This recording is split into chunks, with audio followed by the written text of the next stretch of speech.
Van Halen. I don't know if I told this audience about David Lee Roth or not. No, you didn't. I spent about 2 days on a floor with Van Halen. We shared the same floor in a hotel, and David Lee Roth had the room next door to mine. And it was a pretty intense 2 days. Yeah. You know, I'm going to sound like a real square when I tell you about this, but I might as well talk about it. You might as well let the cat out of the bag. Yeah, well, no, I mean, it's no big deal, but I guess most people would give their eye teeth to spend 2 days in a hotel with Van Halen. Yeah. I had just gotten to Detroit, and I was a morning disc jockey there, and I was like freaking out because this was a pretty big deal for me. Here I'd gone from Hartford, which is a farm country, to Detroit, which is a major city. It's Right. the 5th largest radio market. I was a virtual overnight success, Robin, and of course, geniuses like that, you just get discovered all of a sudden. That's right. No, but to be serious, so the station put me up in a really nice hotel in Detroit, and Van Halen came to town, and I guess they put all show business people on the same floor thinking that they're all rowdy and could party together. Yeah. So I couldn't give a damn about David Lee Roth or Eddie Van Halen or any of those guys. I mean, I think they're fine musicians and everything, and they're pretty cool, but like I needed to get sleep because I was having a nervous breakdown going to Detroit. I mean, imagine some guy coming out of Hartford right into Detroit. The pressure, yes. Yeah, the pressure was pretty intense. And I had to get up at 4 a.m. So those idiots were playing Cobo Arena, and they would get done with the concert, and then they would just come over to the hotel, and they bring literally like 60, 70 girls with them, and like all of their entourage, and I mean the best-looking women in the country, would be running through the halls, banging on the doors, and all the girls would be on Quaaludes and be drunk and stuff, and they'd be real rowdy and literally vomiting all over the halls. Attractive girls, yeah. I mean, anything you imagined about Van Halen is true. I mean, these guys party pretty heavy. David Lee Roth is prancing around the halls, wrapped in a towel and nothing else on, and his hair's all wet, and he's got literally like 2 girls blow drying his hair, just following him around, blow drying his hair. Because his door was open, I'd walk by. And the thing that got me mad was they didn't turn me on to like one girl. I opened up my door twice and said I was part of the entourage. I said I was with Van Halen, and none of the girls went for it. None of them. Gee whiz. They knew they could like see through me, you know. They demanded to see my ID card to see if I really was with Van Halen. Yeah. But I was right next door to David Lee Roth, and I'm talking about banging on the walls at night till like 4 or 5 in the morning, and I had to get up at 5 in the morning. So it was like. Did you ever call and complain? Did you talk to David? Oh, forget it, man. I passed them like 2 times in the halls, and those guys were just pretty like into their whole entourage thing. Yeah. Not even like they were high or anything. I mean, I don't know if they were high or not, but they were into their whole entourage thing. Like you couldn't even get near them. Even in the halls, like they'd have like 5 or 6 people around them. Yeah. Like they don't unwind. It's kind of like me here. I always have 5 or 6 people around me. Yeah. But even in their off time, and when they're just partying. Well, still, they're on tour, you know, and at home, I'm sure that they get rid of those people. And so it was, you know, it was pretty weird. They were really disrespectful young men. Oh. No wonder I haven't told you that story. It sucks. Nothing really happens. Well, wasn't that exciting, folks? Yeah. I just sat there while those guys partied, more or less. I mean, you didn't. And by the way, they didn't talk to you at all. I mean, you're right next door to the guy. You didn't get to say a thing to him. No, we didn't talk to each other. He didn't want to talk to a geek like me. The thing was, I mean, basically, it was a jealousy thing. I mean, this guy was literally having like 900 women at his feet. At his feet, there were women dressed up. At the time, there was a song they did about silk stockings. I like the black line in your silk stockings. Every woman was wearing black lines in their silk stockings. You know, the kind with the seams. Right, the seams. Yeah. Just to impress David Lee Roth. He's into it, man. And every woman was wearing that. And every woman was throwing herself at him. Oh. And the thing is, you guys are thinking, gee, Stern's not too cool, because if I had been on that hotel floor, I would have been getting all that Mogambo from those girls, and I would have been partying with David Lee Roth. It doesn't work like that. All you get to hear is noise till 4 or 5 in the morning. You don't get anything, man. They make sure you keep your distance. That's what got me mad, Robin. Who am I, some they geek? They wouldn't share with you. They kept their toys to themselves. 4 of the biggest rat bastards you ever saw in your life is those Van Halen guys. They don't share nothing with you. No girls, no guys, they're food. Greedy. Yeah. Everything. They didn't even offer me drugs. Yeah. Not that I would have taken them, of course, because I'm very anti-drug. But they could have offered. I mean, it's only right. Yeah, I mean, I could have maybe gone out and sold them to school children in Detroit. Oh, please. February 1986. Hey, do you know that I didn't even know this, What? but that Van Halen record came out with Sammy Hagar? No! Yeah. It came out yesterday when we got off the air. Do we have it in here? Let's preview this. I wanted to hear this. It's real bad, though, to be honest with you. What did I tell you, Howard? Remember way back when they were trying to decide who should be the new lead singer? Yeah. I told you Sammy Hagar wouldn't work out. Ron Reagan Jr. would be pretty good at it. What, you got a nose problem today?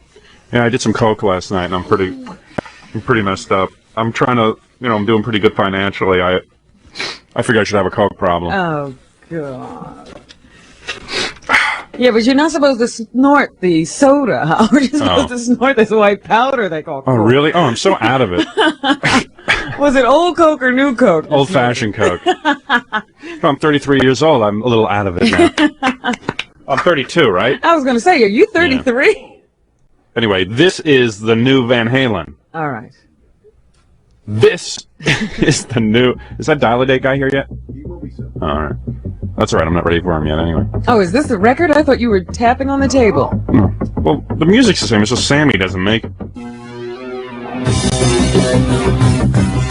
No, it's starting to... It cooks. This is good, yeah. Yeah, but when Sammy starts singing, man, it's just not that happening. Sammy's just not that happening. I could have seen... Picture Patti Smythe singing on this record. That would have been great.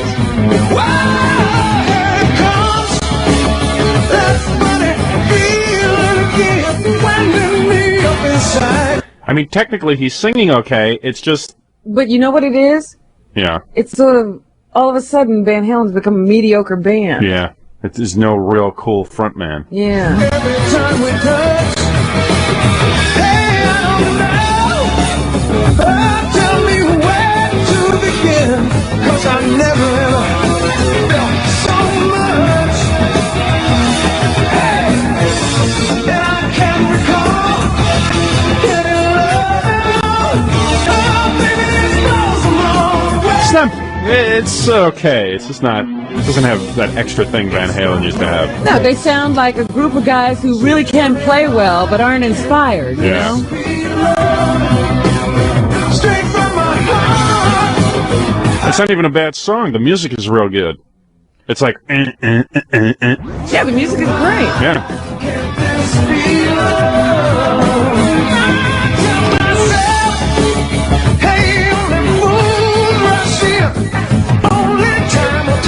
They sound like a number of other people.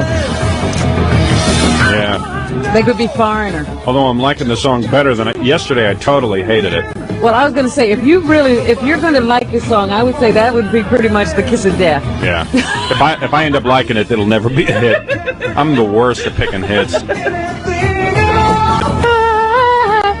Patti Smythe was being considered as the lead singer. Oh, she would have been great. I kept saying she would have been great. Nobody listened to me. Eddie said, "Shut up, Robin."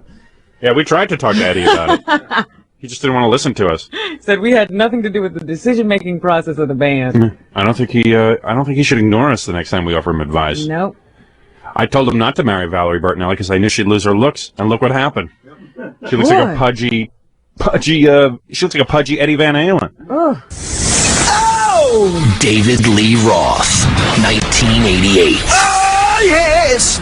Me and Robin actually went to your last live show. Oh, yeah. And you left before I could even go. What, you who go to bed before the sun goes down? Yeah, well, I had to go to bed, but I'm just saying that it was a great show, wasn't it? Yeah. Didn't we say he's the best entertainer? Well, see, Greatest showman in rock and roll. Greatest showman in rock and roll. I mean, I'm sitting there kissing your ass for a whole full 3 years. You weren't even here. You know, we almost met up one other time. When I first started working in Detroit, which is, it's a really crappy place, man. It really sucks in Detroit, as you know. And they can't hear us. It's all right, It's all right, Dave. You don't have to worry about them. Sound like RoboCop. It was like I used to get out of I got my job. I was about 2 weeks into the job, right? And they put me up at the Renaissance Center. Mm-hmm. Oh, I know that building. Yeah, of course you do, because... Wait a minute. Listen to this, Dave. Listen to this story, okay? This is kind of weird, actually. No, on your show? Yeah, right. So anyway... anyway, tell it. I get to the Renaissance Center, right? And I thought that's where the radio station was. I thought that was all of Detroit. I didn't realize the rest of it was all burnt out. So they take me over to this house, and it's like when I get out in the morning to do my show, it was like there was rats in the parking lot biting my feet and stuff. But anyway, so they put me up at the Renaissance Center. Renaissance Center is like 55 stories tall. Yeah, but it was like a nice hotel. Sure. So they put me up on the 9th floor, and I figured, well, I got to get up at 4 in the morning. I want to be fresh, man, because this is my new job, and this meant a lot to me, okay? So you guys had just come into town when you were with Van Halen, okay? Uh-oh. And they put you on the 9th floor, and you were in the room next to me.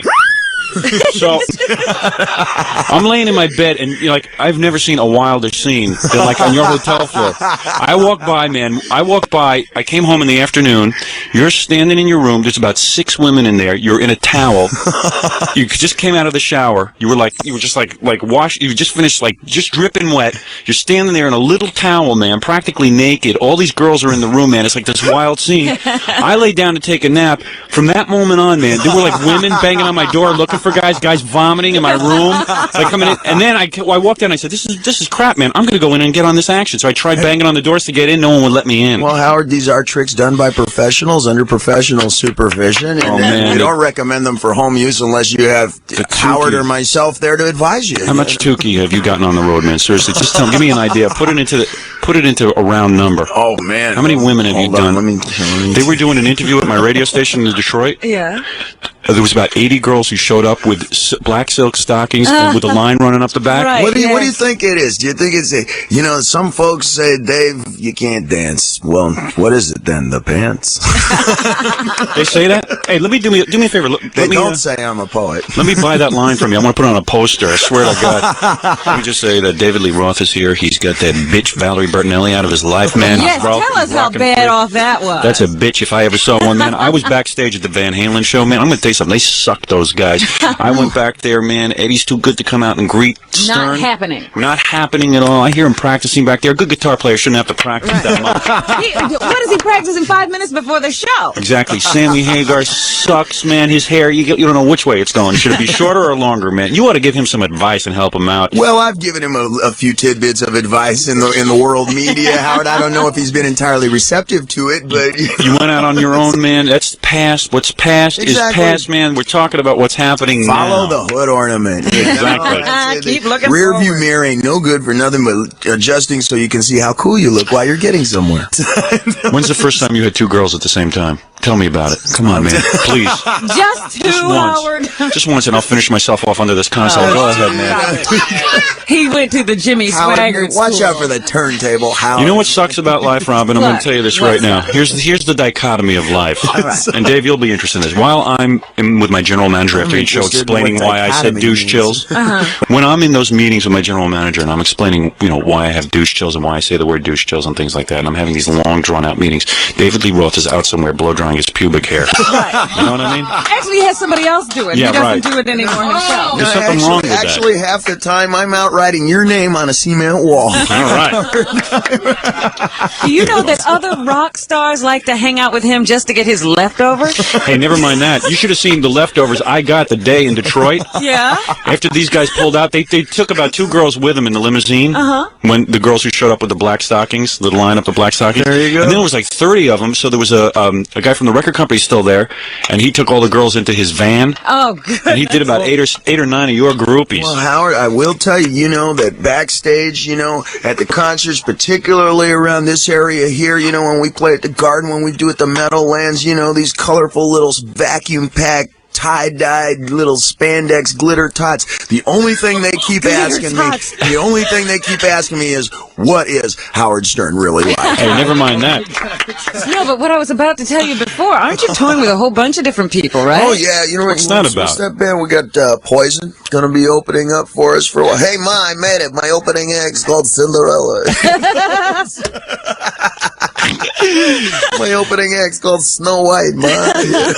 What do you mean? You touring with a bunch of people? Yeah. We're going out. First band that we're going, I think, is called Faster Pussycat. I understand that. What do you need those losers for? Well, we had another set of losers scheduled. Oh, I see. You got the backups in now. I got you. And Backup losers. Actually, this is a pretty articulate band. These guys are coming up strong in LA. But we had another band, they shall go nameless, who was going to open up for us. And we got a call about 4 days ago that one of the musicians had decided to go off of his lithium therapy. And he had gone into a mega depression, and the band had broken up. So, what a shame. So it was like, okay, well, this locomotive done been and gone. And I don't even understand how bands stay together anyway. The fact that you guys stay together that long is amazing, man, because you can't put up with all that crap. Well, after a point in time, it involves compromise, and you know better than anybody, Howard, rock and roll and showbiz ain't about compromise, So that's what I always say, but no one listens to me. No. How come when he says it, people listen? Yeah. You know what I'm saying? Well, he leaves. Yeah, right. He does it. He just walks out. Ozzy Osbourne listened.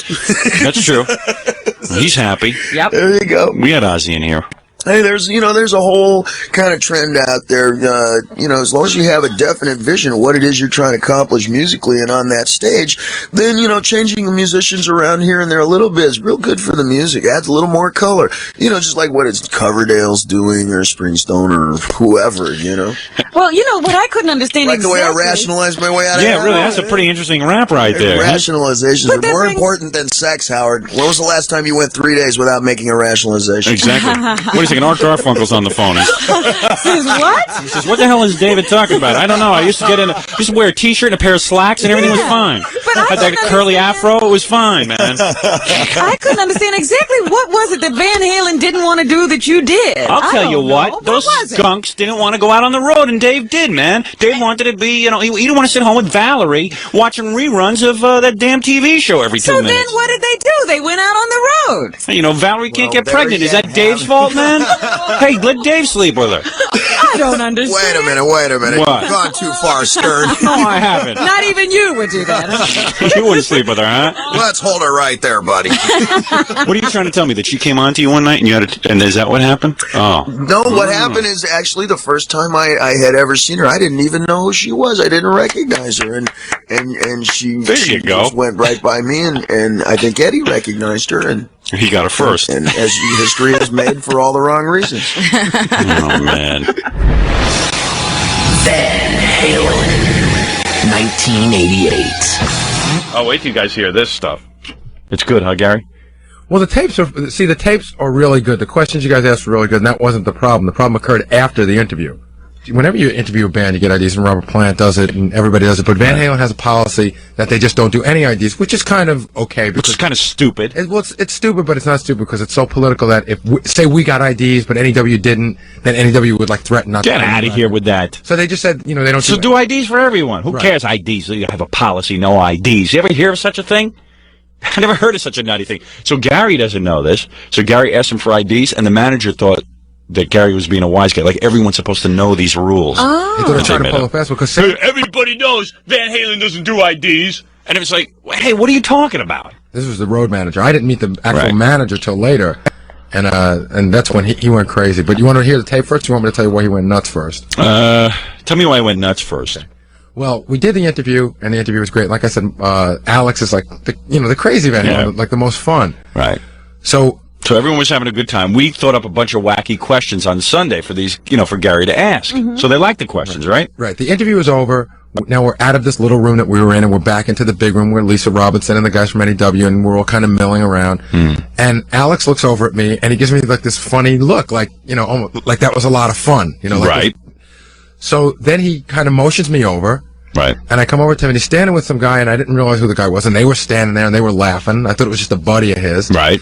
And he says to the guy, he goes, we just did the wackiest interview. I'm telling you, it was the funniest thing. He goes, in fact, he goes, you got those questions? He goes, I want to tell him about that dog question. So I didn't know who this guy was. Yeah. So he goes, he reaches my bag, and I give him the question. It was a question about, right, David Lee Roth's dog. No, it was about a dog being in a car with David Lee Roth. It was a wacky question, which we'll get to. Yeah. So he pulls it out, and he reads the question to this guy. Yeah. And this guy just does not laugh.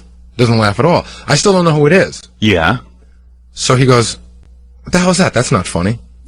And Hey, wait a second. A critic. So I said, Yeah. we're just having a little bit of fun. I go, we're just goofing around, really no big deal. But Alex liked it. He goes, that's not funny at all. Well, Alex deserted me. I'm going to get to that part. Yeah. But that's not funny at all.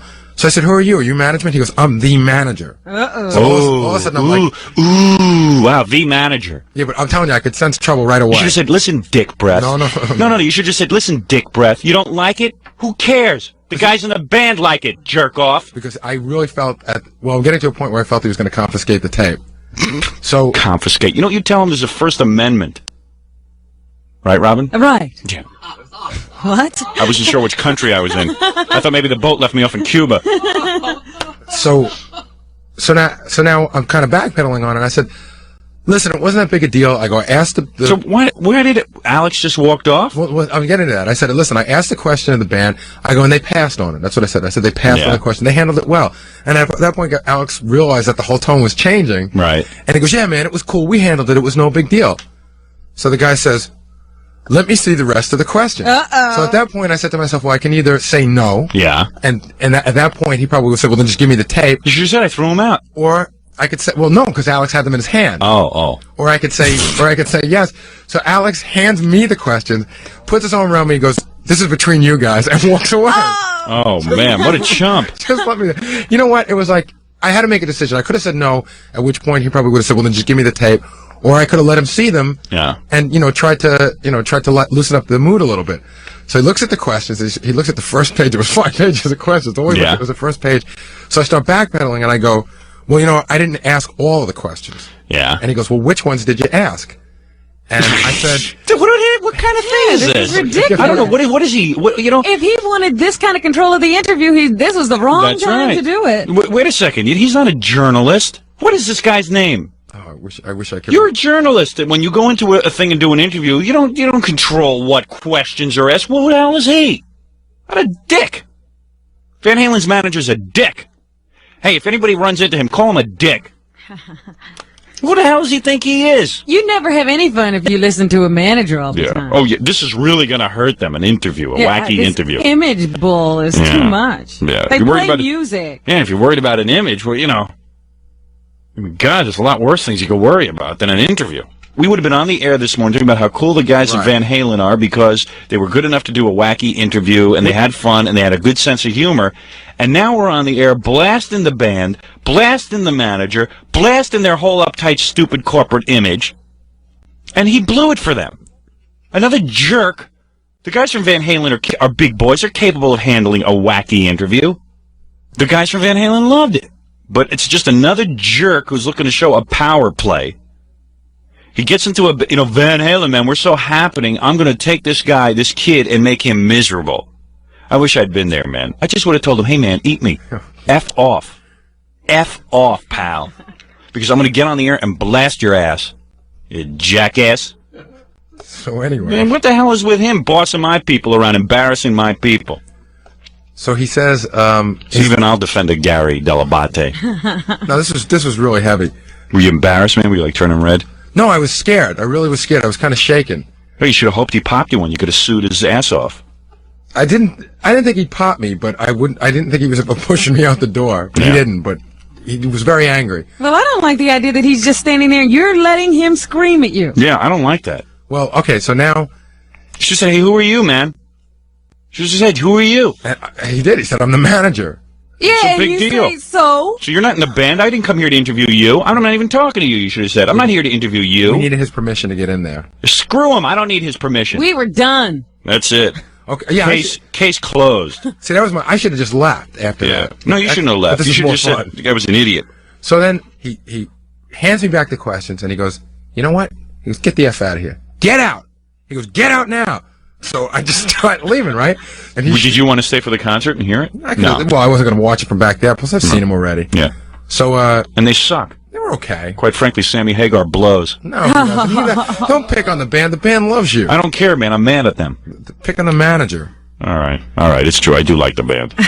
So, because they did, Sammy Hagar is better than I thought he was going to be with Yes, the band. he is. and they like you, and Well, they did a great interview. The interview was great. The interview has nothing to do with what happened afterwards. I am the only person on this planet who calls you a piece of S. No one else. That That's what bothered me the most, that someone else was getting to yell at Gary. While it might be true, I don't want anybody else calling him that. Might have been your breath, too, Gary. Maybe we ought to get to the tape. All right. We'll hear Gary's interview with Van Halen. It better be a good interview after you had to take all this S to get it. Yeah, you piece of S. John. Gary Delavate from the Howard Stern Show. What's your name? Gary. Gary Delavate. Gary, how you doing, man? Sammy, Gary. How you doing? It comes back. We need Al. We need Al. Al. You can start with me. That way I'll get out of here while you do Al. Sammy looking for Alex. How do you guys want to do the... First, I just got to get you to cut some ideas. You want to do them all together? Are you sure we're supposed to do this? Well, you don't... Oh, I don't know. I didn't... No, we're not supposed to do this. Because of competitive radio stations, you understand. But we would do anything. Okay. But some guys would come in... Do you guys... Chris, let me just give you the bills. There'll be no ideas. Okay. That's why we... No one told me. He just trained me. I'm throwing them away. John, get these ideas out of here. Well, don't believe that for 30 seconds. No, I really didn't. Nobody told me anything. Whoa. So the manager, you're being cooperative. The manager's got to reassert himself 2 times. I said kiddingly around, I said, John, throw these effing things away. I said, I didn't know. And he goes, you don't think I believe that for 30 seconds? That's bull ass. What's with these guys? That was really rotten, because you were like, fine, no problem, it's done, Excuse man. us, We don't have to do it. Tell the guy, hey, we have jobs too. We don't go around finding out which bands do IDs and which don't. I had no idea, and it became a big issue right off the bat. Oh. Is that in the press clippings they send out? Yeah. I didn't get the press clip. You didn't get the rules? No, I didn't get them. Jerks. You got to get rid of these guys who are around. We don't do IDs. See, but Sammy handled it well. He said, I'm not supposed to do these, and it was cool. Okay. Well, whoever asks him to do an ID, they should do it. That's all. Jerks. Mark Goodman. No, I look like John Oates. This is John Oates, Hey, Mark, how's it going? Yeah, it's John Oates. What's going on, John? Into it. You sowing your oats? What? Quaking oats? What? Here we go. Okay. We just come from there? This is like a jump-in kind of format. I got a bunch of... Are you guys familiar with Howard Stern? Does anybody know who Howard Stern is? I know him well. He's a good friend of mine. Oh, yeah. I'm sorry. I had the wrong guy. Okay. First of all, have any of you guys ever smeared dog excrement and written racial epithets on a girl backstage at a Van Halen concert? Never. We would not go that. no. We would never go that light on anyone. No, not dog. Not dog. Who's that? Not Sammy. Sammy Hagar? Yeah. They must have thought you were like a jerk. But they were getting into it. No, all right. I got to tell you, Eddie had the most baffled look on his face when I asked that question. He just didn't know. Yeah. Well, they don't know about that. Right, they didn't know about that, but he just... Exactly. It didn't matter, though. We wanted to just say it. Yeah. Does anyone in Van Halen have a hair weave? Have a what? A hair weave. Is that like a microwave? I don't think he's with us anymore. What did he say? I don't think he's with us anymore. Wow. They love that question. That's good. They love that one. See, that was a good question. Yeah.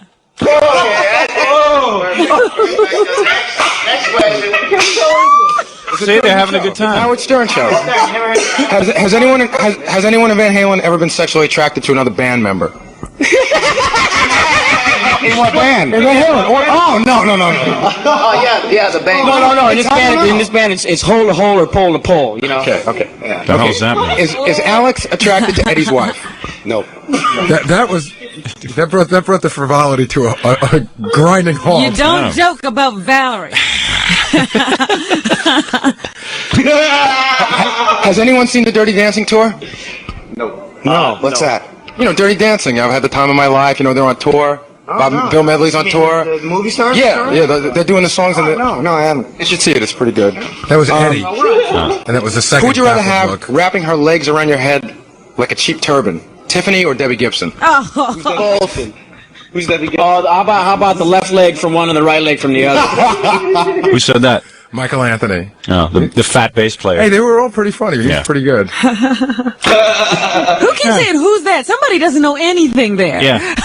Somebody's like, who's Debbie Gibson? I'm not buying that. I mean, as hip as those guys are and as happening as they are, they know who's on the charts and who isn't. Can I just say something? Eddie seems like the nicest guy in the world, and he was very cooperative and very funny, but he really, I don't know if he gets out that often, because he really seemed baffled. Was he the one yelling, who's that? He was the one who he didn't know, he had no idea about the Dirty Dancing. He goes, who is that? Well, he was in the Betty Ford for a while, I wasn't guess that happened while he was doing the Betty Ford thing. Yeah, the whole Debbie Gibson thing. Yeah, you know, a lot of things happened while he was in Betty Ford.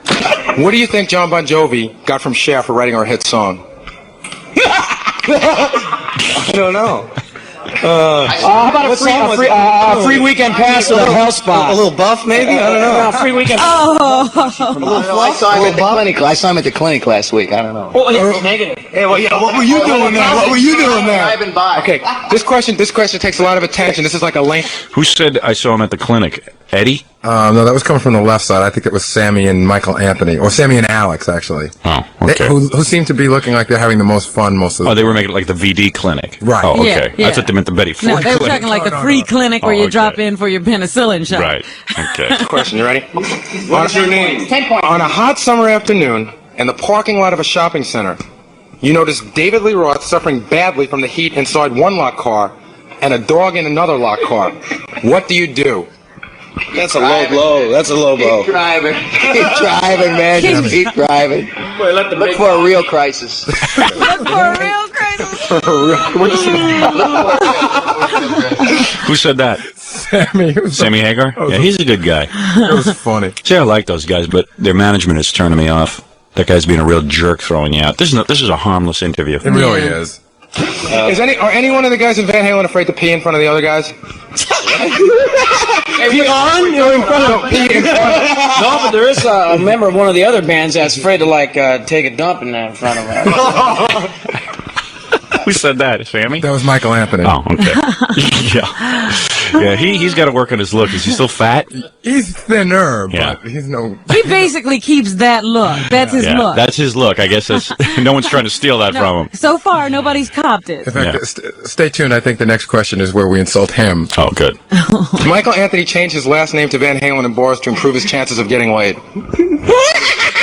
No. Hey, man, they make me ask this stuff. Everybody just stopped, and looked at me. He laughed at it. Yeah. But his eyes were, his mouth might have been laughing, but his eyes were saying, I don't need this crap. Yeah, right. I'm a big star. I don't need this. Yes, I do change my name to Van Halen, but... Sure they do. All right, Eddie, this is a question for you. Who writes this stuff? You? Howard. And they make you... Howard, yeah, they make me do it. Howard and Jackie the Joke Man and Fred North. I'm just a producer of the show. Okay, wait, I got a question for you. Howard, is it true that you're a bicycle? It was Alex. That your bicycle? That's an Alex statement. Alex Van Halen.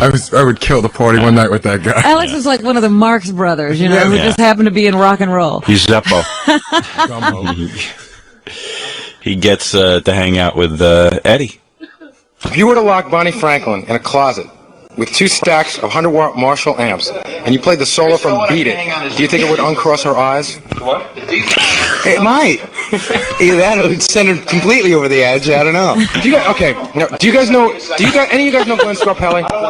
Glenn? Yeah. Because he's on our show a lot. And what was the last thing he said on our show? He said that if anything ever happened to Eddie, he said Valerie would probably hook up with Alex. This is what he said. I think that would be pretty bigamy, seeing as I'm already married, and bigamy is illegal in this country. Yeah. You know Glenn? Yeah. Did he say that? What are you That was listening to him Alex. for? That was Alex saying that. No, why would Glenn say that? What does he know? I was just trying to see if he really knew them, but they said that he goes, yeah, I know him, but he wasn't like going, yeah, I know him. He's a good guy. He's like, yeah, I know. He's a kid.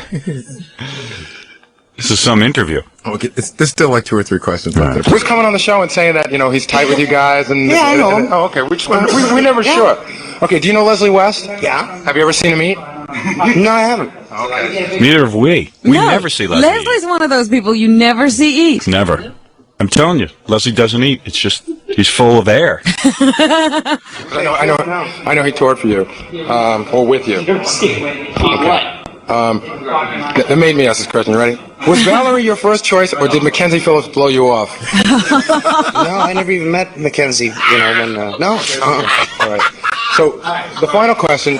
Hey, Eddie has a sense of humor, doesn't he? Yeah. Did Mackenzie blow you off? No. No.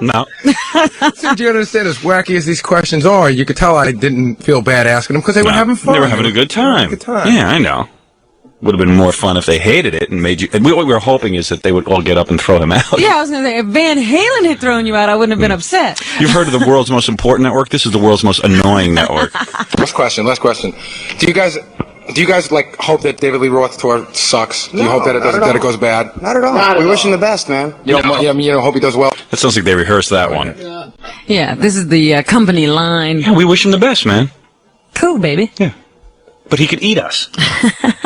Ticket sales and album sales, and you got the #1 record, you don't mind? It doesn't matter to me. In all seriousness, I believe in karma, man. You wish bad on other people, it's the same stuff's going to happen to you. Who said that? Alex. Oh. Or Sammy. I can't remember. Who's he praying to? Buddha? Karma, man. All right, thanks a lot. It's karma, man. like that song say, karma, karma, karma, chameleon. Anybody want to say anything to Howard? Do you know who Howard is? Seriously. No. You never heard of him? He's a big disc jockey in New York, one of the biggest disc jockeys in the country. Remember, like the FCC thing? Oh, okay. They had no idea? No, I'm not surprised. Well, we hung out with him. Yeah, for about 3 seconds. And actually, you didn't get to hang out with Eddie that time, if you remember. But Sammy definitely remembered you. Oh, he did? Yeah, he definitely remembered you and liked you. Yes. Yeah, because I was going to say, Sammy spent a lot of time with us. Yeah, we had a good time with him that night. So, he needs new caps. Did he get new caps? I didn't notice. Yeah, that smile looks a little phony. But I wouldn't have nearly been so upset about that interview if I were the manager. I saw Sammy Hagar on Nightline. Yeah. Talking about what Elvis meant to him. And was that should have been upsetting. He goes, well, I really didn't know Elvis, and I was a kid when he was a star, but I used to see my sisters go crazy over him. Yeah, it was harmless. The manager's nuts. Yeah, he's crazy. I'm gonna lighten up. From Roth to Hagar to Roth to Sharon to Hagar, back to Roth. David Lee Roth will reunite with Van Halen. The Whole Truth, the Howard Stern Van Halen special, exclusively on Howard 101. Let me say something here about David Lee Roth. A lot of people don't know this. He shared this with me one night. Oh, really? That's right. This is something personal. All he wanted for Van Halen, and I think the fans will appreciate this, all he wanted for that group was to behave like a rock and roll group. Is that right? That's right. All he wanted them to do. And, Well, what and you does that stop me mean? if I'm wrong. You stop me if I'm wrong, because sometimes you can't say it the way I can say it. Okay, go ahead. All right? Here we go. What does that mean exactly? Okay. If they're a true rock and roll band, a true rock and roll band sticks together. Okay? That means putting out albums and touring. True collaborative effort. And sticking to the roots of what made the band great. True rock and roll. I see. He doesn't want a bunch of pussy-ass guys hanging around, playing a bunch of organs and stuff. Am I correct? Well, I don't know if that's the exact legal term. Well, let me just boil it down to the street vernacular. You understand what I mean. These guys want to sit home with Valerie Bertinelli and play chess and read newspapers and attempt to make children. And Dave wants to in between. right, and Dave wants to rape. Dave wants to rape and pillage and taunt. He wants to go out and create damage. Am I correct? Well, yeah, as long as it's a sharing experience. Yeah. What, were they bringing the wives on tour? And Here's what happened.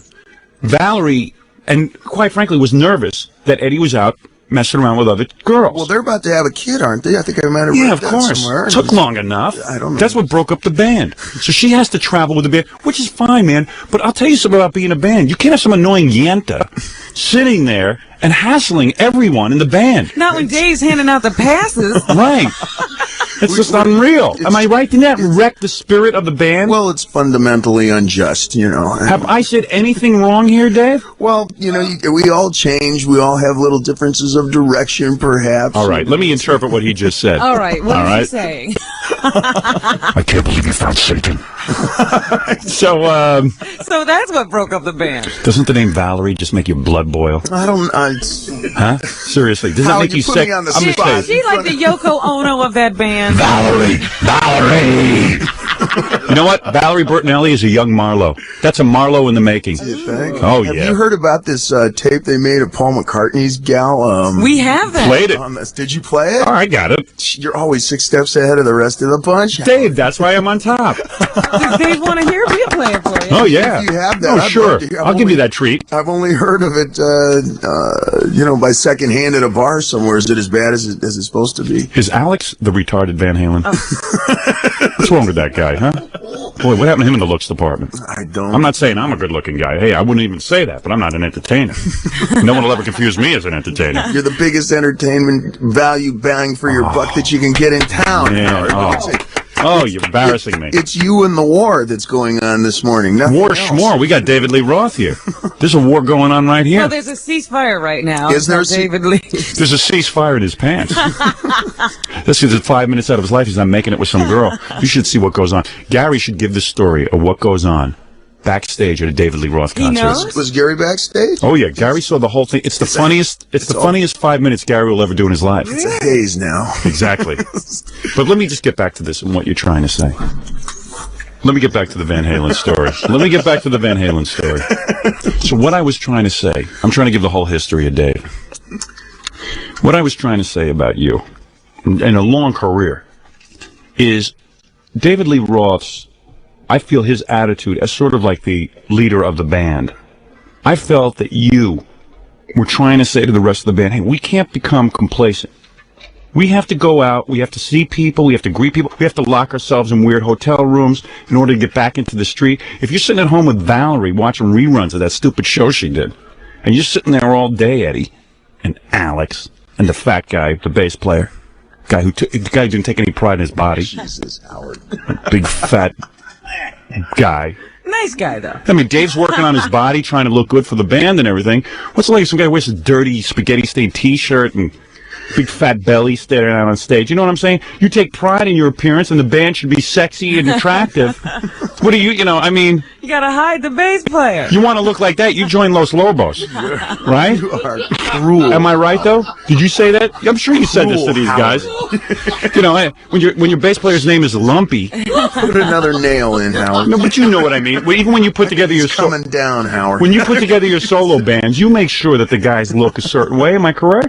Well, you gotta have the will, you know, you gotta have your heart in it. Now you've said something important. You gotta have the spirit. You know, rock and roll is spirit. That's why Right. it's so much better than music. So in other words, what you're saying is those guys lost the spirit, and that is what broke up Van Halen. Well, Because here's a guy who wanted to have a band that would go out and do rock and roll. When a guy doesn't want to tour anymore, what are you supposed to do? Sit around? What, and climb mountains all year? And go to the Amazon and How hide? many times can you go down the Amazon? Not many. I'll tell you, you know, like I said to Howard earlier, you know, 50% of leaving home is coming back home. If Right. nothing else, you're so delighted to get back into the basement, you know, back into the studio, back out on the road. Yeah. You know, all work, no play make Dave a dull boy. Though, That's right. So, you know. So that was really what it all came down to. So then Eddie built the studio at the house, so Right. he didn't even have to leave home. Now, can you imagine recording an album with Valerie walking around? Now, wait a second. Is that rock and roll? No. With your wife hanging around? And, you know, and what? She's so special? That's the Yoko problem. That's the Yoko, that's the Linda problem. That's what destroys every great musician's edge. What would you call that syndrome? Do you have a title for that? What would you call that? I call it... I call it... Something... Tourette's syndrome. Right, Robin? Tambourine syndrome. No, you call that bitch syndrome. I don't know. Where she's sitting around bitching at him all day. I want to have a baby. I don't want you going out on the road. I don't want you with women. I want to be able to watch you. I know exactly what went on in that band. I loved that band.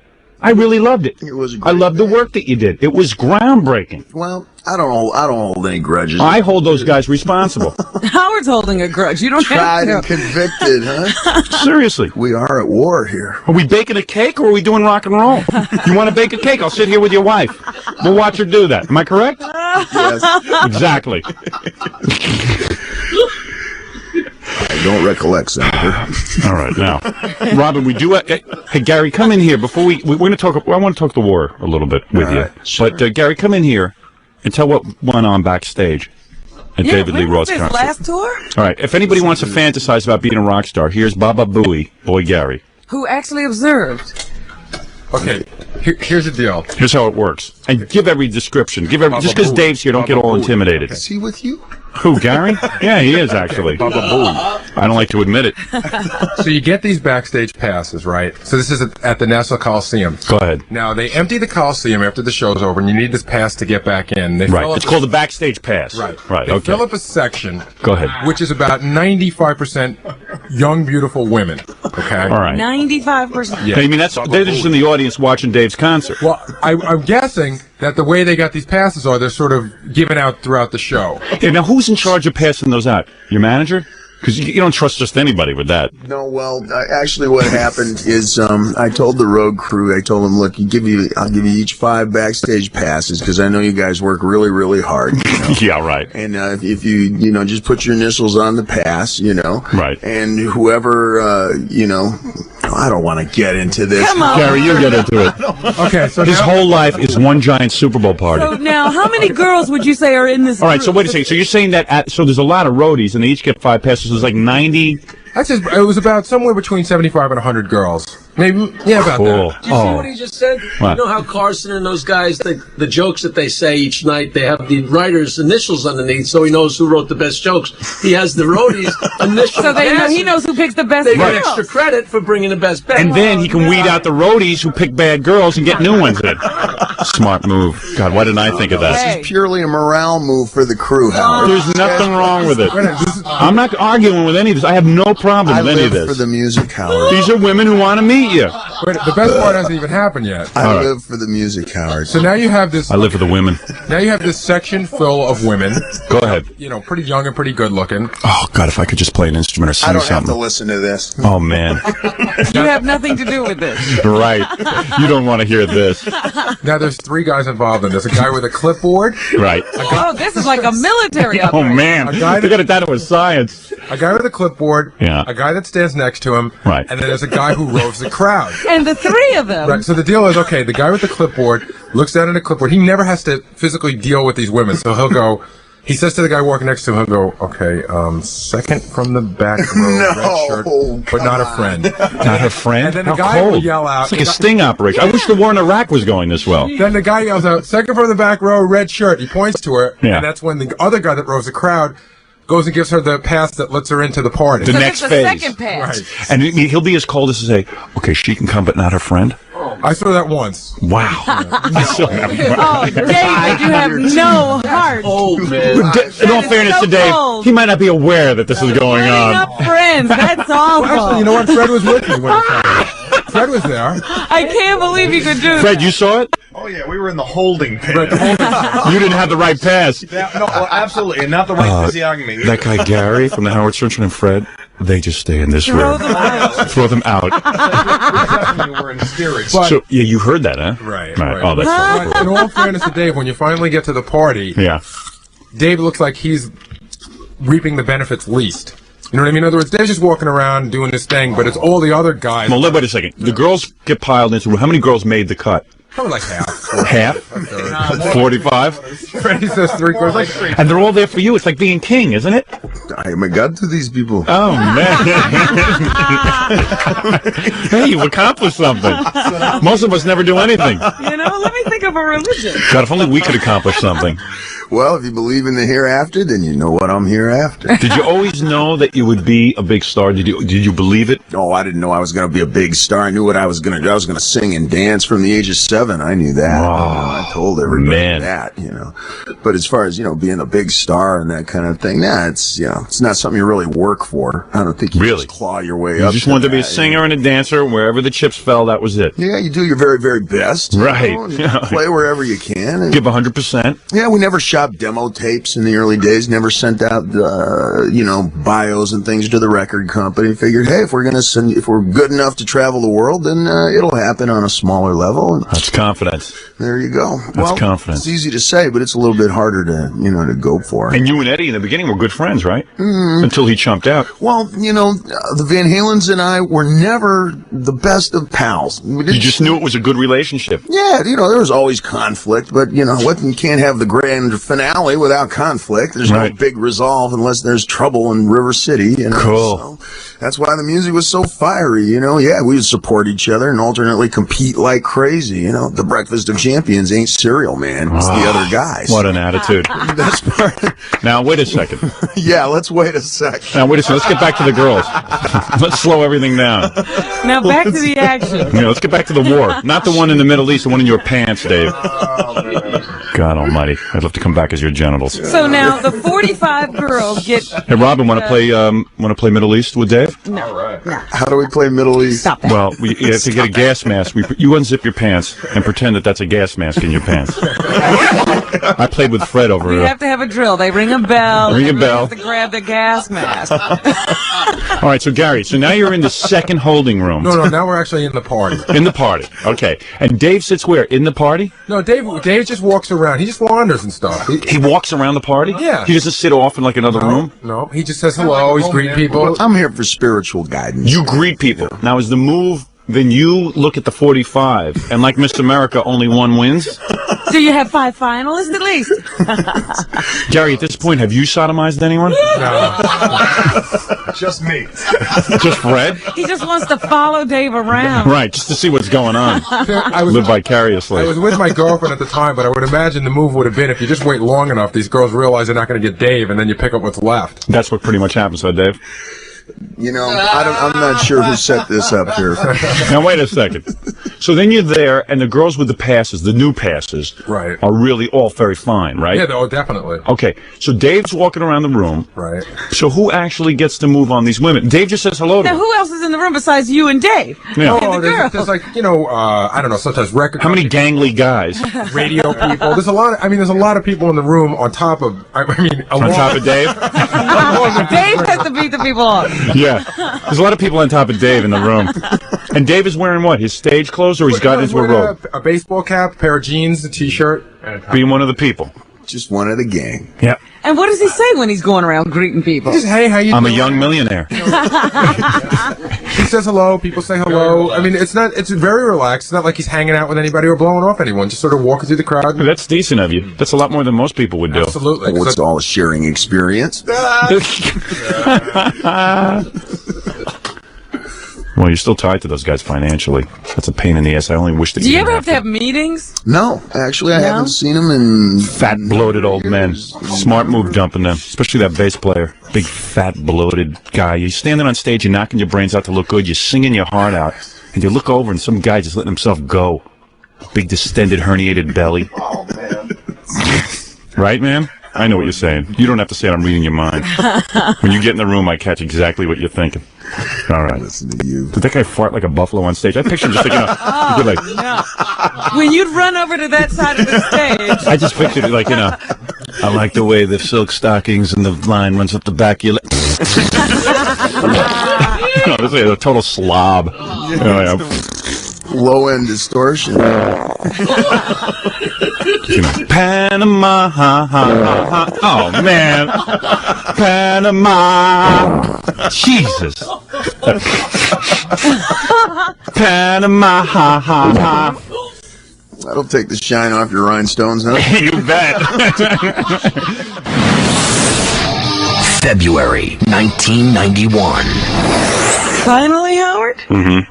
Say congratulations to Eddie Van Halen and Valerie Bertinelli.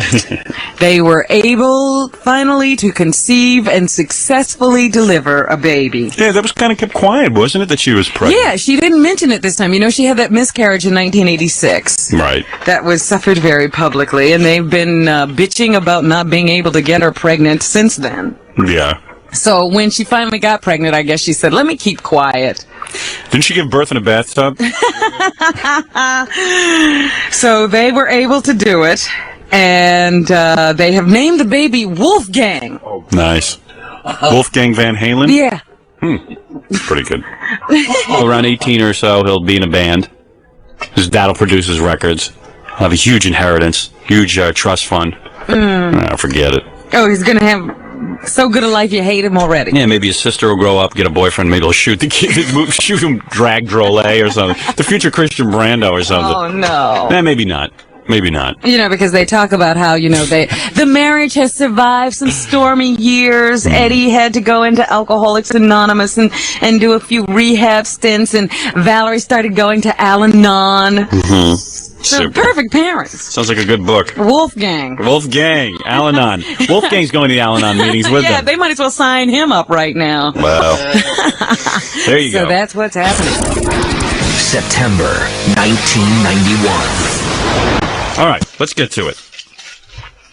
Who did you interview first? Let's take a look at the list. We skipped the first one because Christian Slater was dull. John just asked him, why Why was he so angry? We're backstage at the MTV Awards. Right. Okay. And he laughed at that, so it wasn't fun. So now this is okay. So they already hate John because he already asked a goofy question. Right. Next group up, Van Halen. They opened the show. All right. Van Halen, Robin. All right. All right. How are you, sir? The gentleman from...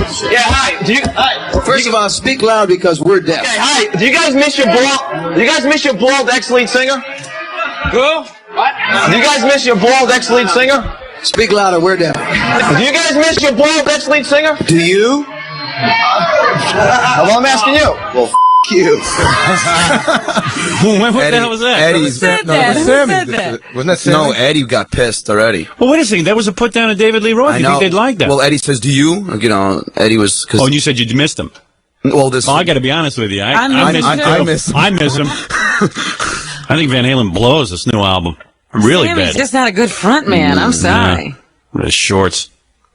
Oh, he gets real defensive, huh? Oh, did you get off another question? Yeah. Oh, yeah. Okay. Yeah. Two more. All right. This is how you know Eddie's my idol, man. This was the most uncomfortable. Where are the list of questions? Was that the first question? Yeah, that was the first question. Yeah. All right. At least you stuck to that. See, you sticking to the order is good. Yeah. See how it worked? Yeah. Well, then I go a little off. Oh. Why? Well, I don't remember why. You're an imbecile. You know something? Can I just say something for a second? How about just maybe a small, tiny little bit pat on the back for even getting into For what? For meeting the president, schmoozing my way into this. Let me tell you something. Number one, I got you into that place. Howard, I worked all week on getting but into Howard, that place. we weren't in. I met the president. I said, listen, you know, are they not letting me into the MTV musicals? He goes, get out of here. We went over names. You met numbers. Tom Freston. Tom Freston. All yeah. right, so okay, good. Here's your pat on the back. And how about a pat on the back for the guy who gets in there and manages to get his way in there and then does it all wrong? Well, not everything. Should I pat you on the back for that too? Nothing wrong with these questions. Just stick to my order. I'm just. I did go by. All right, go ahead. All right. You did stick to the list order? Yeah. Because you know what the next question is. What? How come your bass player looks like Lumpy from Leave It to Beaver?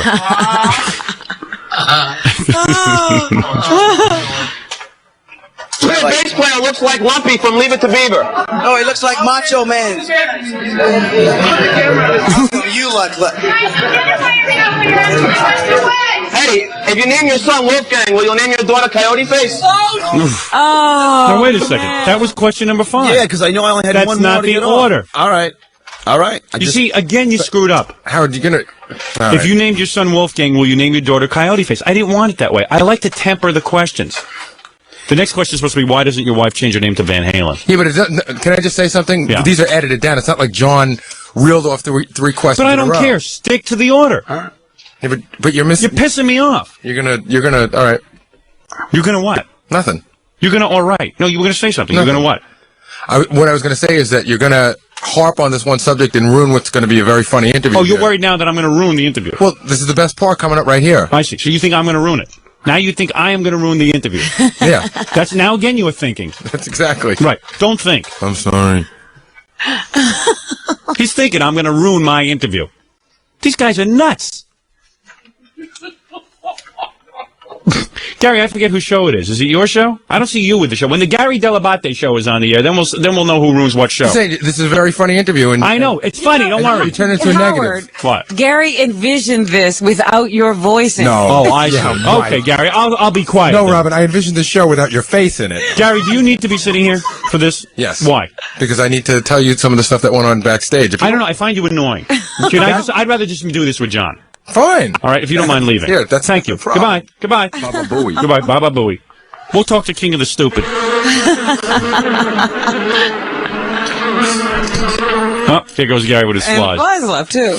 I didn't see Gary adding anything to any of this, except for the fact Except to tell you to shut up. that... Right, because I'm going to ruin it. You know, let me just say that although I'm stupid, you know, I would consult the other two guys who were with me on a lot of this stuff too. So you know, I can only take a 33% of the blame. Yeah, no. I don't blame you. They were there to make you stick to the topics.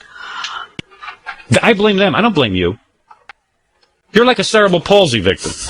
Well, not now. Come on. Cerebral palsy does not relate to, or equate to retarded. Oh, I didn't mean it in that respect. What do you mean? I sent those two guys to wheel John around. Oh, I see. Yeah. Okay. I wasn't talking about intelligence. Now you're making sense. Right. Okay. They were there to just do everything for him and wheel him around the MTV Awards and point him in the right direction. That's all they were there for. That they did. Then all of a sudden they started producing. Two geniuses. And so in the middle of the Eddie Van Halen tirade, this is John yelling out questions at the MTV Awards. Bang, will you name your daughter Coyote Face? Would you? How'd this guy get in here? I know. Get rid of this here. Who's that? Eddie. Gary says he saw Eddie Van Halen drinking a beer. Really? The cure works. Yeah. Oh, yeah, I saw him. He was, Yeah, Gary said he saw him pick up a beer and drink from it. Yeah. I thought he's like not an alcoholic anymore. I don't know. You can tell he's wearing his long shirts now. I think he's trying to cover a big gut now, you know? Oh, yeah?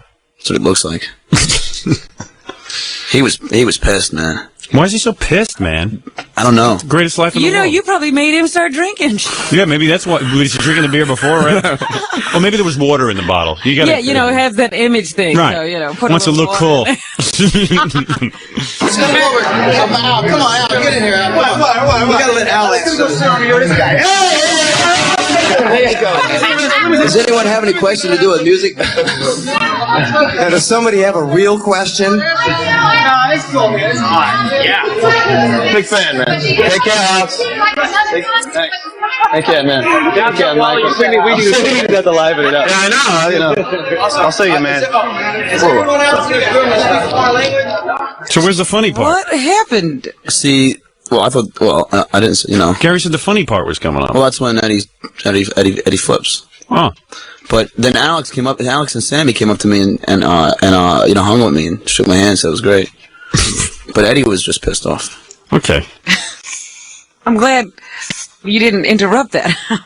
Yeah. Gary was concerned. You would have ruined. Yeah, I would have ruined it.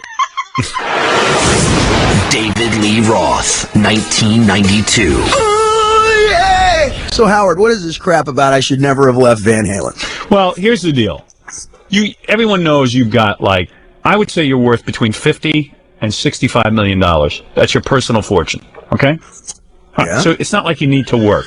I mean, he's got it. If if Madonna, you don't have that money, somebody's got your money. Yeah, if you lost your money, that's one thing. But you generate, I'm talking about after your taxes are paid and everything else is done, easily worth $50 to $65 million. Well, the reason that I left Van Halen wasn't based on money at all. It was a completely artistic thing. It was not. Well, no, I'll say it for the first time here ever on radio anywhere. And I've tried to be a gentleman, and do it with dignity and so forth. But the reason that I left Van Halen is because Edward and Alex Van Halen were completely fucked up on drugs. Well, wait a second. Wait a second. Now, I had to. Don't say that without using the F word. You can't use that word. Well, I want it to sound just as serious as it actually was. Now, you said the reason you left Van Halen was why, without using the F word. It was because they were completely stoned all the time. Right. How do you make music with somebody who has a hangover or is copping a buzz on a regular basis? Right. You've got kids, right? Right. Would you like your daughter to spend any amount of time with somebody who's constantly hungover or constantly copping a buzz? And he's in Van Halen?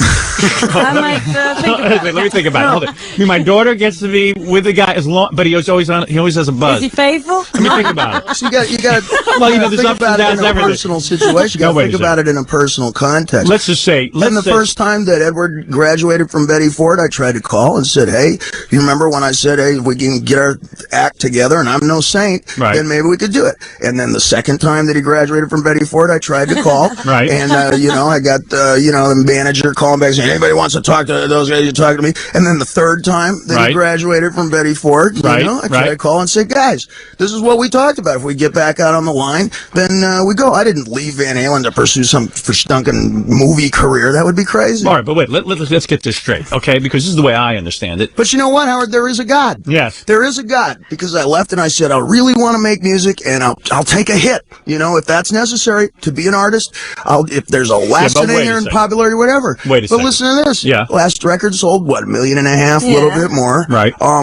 They sold about $1.5 million, maybe a little bit more, but I don't break it up 5 ways. Right, that's true. Well, that I guess is it's true. better. You got a point there. It's not even something I really thought about, but lo and behold, there is a God, Well, let's face it. When you were with Van Halen, that was the group. That was a That really... was a Oh, great it still group. could be a great group. It still absolutely could. Yeah. Why, you think you might get back together with those guys? I've said it last time I was here. I said it the time before I was there. I've been saying it for years. Guys, if we get on a track here, we can make history. So you're saying you left... Here's what happened. You were going along. You were the guy who wanted to go out on tour. You kept yourself in good shape. You were into rock and roll. Oh, absolutely. And I've Those had my guys- ups and downs. I'm no saint. And those guys got progressively lazier about going out on the road. Would that be fair to say? Oh, they wanted to just do a little stadium tour, and Right. sell out and just do it as quick as possible, bang them and run. Right. Which they tried to do after I left the band, and that was heralded as the worst catastrophe in the history of music business on Billboard's headline. Right. And I just played back and said, guys, I want to be a gentleman on this. I'm going to stay quiet, and maybe things will resolve themselves. Because that's what I said to Edward when, I shook his hand and said, hey, if it gets together again, let's go. Have you guys seen each other since you broke up? No, they hide from me. Not for 6 years. Really? Not for 7 years. What do you mean they hide from you? Oh, well, I'm out in the streets all the time. I'm Right. in the local cantina frequently. I know. If you're out there, I will run into you sooner or later. Right. But I do get his calls from Sammy Hagar's manager going, nobody talks to this, nobody talks to that guy. You can't do this and that because, think about it. If He I doesn't did a- wanna- Oh, if if we you did a come back. reunion, Right. if we did a reunion, Sammy's career would be destroyed. Right. And so I can see that, from there. But they're pretty tight with Sammy now, so I don't think that they would want to burn him. Oh, come on, man. To have me in the band makes it explosive and unpredictable and colorful. And what they have with Sam Hagar is something that's very quiet and domestic, kind of upper it's middle true, class rock. We've seen the two different Van Halen. Oh, yeah, and it's in the records and the groove. So if that's the way they choose to live, great. Right. God bless. Right. But I didn't join this. I want to be in Dodge City. I want some fireworks. I want some color. And if there's conflict, well, maybe that's what made the great music. But maybe you're not an easy guy to get along with. That could No, also I'm be. not at all. Right. I'm not a perfectionist, but I'll settle for better than And let's everybody else face it, put together. There's other things too. You even pushed Van Halen to make better videos and stuff. Maybe those guys couldn't take the pressure that you kept pushing and pushing in that direction. Well, you'll never even see those old videos, and you're never even going to see a Van Halen box set or a Van Halen's greatest hits because they won't allow it. They're terrified that any of that. And you know Why? what? Why would they be terrified? because of that? they'd have to deal with Dave. Well, it reminds Oh, I see. it reminds you of the past. It Yeah. reminds you of some very colorful past there. You would like to release a best of Van Halen. What do You know what? The old Van Halen catalog sells almost 2 million a year without anything. So when you wrote those songs with Eddie, right? yeah, every single one of them. And you would get together in the beginning, and it would be magical. And as it went along, you claimed that because you got more and more into getting high, that it was hard for you guys to sit down and write songs together? Of course. You can't sit there and hum with somebody and work with somebody If you smash. whose head is spinning Right. or is concentrating on working their way up to getting stoned. I see. And that becomes a 5-night, 6-night-a-week kind of a thing. So you would go, where would you guys write songs, for example? Where would you go? In the basement, in the back of an airplane, in the back of the bus or whatever. Didn't matter where you were. All of a sudden, he'd say, "Hey, I got a good, I got a sort of like a riff here that I think's pretty good. You want to write some words to this?" And that would happen that way. Then all of a sudden that stopped because he wouldn't have the riff, right? Well, it's not so much that he doesn't have the riff as the songs become more and more melancholy. They become more and more sad and a little more, your lyrics woe don't is, fit. oh, woe is me. Isn't it true And that they it's, wanted to start using keyboards and you were against that? And that's one of the that's reasons another bunch of horse crap. It is? Come on, I'm the guy. I served you up how much brass and how many keyboards at Gigolo. And I was the guy that gave you Ice Cream Man 14 years ago. So that was not true. And it's not true that you wanted to go be a movie star and that's why you left the group? Well, I was going to direct a picture, but only an idiot would leave a band like Van Halen to pursue a movie career. Come on. What type of movie were you making? You were making something called Crazy from the Heat. Whatever happened to that? It was a 2-hour video, and when CBS Pictures went out of the program, that's a classic story. The movie company changes heads of state like a third world government. They go, hey, all the movies that came before me are banished and whatever. Well, I'm lucky. I'm not like Martin Scorsese in that I have a day job. And they said, you're not going to be a movie director. I never really thought I was going to be. Let me say something. My prediction is that Van Halen will never get back together again with David Lee Roth because it's too much bad blood. That's my prediction. And that's unfortunate because, no offense to Sammy Hagar, but he's just not cutting it. It's just not the same. It's not the same. It never will be the same. Fred, hey, you know music. You think it's good with Sammy Hagar? I hate it. I've always hated Sammy. Well, you hate Sammy Hagar, I hate Fred? Sammy Hagar, period. Well, Sammy is a mindless little bridge troll drone. Everything that comes out of his mouth is word barf, and it's the very lowest common denominator. But how do you really feel? Is it word barf, though? It's meant for children. Right. Jimi Hendrix never made music for children. Right. Children may have loved it, but he never made music. Hey, the 14-year-olds will love this. Jimi Hendrix never said that. I see. The guys in Led Zeppelin or the Beatles never said, I'm going to aim this at the 12-year-olds. Is it possible that Eddie could get so high he wouldn't notice that you came back into the group? Yeah, and then he would, couldn't it? and then that's how a reunion could occur? No, I think there's, that there's a potential for it, you know, just in a technical sense, because it's the only super band on the face of the earth where all the original members are still alive. Right. But that's not going to be the case for very long from the look of things. Let me ask you something, David. Let me ask you something, David. Man.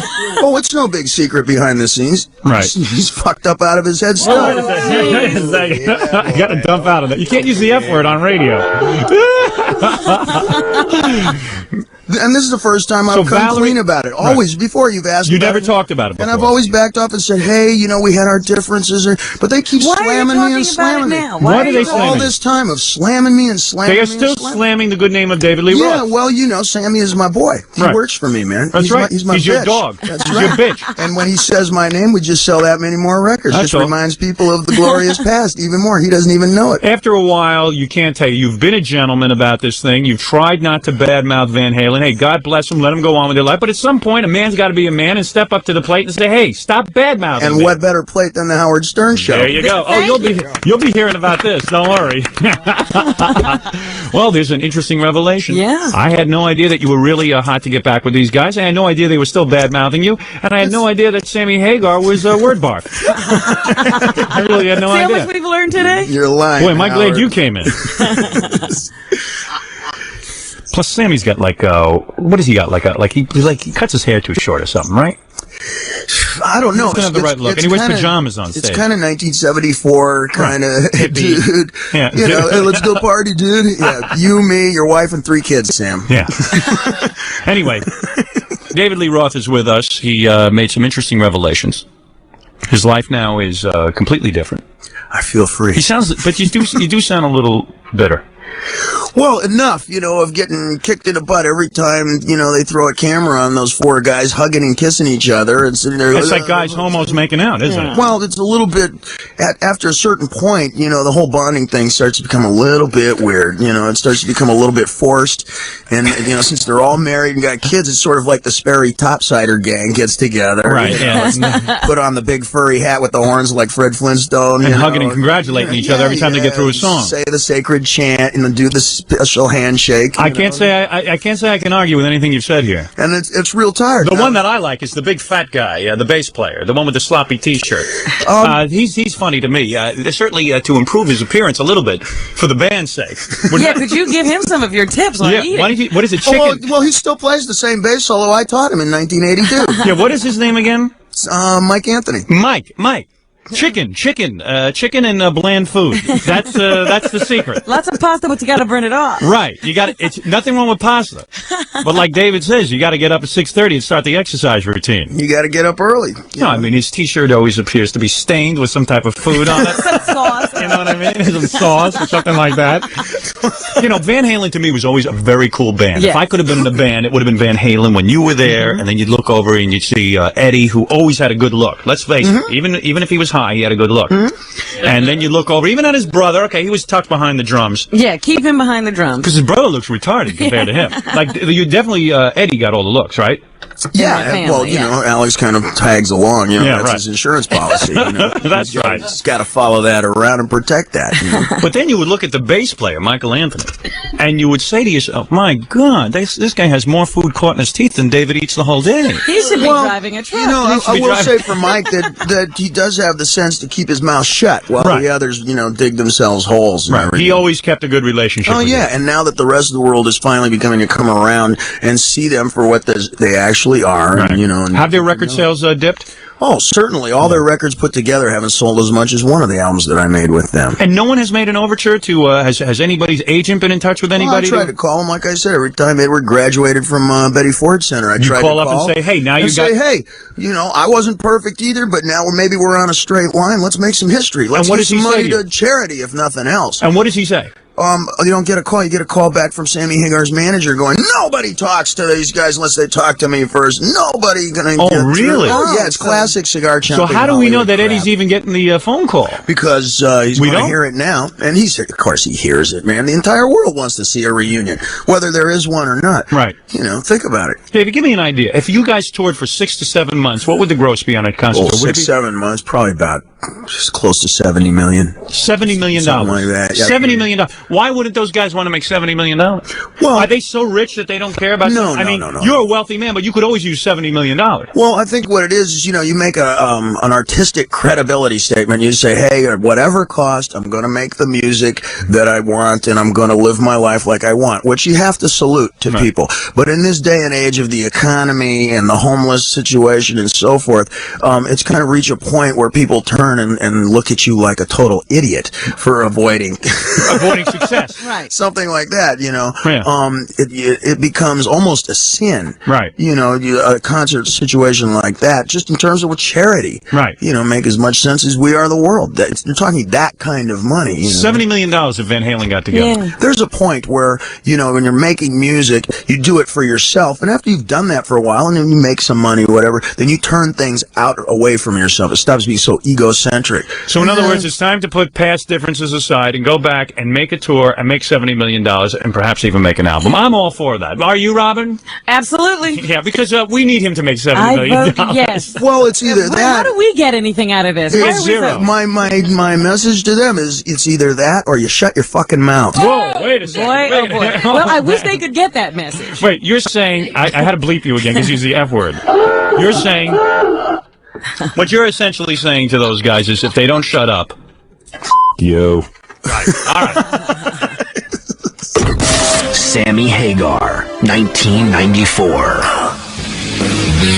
All right, Robin.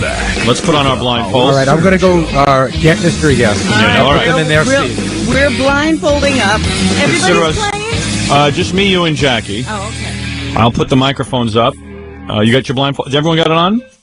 Hello? Hello? I can't hear you. I don't have my headphones on yet. All right. Now I can. Fred, you know who it is, so you can't play. He had to disqualify himself. Well, Gary had to check with Fred to make sure it would be a good mystery guest. It's a winner. It's Yeah? the winner. Already it sounds like a woman because the way Gary's talking all meek to her. Yeah. Oh, yeah. You sit here. I'm sniffing, Howard. I don't smell nothing. You will. Smell is a very important part of mystery guest. I am not in the same room, so sniffing doesn't do anything Sounds for like me. an army. You could smell it from there. No, it's a guy. Yeah. Mystery guest brings a big entourage. Really? Does he have any girls with him? Lots of them. Now, wait a minute, mystery guest. Is that you speaking now? Yes, ma'am, it is. And you smell good. He's got babes with him, Howard. And you said yes, ma'am. Are you okay? I'll go first. Are you a country western singer? Yes, I am. All right, I know who Are it you? is. Wait a second. Mystery guest is not a country western singer. Well, not- You have to answer a little honestly. All right, I'm wrong. Sing anything. And discuss your voice a little. But you know what I like? I like that Robin goes, okay, I know who it is. I mean, I'm in the middle. You can't do that. You ever watch To Tell the Truth? No. All right, Robin, your turn. Oh, you didn't get a no, did you? Yeah, he's not a country western Not a singer. country western singer. Are you Dolly Parton? Well, excuse me, I'm singing. I'm asking questions now. Are you in the field of sports? Yes, ma'am, I am. No, he's not. Oh, you. I don't know. Do you know how to play this game? I don't know what I do. He doesn't know himself. All right, Jackie. Go ahead, Jackie. Go ahead. Are you in the field of sports? You want to buy a seat? No, go ahead. Do you have a hit record? Of course I do. Does he? Been involved with many hit records. All right, let me think. Now, see, you've been involved in many. Of hit course he records. does. Well, it's not Jackie. Jackie, go ahead. You have a yes Recently? answer. Yeah. Oh, I know the Braggart. You're on, Jack. Oh, jeez. You're doing good. Yeah, like Jackie would even know anyone who has a hit record. That's right. Maybe if it was I went country down western. the wrong road. Is it Chicago? Because if it's not, I give up. Is it the Brooklyn It's Bridge? Dion. Go ahead, you're doing good. Is it Buzz Skaggs? No. Oh, boy. All right, are you really asking as a Boz Skaggs? No. Yeah, I'll ask you as it's Buzz. I have no idea. All right. So you had All a right, recent. go ahead. Howard. Are you in a band? One to the left. Are you in a band? Yeah. Okay. I could ask that. Are you in the group? I like the bells. Oh, see. boy. You're in a group, huh? Are you in? Are you that guy who does? No, I wouldn't make that. I wouldn't make that a mystery guest, Howard. All right, it's good because we're gonna smack you in the head if it was. All right, you got to know. So your band is established. Been around for a while. Yeah, somewhat. Had a recent big hit? Are you a singer? Yeah. Hey, it's my turn. Oh, you need help. Are you a recent hit? We just said it's a recent hit. Have you had a song on the charts lately? Yes. Are you in Stone Temple Pilots? No. Are you in? Oh, stop it! I'll give you a little bit of a hint. All right. The band was big even before he was in it. Ooh, you joined the band. Sammy Hagar. Let's get it on, Howard. No. Let's get it on. Oh no! Oh, I'm a dead man. Oh. Now you're a real man. Thank God you joined Van Halen. You're the only real man. But this wasn't so early. I thought you were gonna kick my ass. That's what I Oh thought. man! Listen, And I was blindfolded. it wasn't so early, Howard. And I got all dolled up for you too. How you doing, Sammy? I'm doing great. It's a little early for Sammy, so you're a real man. Let me tell you something. Sure I am. I got to tell you something. I had this David Lee Roth in there, Sammy. There we go. And I got to tell you something. This guy is almost totally bald. Did you know that? Did you know that? Thank God they got rid of him. Watch this about face. I know. Wow. Boy, are you brave?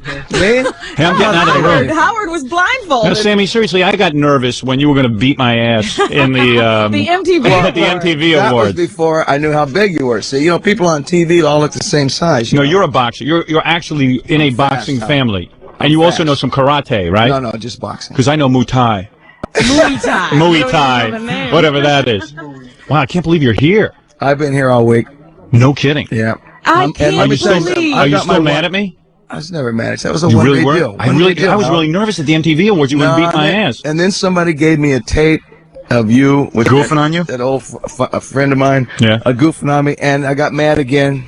No and kidding. then I laugh again. No, when I hear you interviewing other people, I like you. When you're talking about me, I want to kill you. Yeah, right. Yeah, because we met you a while back. You know, did. when we came to a Van Halen concert. Yeah, with that Alex. must have been was it We had 10 a real years good ago? time. That was the other guy. I saw you at the Van Halen concert. I told you how great you were and how good it was that they got rid of David Lee Roth. And then I remember that. And then I I'm so swear I don't. two-faced when David Lee Roth was on here. I just sat there and put you down. Well, you have to. I didn't think you'd ever come on the show. I didn't know you would come on. I didn't know you were that kind of guy. Eddie and Alex talked me into it. They said, go on. Go I on. said, I'm going, hey, I ain't going on that show. The guy's going to get me hot. We're going to get to scrapping. He's big. I could get hurt. Look bad. Listen, what do you care what I say? You're a big star. Hey, you guys Van are doing Halen, great. Van Halen is selling more records now than before. Yeah. It's what? I'm irrelevant. Look, no one's irrelevant when they use your name in derogatory manners. That's right. Who are these hangers-oners here? Who are these guys who are obviously leeching off you? This guy's Van Halen's publicist. He's the that guy right? that talked me into this crap. He's How you the guy doing? that says, Well, you know what? You're smart. Listen, you can't be mad at me. Let me just say something. When you got David Lee Roth in here, the guy obviously he gets. What is he going to say? He's down in the dumps, this guy. You know what I'm saying? He feels bad that you're doing so well with the band, so you try to cheer him up and you get on his I'm side a fine little with bit. Dave. You are? I got no problem. I don't know Dave. I got no problem with him. Really? Fine. It's okay. No problem. Water You under had the nothing bridge. to do with it anyway. Absolutely not. Yeah. He quit. You got to ask They Robin. asked me to join. So we go to the Rest is MTV history. Awards. 9 years now. We go to the MTV Awards, and I'm nervous because I got to get in a fart man costume and fly. I'd be nervous. That was butt ugly, man. I know. All right. Take it easy. Come on, we're trying to make up here. So, I go to the MTV Awards. What's with this microphone? It keeps floating away from me. So we go to the MTV Awards, and I'm really nervous because I got to get up on these wires. I figured this is really dangerous. Guy your size, too. Guy my size, 6'5", with a big cheesy ass. He so you didn't see what I believe look that like. they could actually lift him. Right. So wait a second. So then, and I'm real nervous about it, and I can't believe it. And then all of a sudden, one of the guys from MTV who's running the show comes over and he says to me, "Did you see the paper today?" I go, "No, what?" Because you're all over the paper. Sammy Hagar says when he sees you tonight, he is going to beat your ass in. He is so mad at you, he is going to beat your ass. So I said, that little guy, Sammy Hagar, going to beat my ass. They go, no. I'm The guy's- 5'9". I go, wait a second. Well, to me, everyone's little. I agree. I go. They go, he's from a professional boxing family. Yeah, we didn't know that. And I'm a real pussy. As tall as I am, I can't fight. So I said, you think he's serious? They go, he's dead serious. He really loves to mix it up. So now I'm like, I turn to Robin and I say, not only am I flying down on wires and I'm not happy about him 30 feet in the air, but Sammy Hagar's going to really kick my ass, and how am I going to avoid seeing him? So now I'm real, like I'm going to puke. Howard, you know what you said. Tell the truth. What did I say? You said to the MTV people, you got to get me extra security. Yeah, and then I have them beef up security because I know you're going to kick my ass. So I get really. That guy away from you ruined my whole night. Hey, you ruined mine there a couple times. Did I really? No, see, I had just heard the tape with you with Roth right before that. Yeah. And I was hot that night. Yeah, but you gotta feel bad for Roth. I mean, he's buying pot in the park, for God's sake. You understand? I'll sell him some next time, man. Come see me, Dave. Come see me. I got the good stuff. He wasn't doing well, and I just felt. And you guys were having a great night that night. We were like, why is he angry at us? What were we doing? You guys had sold out some huge stadium, and David Lee. And you won awards that night. Yeah. What about changing every night? What about changing the name of the group to Van Sammy? Is it possible? No, it is. I wouldn't be interested in anything like that, to be honest. What was it like when they tapped you to be in Van Halen? Wasn't that cool? And it was great. But you know what? Honest to God, Howard, I didn't want to do it. You didn't? No, I was. Why? Because I was. Well, you had your own solo career. Exactly, and everything was going good. I just came off tour, you know, and I was thinking, I don't want to join a band again, especially because. And also with all the controversy of taking over a guy's place, and you had to put up with all that. No, that hadn't come out yet. Right. Yeah, see, I knew about it before anybody else. Yeah. Right. Who contacted you? Oh, Eddie. This is cool. Eddie, he said that David Lee Roth is a pain in my balls. I gotta go. He didn't mention his name. He didn't? No, he didn't. Probably what he said was, let me see if I can get Sammy, and if I can get Sammy, I'll boot Dave. Yeah. David quit, man. Dave walked. Yeah. Can you believe that? That's crazy. Hey, only a fool would quit band. Van Halen is a great band. The best band in the world. What are you going to do? Start a lesser band. That's what you do. You quit Van Halen and you start a lesser band. Nothing against Dave. It's what would happen to me if I quit too. It's stupid. You wouldn't quit. No, you don't quit Van Halen. You stick with. This is what I said to him. I said you stick with what you had. You had something big going on. Could it have been that bad? It's not so bad for you, is it? How bad is it? Is Eddie a pain in the ass? No. Be honest. Crazy? I mean, it's a fantastic band. We have no problems. None. We never argue. We have no egos in this band. You sit down, you make a couple of songs, you write some songs, and that's it. We sit down and goof off and do everything. Music is just part of what we do. I can't believe you're here. I can't either, man. I tell you, I didn't want to get up this early. I mean, I would come. That's here really nice of you, man. You're a real man. Great. You're a real man. It's April Fool's. You're a real man.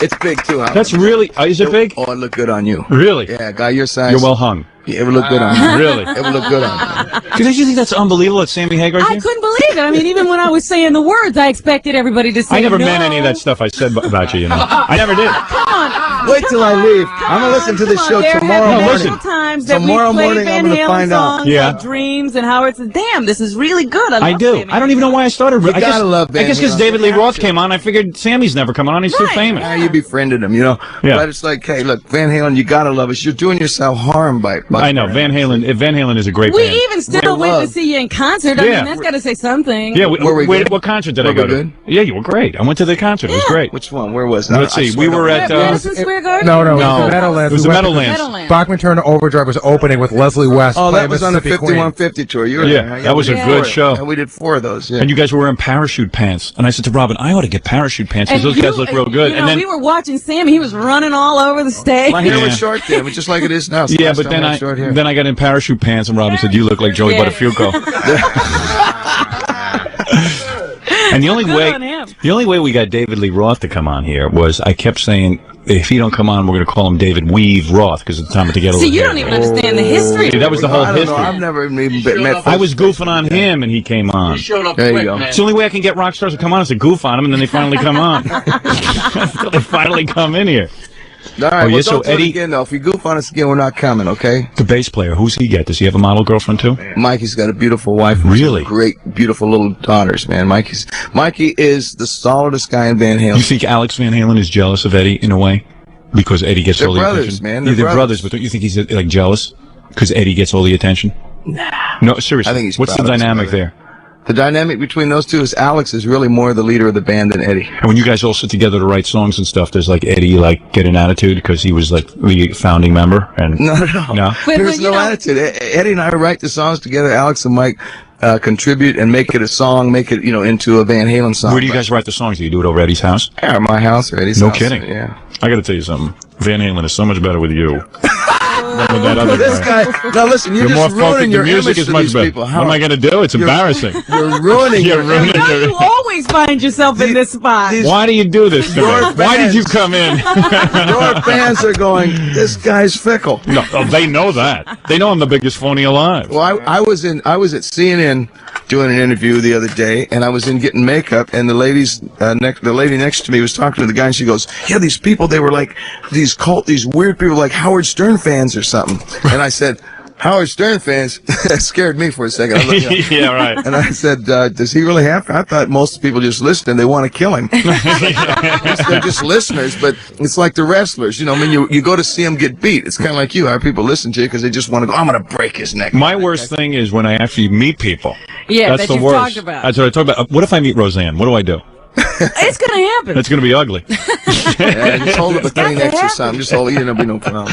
Wow, Sammy Hagar is here, who is with the great Van Halen. Yeah.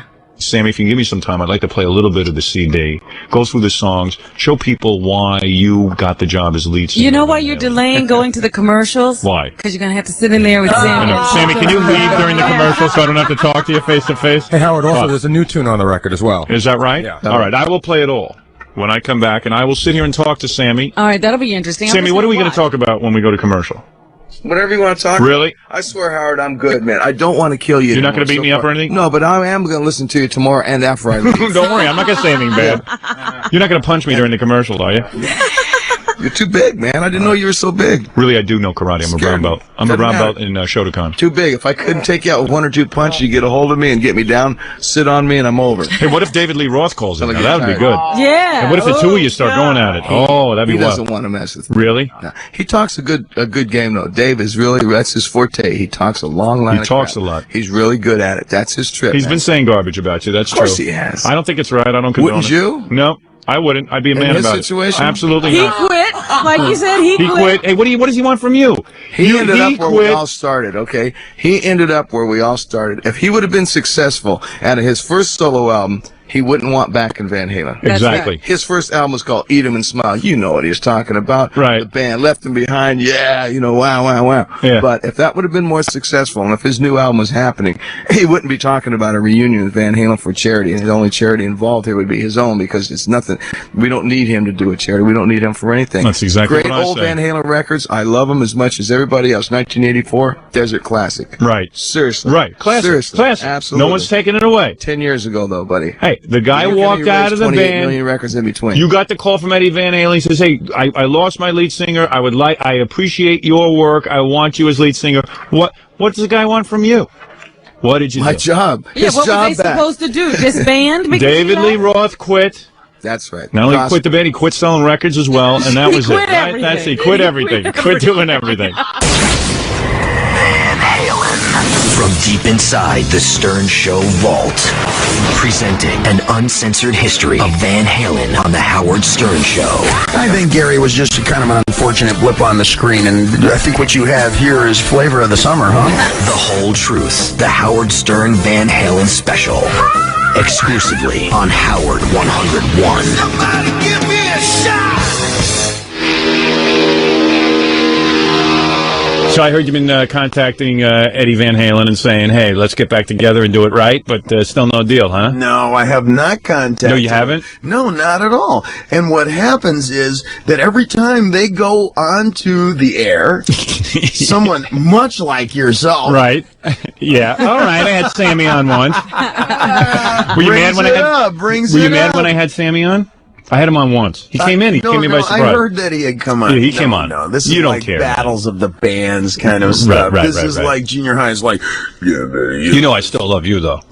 Howard, there's hey, a man. capacity to like many, many different kinds of Well, music. I'm loyal to my friends. You know You know what I'm saying. what Van Halen is now is something very, very different than Right. what That it is was true. before. Yes. It's spiritually, musically, technically, on and on. And what can you say? I love It has no relationship. I'd love to ask you about this. I really It do. has no relationship whatsoever. Answering something that Sam Hagar might say, Jesus, we're dealing with a generation now when you say Sammy, they think of Hagar instead of Davis Jr. That's unfortunate. Yes. Yeah, I understand.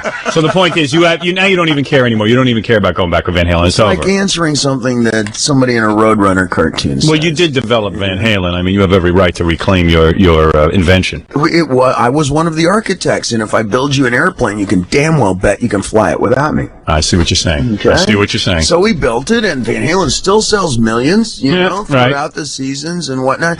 But what happens is they get very bitter and very angry and very harsh, and that's not why I joined music. Right. If I wanted bitter, angry, and harsh, I would have stayed in the military, okay? That's right. And what music is about is some celebration, you know, a little mutual commiseration at worst, but not the...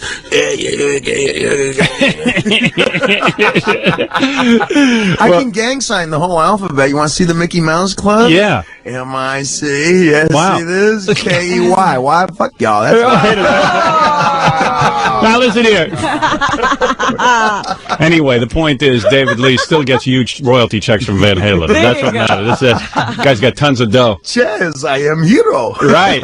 What is it, Baba Booey? You know, John and I were out there talking. We're both huge David Lee Roth fans, you know, with Van Halen as well. Yes. And we were saying that, like, the big question is, they're going to be eligible for the Hall of Fame. Uh-oh. Rock and Roll Hall of That's Fame. gonna be good. Who gets on stage? Oh, that'll be fun. Yeah, now what's going to happen when Van Halen is inducted into the Rock and Roll Hall of Fame? Because you guys are almost just about there. There are certain bad words, and there are certain good words, okay? And the way you can differentiate between a good word and a bad word, think of it like this. I just want to know what happens when you get on the stage with Van Halen. Answer, figure it out through this. Yeah, I mean, you know, come on, man, give me a break. Now What's you the go answer? back to Heidi Fleiss. Yeah, I know. Talking to the Indians, it's all symbolism. Be straight with me here. It is Pretend I'm your manager, and all of a sudden I give you the call and I say, listen, they're having a Rock and Roll Hall of Fame. Van Halen's about to be inducted into the Hall of Fame. We gotta talk to both. Are you asking and for an Eddie. opinion? Yeah, Sammy wants to be there, even though you're the guy who, you know, David started the whole damn band. David did the whole thing with But them. I don't even know whether the question is Sammy or David. I think it's David and Sammy there together? No. And Eddie. Eddie. Oh. This was the classic. What happened? It's very rare that you run into a McCartney Lennon or a Jagger Richards kind of thing. Yeah. That's a luck scenario that you should geographically collide into somebody who has a mutual inspiration and enthusiasm. Or one in a billion. Kid. 1 in a billion. Right. And I treasure it and I salute it when I hear it on the radio. I go, yeah, it makes me drive a little bit faster. And a few million of our closest friends as well. Right. Now, if they should ask, say, Dave, you want to come on down? Absolutely. You bet. You're only as big as the stuff that aggravates you. Right. And if something little aggravates you, then you're a very little person. So you would go to the Rock and Roll Hall of Fame. Oh, and you absolutely. You're right. And what happens when you get on stage? I mean, what are you going to say? I mean, you're going to, Well, are you guys going Are to you pretend? and Eddie gonna hug? Yeah. Yeah, what's going to happen? For me, it is an easy go. It is not a thing of, we're going to slug it out or whatever. We're not boxers. We're musicians. Something bad must have really happened between these guys that we still don't know. Something really bad left happened. of center? Well, what I know David's story is that Eddie was drinking and stuff. Yeah, he couldn't get to work. And he couldn't get to work, and he wanted to go on tour and do all kinds of cool things with the band. And then I heard that David wanted to bring in a keyboard player, and Eddie freaked out because he didn't think keyboards belonged to Van Halen. But then, meanwhile, they do have keyboards in Van Halen. That's what I heard. What happened originally was, I said, hey, I want to tour. It takes me 15 shows just to warm up and say hello. Right. And it was becoming the thing of, no, we'll just play. Valerie doesn't want it. No, the old lady doesn't want it. So we went and we played South America. I took a year of technical Portuguese, okay, so that I could go down there and have a decent time, or at least get us completely in trouble. Right. And it turns out, no, I can't get all the play. So they thought David was a pain in the ass. They thought David but Lee they was. still tour. Yeah, now what's happened, isn't that the curious? You always hate most and others that which you yourself are most capable of. That's going to be a good Rock and Roll Hall of Fame show. Yeah. I'm going to that one. Well, John and I asked. I'm going to that one. John and I were discussing it some more. Is there any chance that they wouldn't ask David to come? Oh, they got to. They have to. He has as much right to be there as those guys. Absolutely. Hagar Van Halen. Don't you tell me. Oh, I agree. Don't you ever say that. He would have to be there. Well, You get out of the room, Gary. Jesus. I think what'll Schmuck. happen is, I'll show up on stage and then we'll make a big production of the Hugging. Okay, well, maybe the feuds are, maybe we're going to maintain the feud. Right. Yeah, and if you have one night of, oh, wow, why did we break up? Please, Oh, that's going to be a good one. I can't can't wait for that. Oh, man. And what's curious is as we sail on, this is something that's a major entity. It's still all over the internet. It's still... You haven't run into those guys at all since the breakup, right? A few years ago, I think I might have talked to you about it after I seen Ed on the street walking up, and Valerie was there. I said, Ed, how you been? Valerie said, he's fine. Oh, geez. No talking whatsoever. And he doesn't even speak And he for kept himself walking? anymore. I didn't recognize him. To tell you the truth, I did not recognize him. Howard, some of us change, some of us don't. Right. There are only 3 people who have never changed since their inception. You, Bruce Springsteen, and Sea Anemones. Thank you. Thank you very much. Thank you so much. June 1996. Sammy Hagar is out of Van Halen. Now, who would have predicted that? Who would have predicted that was David Lee announced Roth would be today back in that Van Halen? Sammy Hagar has left the group. The official word is that there were creative differences, and that David Lee Roth will now be joining the group, rejoining the group. Here is Sammy Hagar. I guess they were trying to get a hold of Sammy to see what had happened. Here is his answering machine message. Okay. Yeah, leave a message. Thanks. Bye. That's it. And here's David Lee Roth talking about the group, I guess, not too long ago. It's sort of morbid if you don't hang out with the old team every now and then and have a beer or a cup of coffee, you know, and say, hey, remember that time? Did I ever tell you that? That has not happened, and that I've called, you know, to them a couple of times and said, you know, just to place a call and say, hey, you're only as big, we are only as big as the things that aggravate us. I don't expect to have a reunion, but let's call a hiatus on this backbiting, name-calling nonsense. See, David's grown. Well, I think I had something to do with all this, but what do I know? All I can tell you is I was trying to get these guys to do a song for my soundtrack with David Lee Roth. I was trying to get Van Halen and David Lee Roth for one song.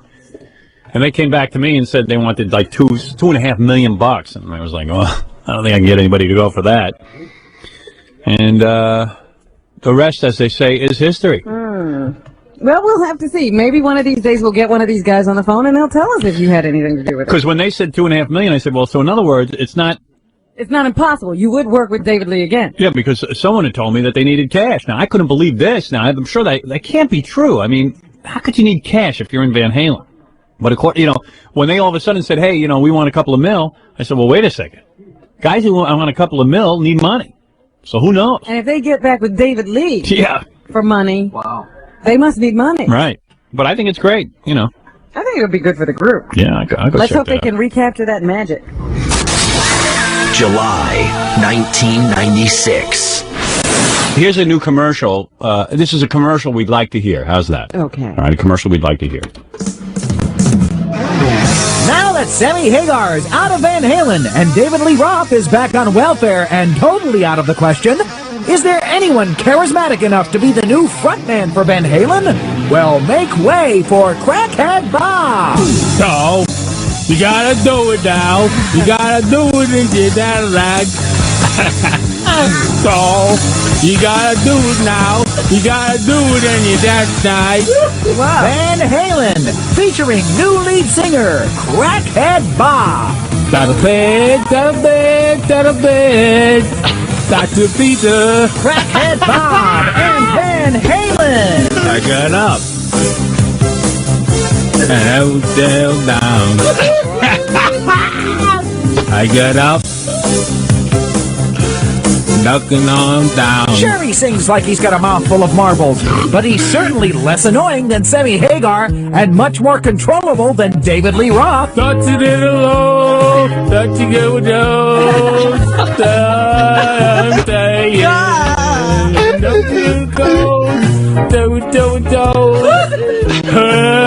Don't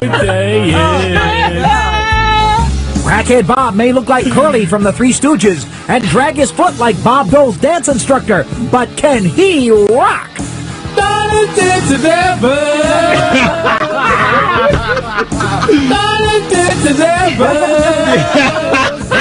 Since Eddie quit drinking, Van Halen has really been dull. But with Crackhead Bob as the new lead singer, the songs will never sound the same. That's it, get it, thanks. That's it, bye. This freedom. This tonight. That's tonight. This freedom. Van Halen, featuring the new lead singer, Crackhead Bob. Look for the tour this fall. Dum. Dum. Might as well dump. Might as well dump. No, dump. Dump. No. Oh, that's cool, isn't it? Isn't that great? Isn't it funny how the Crack messed up his speech so that everything starts with a T or a D? Yeah, that's cool. Crack has a consistency that no other drug has. It gives you that T and D thing. They call it the T and Ds. That's Crackhead Bob. September 1996. I got a million things to talk to you about and a bunch of phone calls, but more importantly, one of the highlights of the MTV Music Awards was the fact that David Lee Roth walked out on stage with Van Halen, a sight I never thought I'd see. And David quite wisely interrupted the proceedings and said, "Can you believe this?" Yeah, we got to address this situation. Yeah. And it did add a lot of excitement. It was probably the most exciting moment at the awards. Yeah, they kept announcing that there was going to be a reunion that nobody expected. I said, what, they dig up John Lennon? Yeah. I had no idea they were going to do that. You know, come to think of it, I heard that too, and I just paid no attention to it because it's usually bogus. Yeah, but it turned out to be for real. Yeah. So where's David Lee? Right, all right, let me look at you. Yeah, look how happy you are now. Look how happy. There he is. Look how happy you look now. Man. Sparkling. You're like a new man. You're sparkling. You're like shining. Been asleep since late 70s. David Lee Halen. Really special. David Lee Halen. David Lee Halen. Who would have thought, huh? Dude, so what happened? Will wonders never cease. All right, so the last time I saw you, we were just sitting around talking and bad-mouthing Van Halen and Sammy Hagar and everybody else, like we usually do. Well, I was bad-mouthing Sam. You know, right. Van Halen has always maintained their endocrine system. Right. No, you always wanted to go back with those guys. David Lee used to say to me, hey, listen, it makes economic sense. The thing with Sammy is not happening. I did my solo thing, fine. Look, why not get together and make a barrel of money? More than that, it makes spiritual sense. Yeah, I mean, you guys are meant for each other. Well, I can say I remember the last time David was on, and he was saying that, you know, we ought to just drop this stuff. You know, let's put it behind us. I mean, David had enough money that he didn't need to work anymore. It wasn't about working.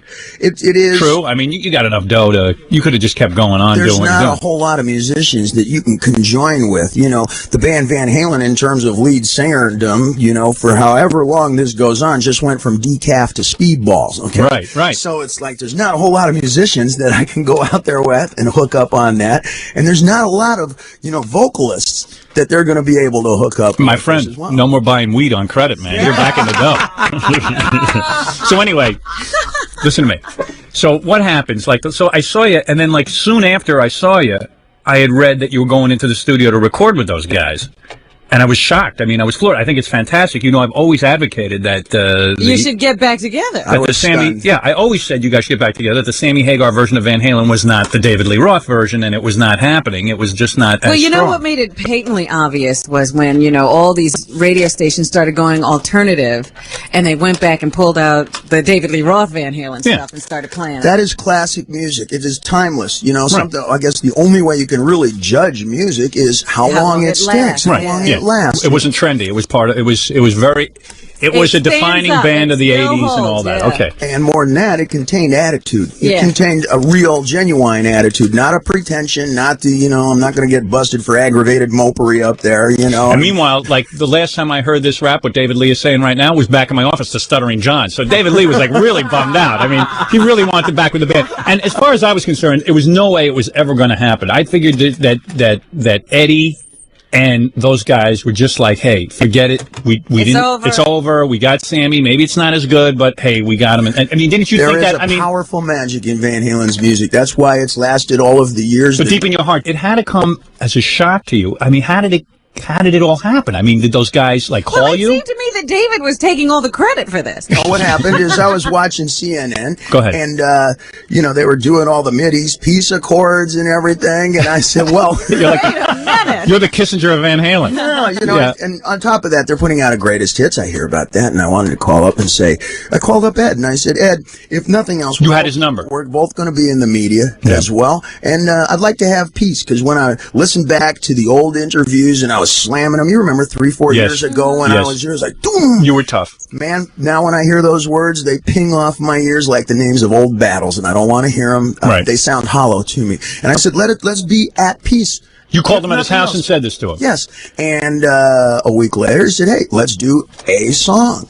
And that's how it started up. Now, were you nervous that you had to go face these guys again? I mean, did after you get all the that, bad blood? thing in your stomach? No. Did you think maybe this was a candid camera and they were going to lynch you when you got in the room? Because it's like you against the three of them. You're walking in and they're all comfortable. Yeah, they've been together all this time. That's adversarial. No, I didn't see it at all as being adversarial. I know what this music is about. Yeah. Once we decide to actually make the tunes, I know what this music's going to sound But like. how'd you prepare? Did you smoke weed? Did you drink? Did you do coke? Did you do Special K, some cat tranquilizer, or did you go in there straight? Yeah. What was the drug of choice when you had them walk into that room? Well, I don't think you'd want to drink a lot of coffee before walking into the room. Things fairly percolate in there as well. Right. But so you walked in straight. You were ready to confront reality, right? Certainly. Right. And you walk in, and I assume the first meeting is at the studio? Uh-huh. Is it at Eddie's house? It was up the hill on Eddie's house. Okay. Wow. And I don't think anybody else knew that I was going to show up. Really? Yes. And, are you kidding? Like So the other guys? Ghost. Oh, they were flipped out. So who's there? Eddie and the two other guys? Eddie was there, and then Alex walked in. He looked like he'd seen a ghost. Well, when you walked, Eddie was there. When you first walked in, it was just you and Eddie alone. Yes. And how did that go? It went spectacular. I mean, what did you say to each other? Howard, it's Did like... you hug? Did you hug? Absolutely. Did you guys make out a little? You know what it is that you grow up listening to the same disc jockeys on the radio. You grow up lusting for the same automobiles. Right. You grow up ditching class from the same junior high schools and so forth. There's a frame of reference there that cannot be replaced. You have friends like that you know. Really? You don't even have to comment. Yeah. You don't even have to comment. You after a while, You just know each other so well. As you can co-conspire in humor, you don't even have to say anything. You just go, and they know what you mean. It had to be weird, though. It was not weird at all. And also, you're a very talkative guy. You're very verbal. You'll come out and say what you feel, even if people don't understand what you're saying. And Eddie, Eddie's a quiet. I don't understand that. But you know what I mean? Like, you're a guy who will fill the room up. Eddie's the kind of guy who's so goddamn quiet that you start to get, weirded out. You know what I mean? Well, you got to have your yin and yang. You You must have your balance. My point is, he's dull. You know what I'm saying? No. He's thinking. This is a world of specialization. Right. And what he specializes in, he's the best at, period. Right. No, we know that. You know? He's the greatest. And what I specialize in, You're the best. I Absolutely. can, in my tiny little corner of the universe, I rule. So you sat down. That's right. You sat down, and did you begin immediately writing music, or you just kind of? Well, wait a minute. The other guys haven't joined yet. The other guys. Well, you really think they're necessary to write a song? I mean, let's face You it. think they did some work before yeah. that you guys got there, huh? Right. We started writing music. They had a piece of music that had already been tracked and needed the vocals, and we wrote a whole other song from scratch. Oh, really? Yes, yes. So there's 2 new songs. Oh, yeah, and so the whole wazoo took, once the producers showed up, 10 days to record all the music, all the vocals. And how long before you guys had your first argument back in the studio? And what was that like? Did you think? 4 hours? Wait a minute. Yeah. Wait a minute. You started yelling at him in 4 hours? Were there things that bothered you right away, and then you said, no, I'm not going to say anything, I'm not going to say anything, and then finally you said, this is ridiculous, I got to talk. Yeah, I'm sure there were like at times you probably wanted to be more vocal, but you held it in. You know what I mean? Like I do that as a way of life. Yeah, I bet. Did you tape this? Did you tape this reunion? Videotape it so you'd have it for the that archives? That should be in the video. Yeah, you should have called me. I would have videotaped really? it. Any arguments are going to come from a difference in lifestyle, and that's it. It's both aiming at the same place to make amazing music. That's the goal. Everything else is secondary. How long did you hang out with those guys, like at the house? Oh, when Alex first walked in and got over the initial shock, we sat and talked for almost 7 hours straight. Is that right? Wow. Picked up on just where you left off, and everything was cool, and probably a lot mellower because now everybody's a little more aware that there's there's some sensitivities between Now, you. was Sammy mentioned in this room? Constantly. Yeah. And those guys were probably talking about how difficult Sammy was, and you're laughing because that's what they were probably bad-mouthing you to Sammy. Well, that's the beauty of Van Halen. Right. You know? It's like we may turn on you like Sinatra after his third martini like that. So there will be a best of album. You will be with 2 new tracks on the album, and will there be any Sammy material on the best of? I don't know. I believe so. The lineup has changed so many times, and I literally came into the middle of this. They had album cover art designed and general tunes. How did you feel about that you're not being consulted on a best of album, that you're sort of just being brought in and doing the 2 songs? And what do they do with the cover now? I mean, why can't you be consulted on the cover art? You couldn't pick a better mercenary to hire for a brief little war here. Right, if it should become longer, God bless. But if not, you could not pick better. I had some ideas, for the album cover and stuff. I said, hey, we should put a drum for Al, and we should put a guitar for Ed and a bass for Mike, and I should be represented by a baby's arm holding an apple. That's it. Beautiful. And were they open to your ideas for cover art? Of course not. Right. They have people to answer to. I do not. So you were on good behavior. I mean, it was in the middle of it. I came into the middle of it, and it's been juggled around a number of times because initially when I came in, nobody knew. I knew. Right. You knew. Yes. But the rest of the general crew was kind of wondering, well, how's this going to be perceived? How is this going to be seen in the public? They had their manager said to me, Dave, don't get too excited here. We don't know what's going to be happening. Right. And we don't want... So you're not the front man for Van Halen yet. This may be perceived as a kind of a Styx reunion or something. All right. Oh, God. Well, okay, I show up, I want to make my tunes, but we all know that we're talking about nuclear power here. Not me, the entire band. And boom, out of everybody's perspective, holy mackerel, everybody's screaming for a tour, screaming for videos, everybody wants... Well, you knew that would happen. I suspected. Yes. But I spend a lot of time on La Calle in the street, Right. In the general watering holes of... People want to see you back with Van Halen. So now I take it that when you went to the MTV Awards... That was like an official coming out? The 3 guys didn't even see you probably backstage. They probably waited to the last minute to bring you all together. Is that correct? No. Everybody rides together. Everybody knows. Oh, yeah? And when you walked in, I mean, the place must have gone nuts even before you went out on stage, just or did backstage. They keep you hidden? Oh, no. They kept you hidden that night? People got nuts. We didn't announce it in advance, but... once we show up, it's amazing. I mean, just the other night after the awards show, a few nights later, I was walking down the street in complete camouflage. I know Yes. I'm an expert at ermine camouflage. Yes. You learn how to sink into the wall. Nobody notices, and a police van pulls up, and I go, woo! I thought they were going to shake me down. He goes, Why not? You've been arrested attention. before. Yes. Mr. Roth, you're the man. Really? They're all excited. There's like 9 arms with gloves out the window. Because it was interesting when you I walked don't out. walk anymore. When you walked out on the MTV Awards, you waited for them to walk out, and then you came out last. We thought that you were just following them and I thought stalking you were them. stalking them. We didn't know. We had no idea that you were back together. And then they were on stage and they didn't know what to do. But I got to tell you something. As usual, you became their frontman again. I mean, they kind of sunk into the background, and you took over. And you addressed the audience and said, wait a second, let's acknowledge what's going on here. This is a big deal. We play different instruments. What I play is my body, my voice, my words, and you got different instruments. Yes, it is. If you walk out, if you're a guitar player or a piano player, and you walk out there without your instrument, then it's going to naturally go to whoever is going to be able to speak. I haven't seen you this excited in a long time. I mean, you are really happy. You like this. Yes, I am. Yes, you are. I'm delighted. And isn't it ironic that the cops who stopped David Lee to congratulate him are the same cops 5 years ago who busted him? Oh, yes. It was unbelievable. Dragged him off in handcuffs. Hey, you have to have at least one minor drug bust on your resume to be a rock star. Yeah, I mean, it was about time. So I got the perfect one. It was great. $10 worth of postage stamp size bunk Jamaican reefer. Right. And we're still talking about it. And it worked. The only thing I screwed up was the timing. I should have been busted yesterday. Yes, that would have been good. Now when will we see a Van Halen starring David Lee Roth tour? When will that happen? When will you announce that? One little move at a time as we go. Is all that I know. So is next we're doing a video. Oh, you are doing a video. And this is what now that'll be good. I'm told, we were going to do one song and things started to go good, and then we did 2 songs. Now I understand we're going to do a video. I have no idea what shape that's going to take. Now isn't this interesting? They kind of got you in an interesting place now. Yeah, because I was going to ask about the business relationship. They tell you what's going to happen. Now I don't see any reason why you shouldn't call them and tell them what's going to happen in the video. Stop trying Hey, listen, I'm not your manager or anything, but what is this? Because, it's like they still hold Van Halen. Yeah. They've got what he wants. You know what it is? It's some kind of fake democracy in any rock band. Yeah. And you just have to imagine, and I said out there to the fellas, imagine if you have a dysfunctional family here, Yes. just Yes, like we Van do. Yes, Halen, we do. okay? Right. And imagine if you broke up and reconvened 10 years later, how confused and, you know. it's hard to figure out. And you're the alpha dog here. You're the boss here. In a band, it's a quasi-democracy. That would mean that everybody in this room would have a say, even Baba Booey. Really? Oh, well, that can't Your mind's be. fairly real.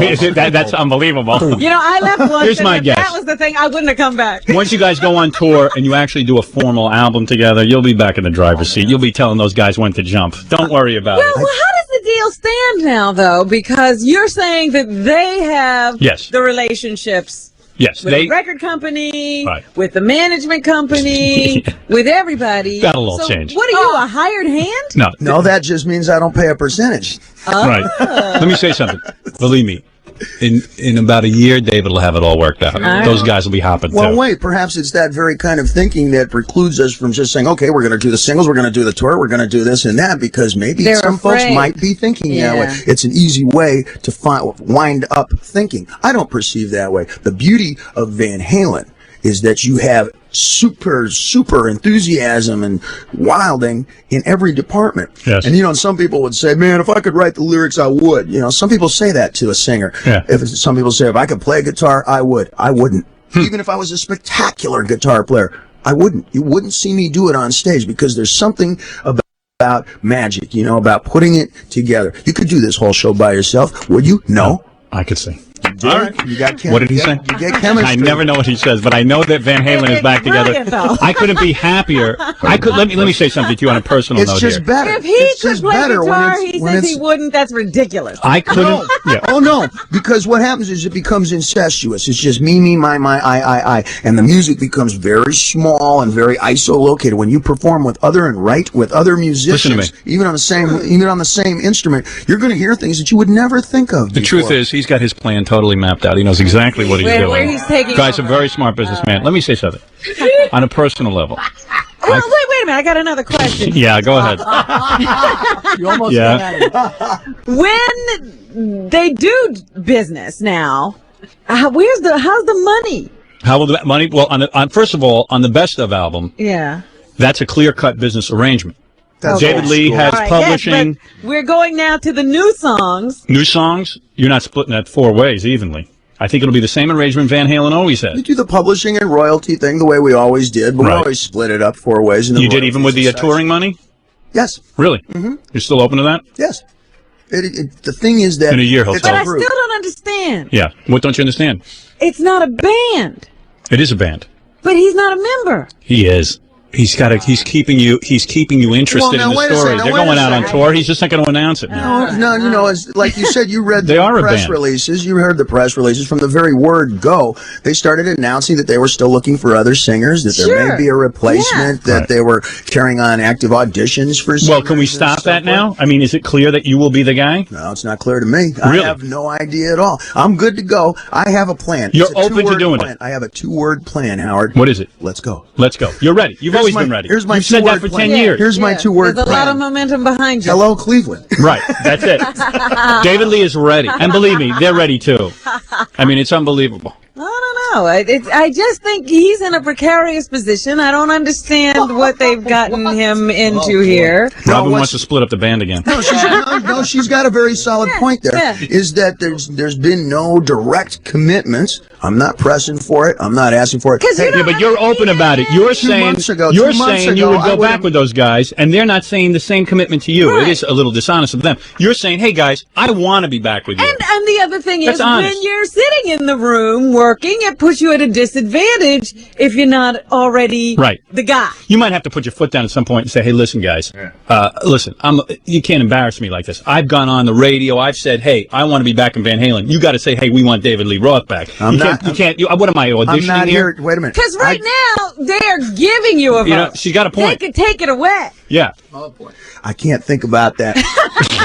What am I going to stress on that? Why don't you tell him either 2 months ago, I would have never thought, me and 10 million other fans never would have thought that I would be sitting here and talking to you about this. Right. Who would have thought that there would even be a phone call in the midst of all this chaos? I would have thought that you know, like when we saw Russia disband, you know what I mean? That this is even more of an impossibility. 1 month later. What else is in the news? Of course, everybody's still talking about the breakup of Van Halen. Well, David Lee says he will come in here first when he's ready to talk. Right now, he's a little shook. Well, Van Halen is talking right now. Right. They have announced that Gary Cherone of the group Extreme that announced its breakup last week is their new lead singer. They said that they came together and it just sort of worked out. And here they are making it official. Here's Alex and Eddie of Van Halen. 99% of him is. I don't know what the other percent of his body is missing. We're working on that other percent. Gary is our first choice, though. Yeah, basically he's in. We're just waiting for a couple of legal things to be ironed out. Yeah, like David Lee's suit. And how was he chosen? You know, I hate to use the term audition because I find it demeaning, you know, to the person, whoever walks into the studio. What Ed and Mike and I try to do is spend a week with a number of different people and see what the chemistry is like. And it didn't take long to figure out that the chemistry with Gary, not just artistically, but in every way, that it really worked. Well, I bet you they said the same thing about Sammy. Well, yeah, I was going to say, Sammy, watch your back. I remember them saying the same. I mean, Gary, watch your back. I remember them saying the same thing about Sammy a couple of years ago. They should get David Lee and Sammy to start a group. Well, they could be the new Sam and Dave. I just figured that out. There you go. And I think so. Finally, Eddie and Alex talk about the guys who are no longer with them, and they say they can't understand why they're upset.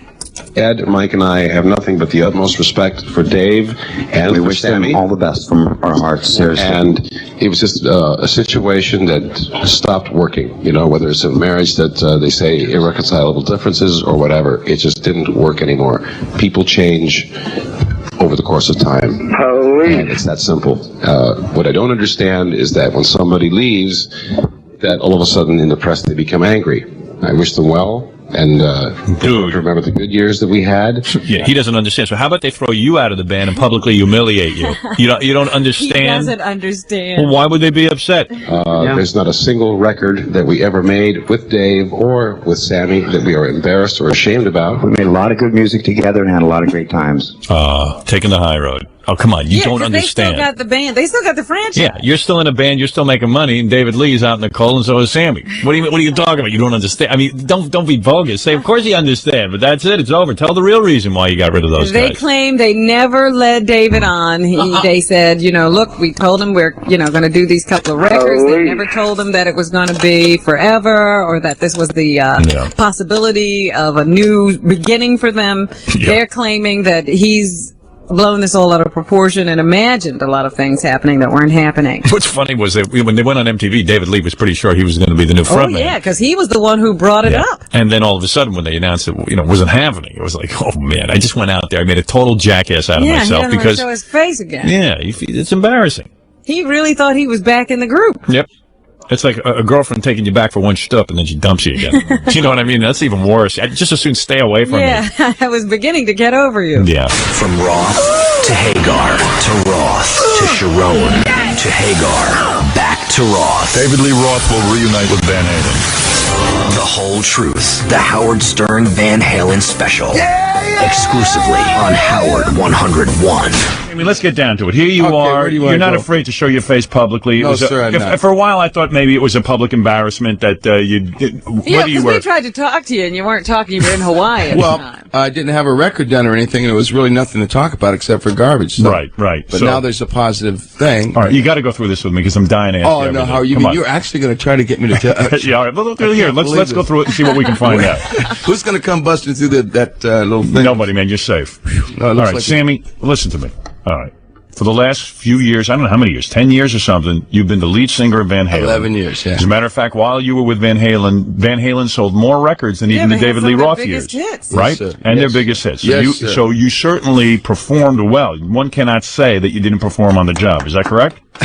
And how could you keep a guy for 11 years if he never wanted to work? Right, Yeah, well, I think I performed well. Yeah. Okay, you performed well. You were there. You showed up every day for your job and the whole thing, Yeah. right? However it works We in rock saw him. stars. It looked like he liked being on stage and I stuff. loved it. It was great. In fact, it kind of seemed like you had sort of given new energy to the band. They were practically performing fellatio on you when you came into the band because it was like, hey, this guy's so good, man. He's not like David Lee. He's got a lot of energy. He's not giving us. He's not ragging on us. Anymore. He's willing to use keyboards. The whole thing. Yeah. Right. Okay. Whatever it was. It sounds familiar. Okay. It really does. All right. So take me back.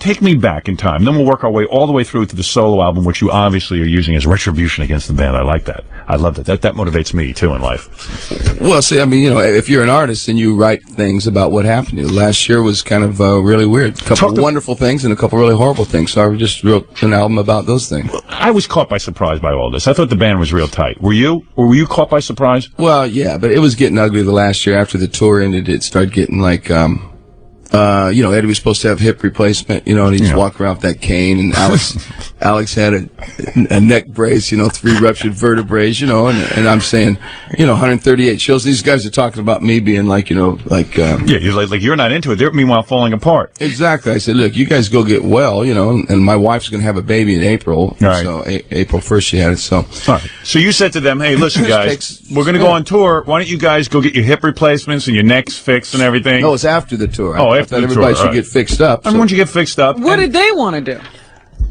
They went right straight back in the studio, and they wanted to record a stupid song for Twister, and then they wanted to do a greatest hits record, and I didn't want to do a greatest hits record. Yeah, now that was the big. By the way, the band looked like after the tour, the band looked like Vietnam vets. That's I'm telling right. you, They looked like they'd been through a war. It was really. Is it true that a sober Eddie is a sad Eddie? I've never seen Eddie sober, and I heard he's sober now, and I hope he is, but I've never. You don't believe it?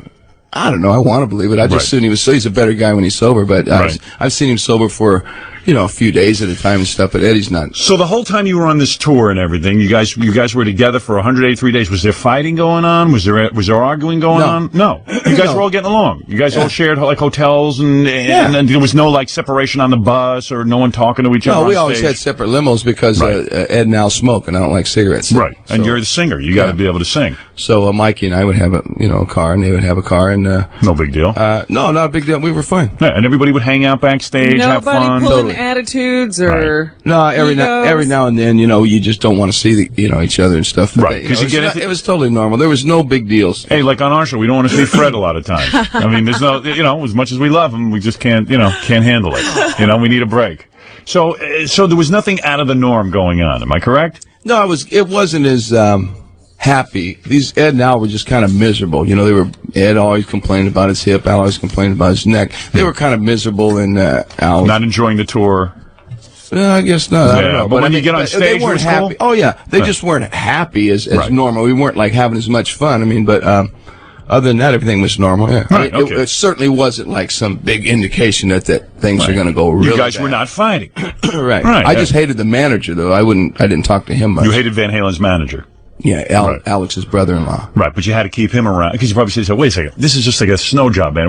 How's his brother-in-law being the manager?" Well, there you go. When Ed who else does he manage? When Ed left for that, he manages Rush as well. Oh, he does. Oh, okay. And Extreme. The band Extreme. Oh, well, there you go. Yeah, that's pretty weird. Yeah, right. Because the new lead singer is the guy from Extreme. That's right. Interesting. Okay. Which is really weird because how does Extreme feel about losing their lead singer? Well, I guess, we're getting about to break up because, this guy was doing a pretty bad job of managing them too. All right, okay, so broke Extreme up. So you get off the tour. Rush is still together. I think I'm understanding what you're saying here. You get off the tour. Everybody's kind of miserable because there are various ailments or whatever's bothering them, and the drinking is going on and all that. And you said, hey, dudes, why don't we take a couple of months and mellow out here before we get into the studio? Wait a minute, I got to ask one other question. Go ahead. Because one of the things the manager it's like a press conference. Robin here is Howard. Sammy was not being supportive of Eddie's sobriety. Is that true? Are you not supportive of that? That is that is one of the things when I wrote the song on March and Mars, Little White Lie. Right. I mean, these guys, the most disappointing thing about the whole thing, it was a wonderful trip. It was 10 years of greatness, but then these guys, they just started lying. Why? And they started blaming me for all their problems. Why? You think Eddie because Van Halen was drunk when I met him. Right. The day you met him, he was The day loaded. I met him, he was drunk. You went in for the, whatever it is, an interview or whatever, to discuss being in the 9 band. o'clock in the morning. You know, Guy's loaded. 4 o'clock in the morning loaded. You see Eddie, he would have a little buzz. I mean, you know, I'm not saying he was puking and stuff. Right. You know, Well, he should be able to handle his liquor if he's... Ed was a cruiser, and I used to always try to...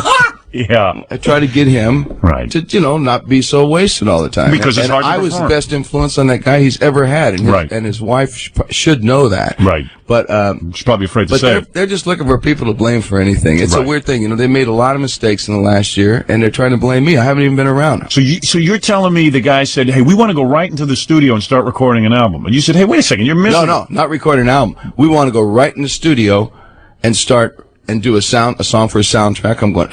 Strike one. Who's going to be on the soundtrack? Right. Oh, it's like, you know, all these people that Van Halen fans would not like. I mean, I love Katie Lang, and I love I forget who else is on it, but there were all these people that I'll be going, man, the Van Halen fans are going to go, we mean we got to buy that just to get that one song? It might seem like a rip-off to the fans. Totally a rip-off. I know when I put my soundtrack together, I try to put artists of similar backgrounds. That's right, and you're absolutely right, Howard. That was totally cool. And if you're into rock and roll, then you were into this album. That was the thing. So, okay, that's a good point, because it could be perceived as a rip-off. It was a rip-off. Right. Hey, Van Halen fans, you got to go buy this thing just for this one lousy song. Right, okay. So, and then you were against the best of because David Lee Roth songs were on there, right? No. It wasn't anything to do with that. Oh, hell no. Look, David Lee Roth, man, I've been living with David Lee Roth from day one. I mean, you know, it's like, I don't want to worry about some comparison. Everybody knows David Lee Roth was in the band. Right. We did what we did. He did what he did. I had no problem with Roth. I didn't want a greatest hits record because I think people that do greatest hits record means you're over. Your career's over. Every single album we had was #1. Every single tour we had was sold out. Now, why do you want to go out and then resell your fans the old stuff? Is that because they needed money? Is that because they needed money? I don't know. But I didn't need money, and I said, and we were offered, we got a ton of money for it. It makes you seem like you're over if you do a greatest hits package. It looks like hey, your best stuff is in the past. What's the matter? You can't think anything new? Is that that's what people are going to accuse you? And the same thing, you put 2 new songs, that's what they wanted me to do, 2 new songs on a greatest hits package, and resell it to the fans. I'm going, the fans already have the greatest hits package, and they're going to have to go out and pay $49 or whatever this big old record's going to be. So I bet you Eddie came to you and said, hey, wait a second, Sammy, you know, we started this band, why are you putting the kill on our greatest hits? You're bumming everyone out. Just go along with Eddie it. never said nothing to me. He just said nothing. No, he just goes along with if I would have, when I'm talking to Eddie, he'd be going, yeah, I know, yeah, no, I know, yeah. So he never called you? He never said anything, who fired you or whatever? Oh, Eddie called me up and said, Father's Day, 9 o'clock, June 16th, Sunday morning, 9 a.m. Father's Day? Father's Day. I'm laying there with my 2-month-old baby, rolling around in bed, you know, my wife and I having a good time. Hey, Eddie, you don't sound too good. What's the matter? Oh, we got to talk like it's a chick. We got to talk. That's what he said. He said, we got to talk. So I said, what do you want to talk about? It's Happy Father's Day, Ed. You know, by the way, right? Right. So that was it. He just says, well, man, you never want to do anything we want to do. You know, you always want to do your own thing, and you always want to be a solo artist. And I'm going, huh? Well, when was that? Oh, yeah, exactly. Yeah, right. You know, so I didn't do one solo record since I was in the band, except for the one I had to do. So anyway, long story short, I just said, what's the problem? He goes, well, you know, we got Roth back in the band. It's been going great. And so we're going to do a couple of songs for the greatest hits package. You didn't want to do it, so we're going to do it with him. And it's going great. We're probably going to do a tour, so you can just go back to be a solo artist. And I went, wow. Did you say anything to him? Of course I did. I can't repeat that on the radio. Howard, did you want to hear what I said? It did involve the F word and everything? Big time. Really? Yeah. I even made a deal. I said, if what you guys do is better than what I did with you, I will. Fellatio. Both of you. Really? Oh. You will perform fellatio on the band? Him and Roth? Him and Roth. Really? Yeah, absolutely. Wow. Glad I didn't have to do that. Did you tape this call? And you listened to the David Lee Roth stuff and you said, hey, it ain't happening, right? No, it was not happening. One of the songs, Howard, this is good. What did you think of all that? Were you pissed when David Lee was brought back into the band? You had to be on fire. Come on, that's like walking in your house and finding your wife in bed with her ex-boyfriend that you know, really messed her around before, and she hated him, and you hated him. You wanted to kill him because he wounded her so bad and hurt her. I mean, these were the guys who hated David Lee Roth, and now they're in bed with David Lee Roth. Exactly, Again. man. I tell you, that was a really, really Did you tune into MTV to watch when Roth walked out with Yes, Van Halen? sir, You I did. Where I'm were you still when that, smiling. Where did you? Where were you when that happened? I was at my house. You were at your house, laying in bed, watching this thing. Yeah, I was sitting on the couch with my wife, and we were watching. And I was nervous, Howard, because I thought, if they perform, what if they're great? Haven't. Right. This competitive. Yeah, well, this could really be, This could man, hurt. it could make me look really bad here. Right. And when they came out, and that silly Roth, man, he is a silly dude. I don't know this cat, man, but he is silly, And I just leaped off the couch and I hit the floor. I mean, it was like I just rolled a big fat one or something because I was laughing so hard I couldn't stop laughing. Really? And how funny You knew was it wasn't working. How funny was it to you when they only kept him in the band for 2 minutes and then fired him? I mean, did you? Well, that wasn't funny because I knew that it was just, they could not work with David. Right. I knew it. You knew it would I've been in that band for 11 years. These guys hated him. Right. They thought he couldn't sing. Right. They thought they couldn't respect him, and they just worked with me for 11 years. They couldn't go back with Dave. That was impossible. Right. So I knew it was just a ploy. It was just a marketing scheme to launch the greatest hits record. Right. So even when he said to you that David was back in the band, you didn't believe it? Right. I believed it for a reunion tour because Kiss was doing so well, and because if I was out, I knew they could do that. That would have done well. So even if these guys needed money, there's no way they could put up with David Lee, and they couldn't deal with it. And the thing is, did the greatest hits package that you were against sell well? No, it didn't, did it? It sold a couple million records. Sold a couple of millions? But that's not good compared to what our normal albums sell. We sell 5-6 million records every time. Right. But they cashed in, man. I'm telling you, and it's just really weird to me why they would do that. And I'm going, I just don't understand. But if it was time for a change, it's time for a change. I'm happy with the change. Right. If they would have said, Sammy, we don't like the way you sing anymore, don't like your lyrics, don't like your songs, we're going to get a new singer. Right.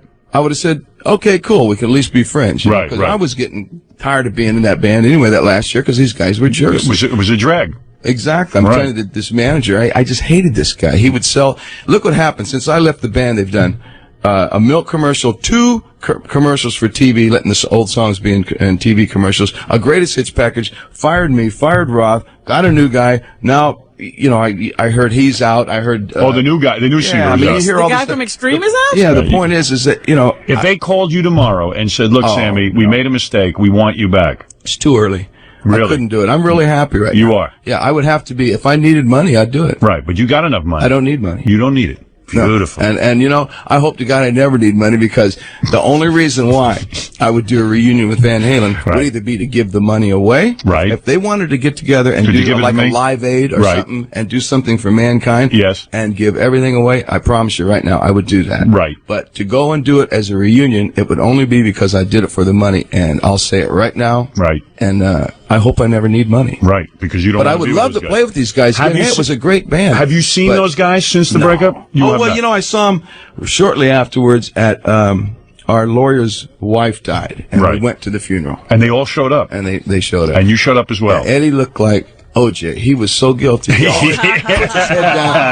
his head down. He's going, oh, man, I don't know what to say, man. It's really uncomfortable. I said, what's so uncomfortable? It's like, if everything was cool, you wouldn't be uncomfortable, And what about the rumor that you and David Lee Roth are forming a duet?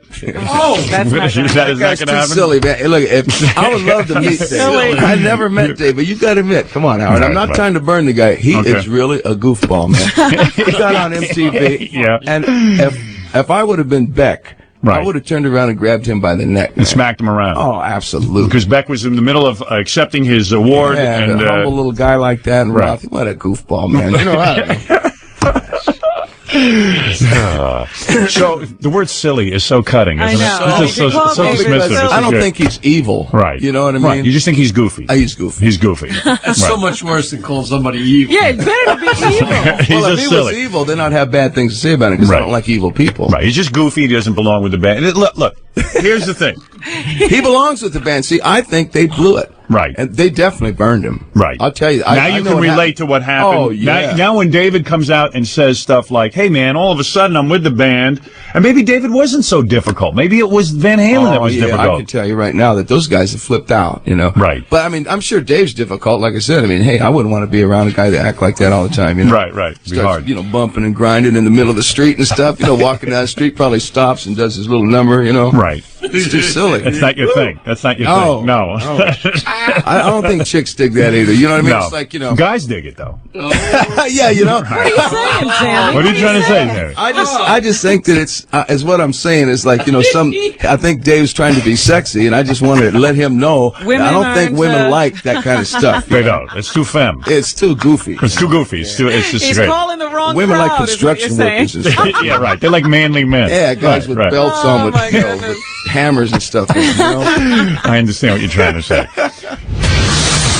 David Lee Roth. 1997. So this past MTV Awards, MTV called David. This is what I heard. Tell me if any of this is true. They wanted you and Sammy Hagar to walk out together on the MTV Awards. Is that true or false? I never heard anything about Never heard anything about that? This was a rumor. But I know you would never do something like that because that would be ridiculous.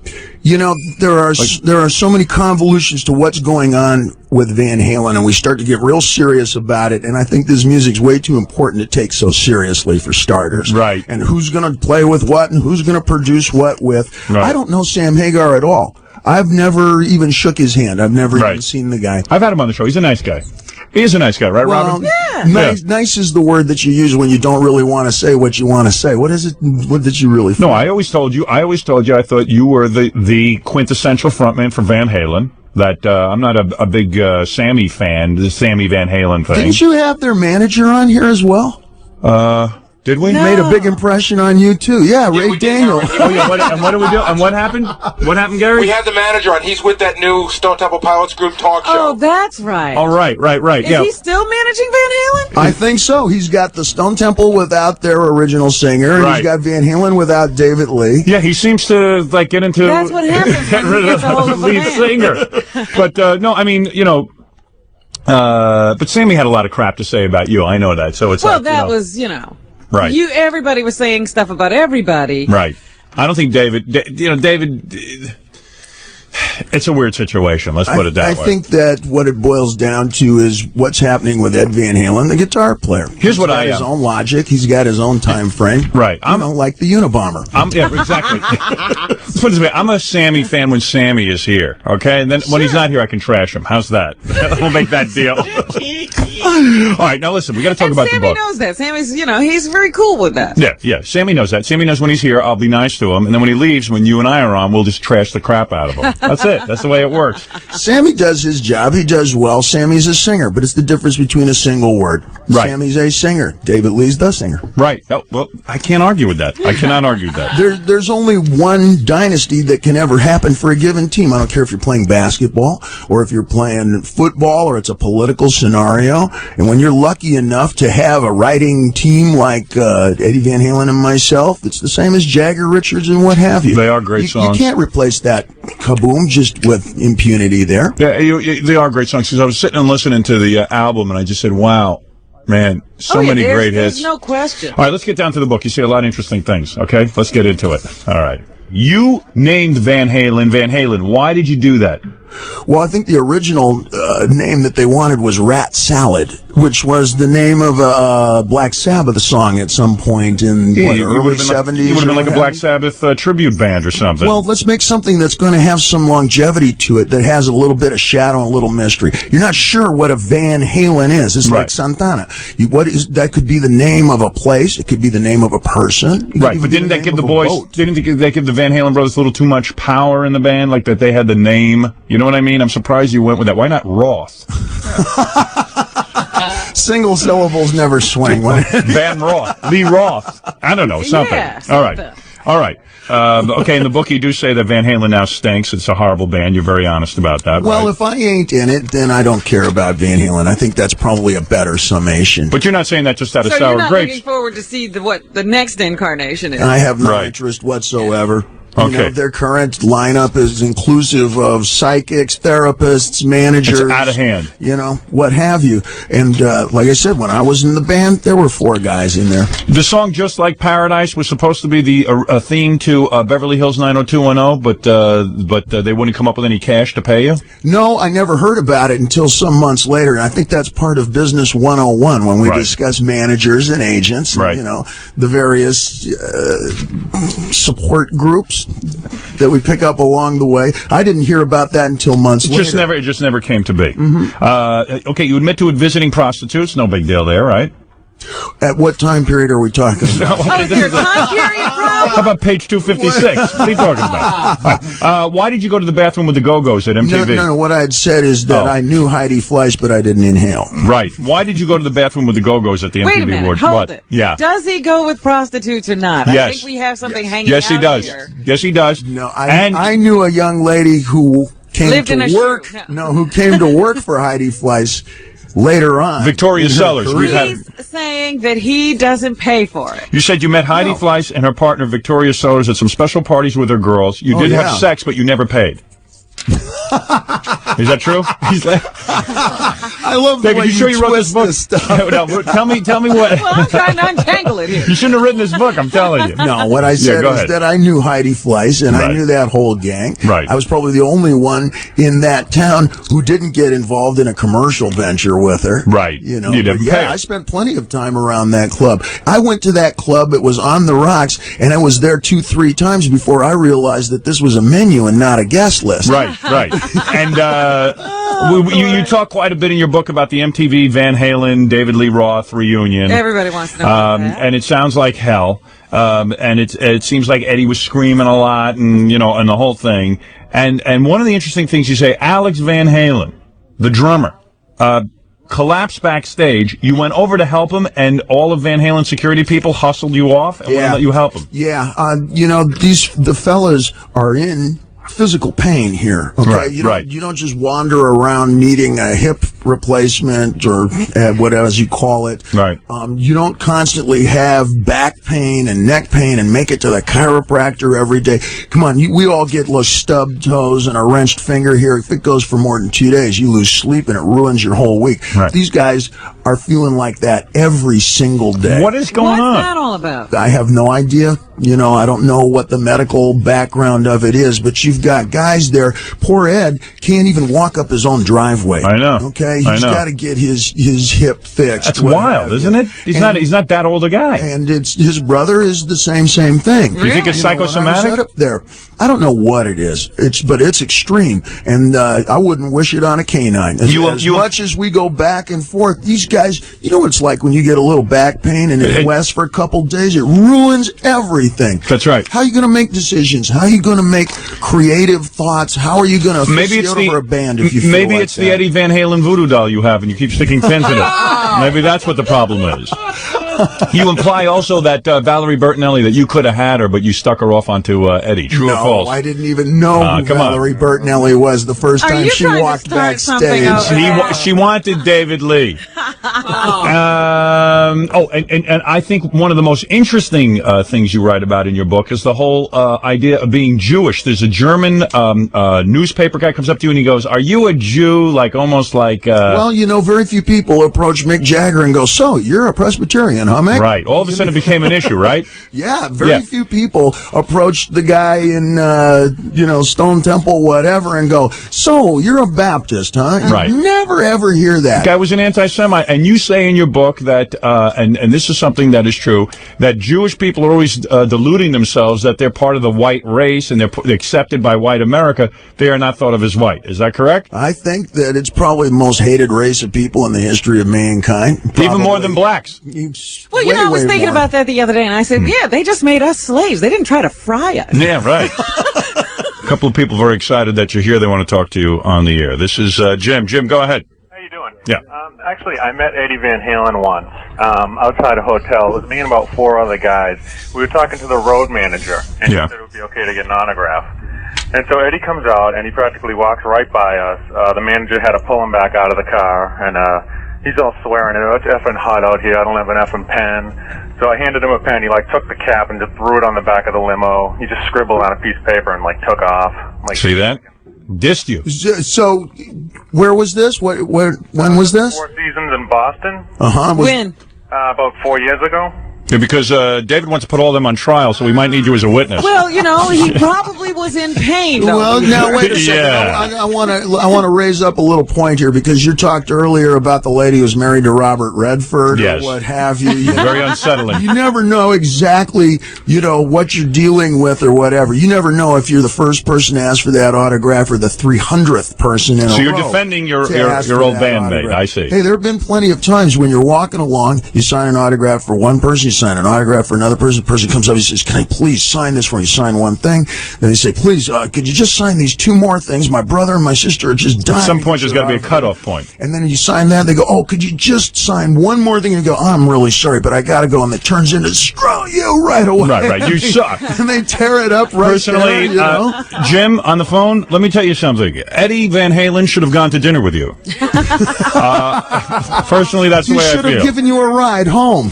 Ron, you're on the air with David Lee Roth. Hey, Howard, this weekend I was watching the E-Network and I caught some of the gossip show, and they said that Gary Cherone has been kicked out of Van Halen and that you were going to join them and do a surprise concert. I am not doing a surprise concert with Van Halen. You ready to squash that rumor? No, you mean David's supposed to do one. Right. I think what happens David was going to be doing a surprise concert in February, and he don't know about it yet, but... Dave, what about that surprise concert in Go February? back with those guys again? As far as not knowing about it yet, if it exists, well, that's par for their course, but Right. I kind of doubt that. I think what happens is every time I show my little mug in the public and people realize that I still have the same attitude, I have the same spirit, the energy is still there, Right. Then people realize it can still happen. Right. You can have the changes, you can have the Van Halens doing milk ads, or you can have their shrink doing interviews on their behalf, but when you see that I'm still genuine. What are you talking about? Your shrink did an interview on their behalf? I think that it's probably the only one who hasn't done an interview on their really? behalf. Man, you see, you know more about it than I do. I'll Well, be when honest. people see me in the public, they assume, oh, it can't happen again. Yes. Would you work with him again? I mean, after the last fiasco. It's, yeah. Yeah, you would. Sure. But we'd have to make, a few stipulations up front. Not a whole lot of rules and a whole lot of compromises. Right, because when you read David's book, you can see that those guys the last time really kind of set him up. Right. Well, I would go up and I would sit and they'd say, we're going to have a band meeting, and there'd be 9 people there. Right. Yeah. When do we get 9 guys? Yeah. Quick, I got to do one more call. Go ahead. Sure. Dave, you're a great singer, but I think your time has come, pal. What do you mean by that? I would agree. My time is right now. That's why we're on the Howard Stern show. Arsenio's Hall first show. You said that the big Van Halen thing was all blowing up. You said that you would always be the parade and Van Halen would always be the rain. No. Why now? No, I've never been on the Arsenio Hall show. You haven't? No, I was never been on. He was never on Arsenio Hall. You were on his very first show. Is that right? No. His very first Not true. show. No, I've Who never do they been have on you the confused with? Who do you think he has you confused with? I've never been on the Arsenio Hall show. Might have been the lead singer from Piper. His very first show. Don't badmouth your friends. This is as equally as cryptic. I've never been on the Arsenio Hall show. As far as, the parade and... It would always be the parade. Did you say anything like that? It would always be the rain. Well, what's wrong with saying that? I think I might have made an allusion to they will always try to rain on somebody's parade. Right. Well, exactly. What's wrong with saying that?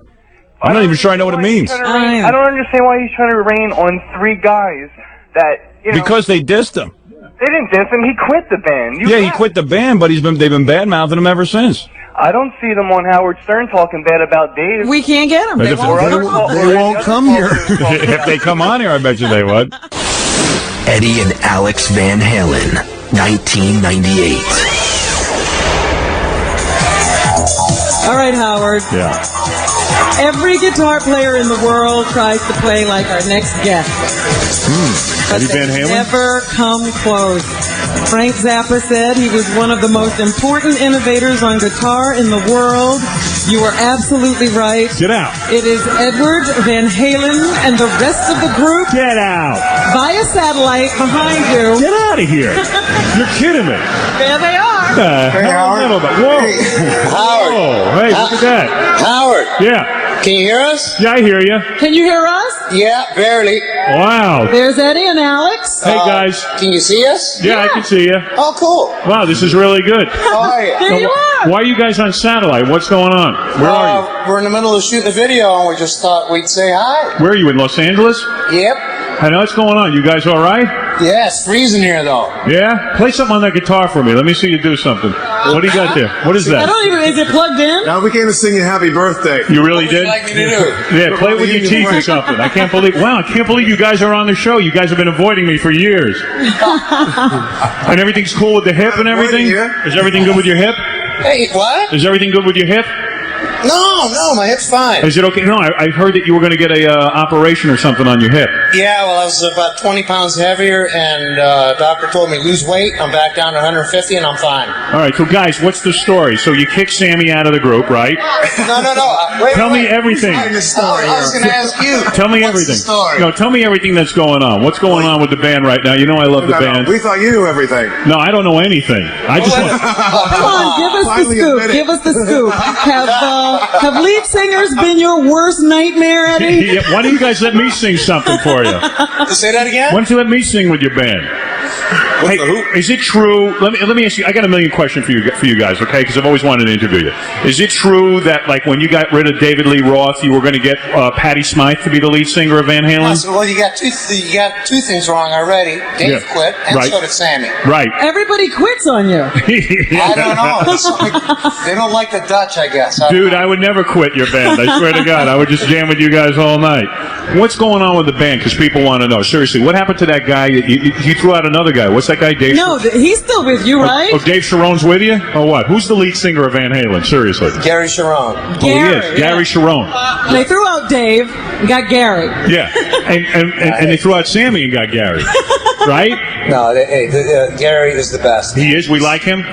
You will love him. Yeah, and it's working out good? Incredible. But we could throw him out too if we get sick of him. That's right. Why not? Who cares? We don't Screw throw him. anybody out. Right. It's like every 10 years, You know what get tired of us. Right. What I read today, because a lot of people mimic Eddie's style. Right. He really hates that. You do? What is that all about, Eddie? You hate when people play like you? Well, I don't know. It's just been part of my playing for so long that when other people do it, it's like they're kind of missing the point. They're doing it like some kind of trick. Yeah. So who do you hate? What do you think? I'm actually kind of embarrassed about the whole thing because it seemed like the whole rock helmet hairband stuff kind of peaked behind that. You know what I mean? Yeah. Hey, let me ask you a question, all right? Now, I want both of you guys to answer this. Who's a bigger pain in the ass, Sammy or Dave? Now, is that a loaded question? Yeah, no, seriously. Who is the biggest pain in the ass? It depends on what day of the week. Right. So Wait a minute. I thought there was a love fest going on with Sammy Hagar. What do you mean? Yeah. Remember when they first got together? It's like, no, this is love. This is harmony. Yeah, the party's over. Yeah, we're really gullible, Yeah, right. So Sammy was on the show bad-mouthing you guys.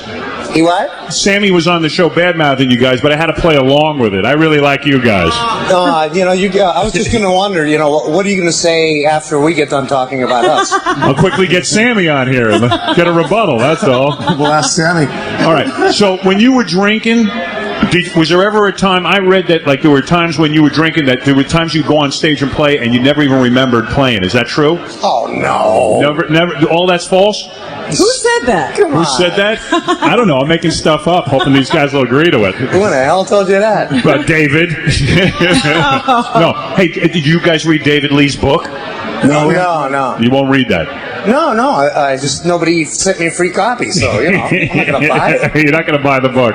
No, I'm kidding. Well, it's really great. I think over the years, we probably know him better than he knows himself. So why read his book? Hey, listen, you guys. I want to thank you for doing this for me. This is great. I finally got to talk to you. Yeah. I love the band. You got to come in when you're in town next time. All right? Yeah, come into many more. Yeah, Hey, but thanks. Howard, Yeah, we want to wish you a happy birthday. thank you. And I want to thank you for sending all these people here to wish me a happy birthday because mine was Monday. Oh, you're kidding. Hey, listen. Thanks for all the years of great music, man. Really, seriously. Hey, come and see us and play in the studio, okay? Yeah, you guys kick ass. We will. All right, man. See you soon. Later. Bye-bye. All right, that was cool. Bye-bye. Wow. Where the hell you dig all these people up from, Robin? You get those guys never do the show. I know. We haven't been able to ever talk to Eddie Van Halen, so I thought that would be a big treat. I want to get them in the studio, really grill them. Yeah, when we can actually talk to them and know that they're hearing us. Yeah, wow, that's a pretty wild show. I can't believe it. From deep inside the Stern Show vault, presenting an uncensored history of Van Halen on the Howard Stern Show. I think Gary was just kind of an unfortunate blip on the screen, and I think what you have here is flavor of the summer, huh? The whole truth. The Howard Stern Van Halen special. Exclusively on Howard 101. Somebody give me a shot! Yeah, baby. Well, this is exciting. Van Halen is here. They'll be signing copies of their new CD, Van Halen 3. A lot of you broads can go down there and get laid. That'll be hot. Or get your book signed. I don't know. Whatever. Whatever you want. Do you know why it's called Van Halen 3, Robin? This is the third incarnation of Van Halen, maybe? I don't know. What the hell do I know? We never had a Van Halen. Is that right? That's right. All right, let me introduce the third incarnation. Okay. We don't know what Eddie's doing. Eddie's on the floor, bowing in front of his amp. What's he doing over? I don't know, man. What's with Eddie today? He's fixing his amp. He's fixing his amp. He's going to be jamming. Also, Alex Van Halen is here with the great drummer of Van Halen. Gary Cherone, of course, the new lead singer. And let me tell you something. That's a tough position to be in, right? There you go. It sure is. Big shoes to fill. You never know where you stand. We'll find out. That's right. And Michael Anthony, of course, the great bass player of Van Halen. Well, it's an honor to have you guys here, finally. I finally get you in my studio after being a fan for so many years. Unbelievably nice so. To be here. Yeah. And Gary, how does it feel to be the new lead singer? This got to be exciting, right? Yeah, it's exciting. It is exciting. A lot of dough to be made, a lot of girls to meet. First of all, how does it come up Yeah. How's what come up? How did what come up? that, you're being considered for the job? Yeah, how do you get, who gives you the call? I mean, how do you? job. Oh, sure, it's a job. Yeah, it's a hired hand position. It's It's a career. Well, you know what I'm saying. I mean, it's got to be nerve-wracking. Like, what do you have to do? You have to go audition or something? No, we didn't go through that process. You didn't? No. You guys just sat down and started jamming? With Gary, he was about the third, fourth person that we were making music with, and the object wasn't to find out if we could find somebody who could sing, because we knew Gary could sing. Right. We just wanted to know if we'd get along. Right. So we hung out with him for about a week, and then he never left.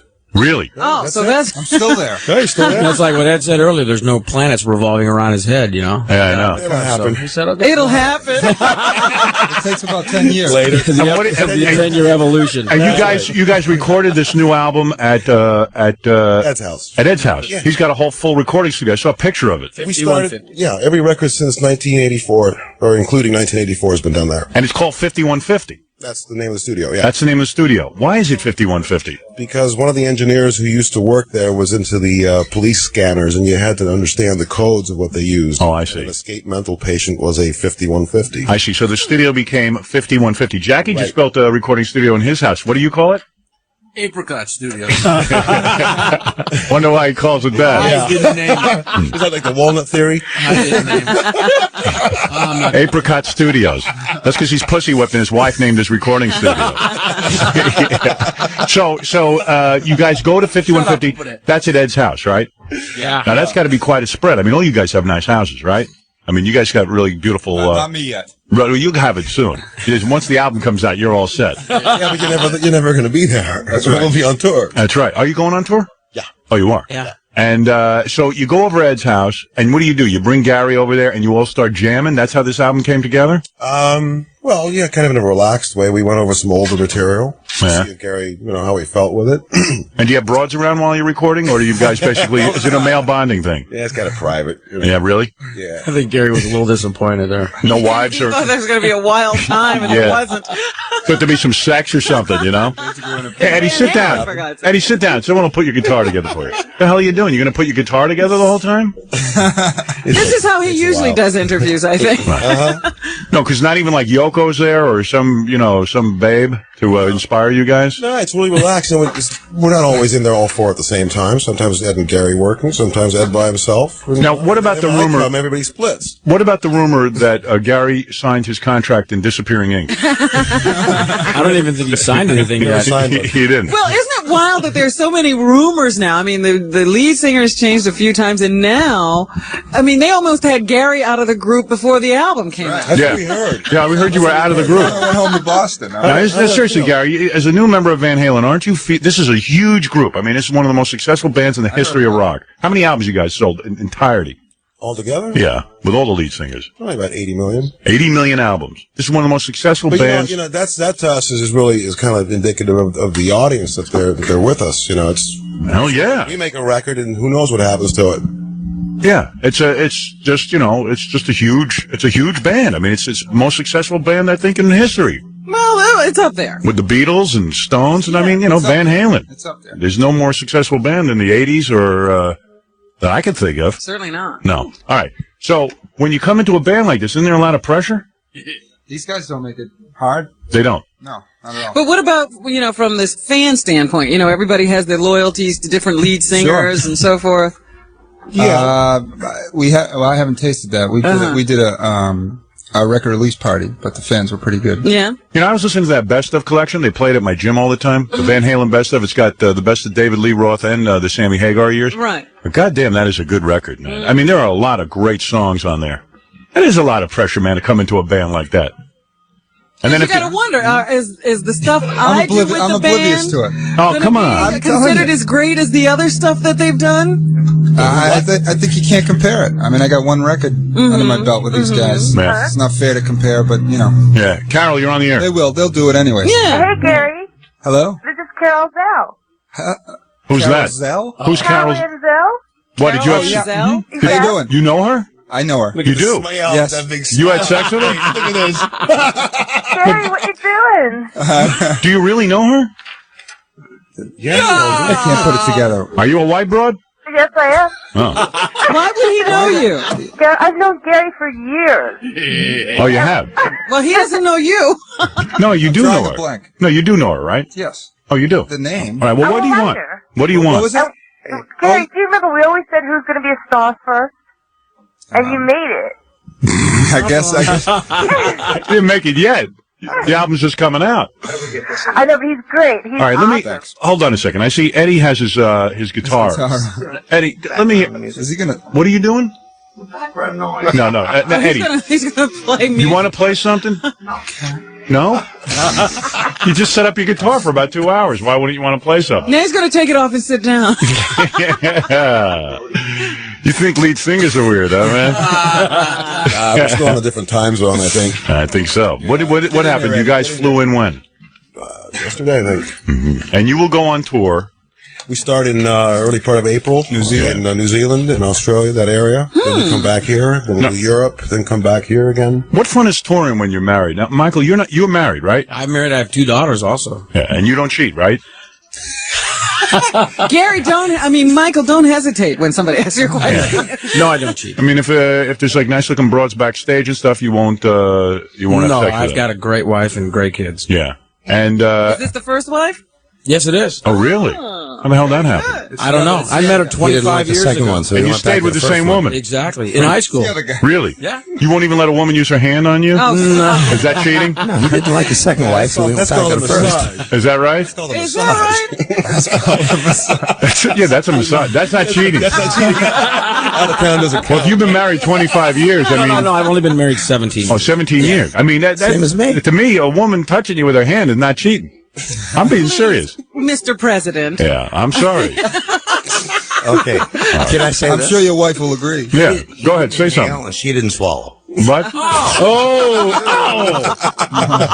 Usually when a guy 17 years, it's a prison sentence. So you can't cheat on tour. So what fun is it anymore? Oh, I love playing music. You do? It's out of the house, maybe? Yeah, I guess it's fun for her because she's got me out of the house. Yeah, right. So I don't know what's going on over there when I'm on tour. Alex, you're not married, are you? No. You're not? Not this time around.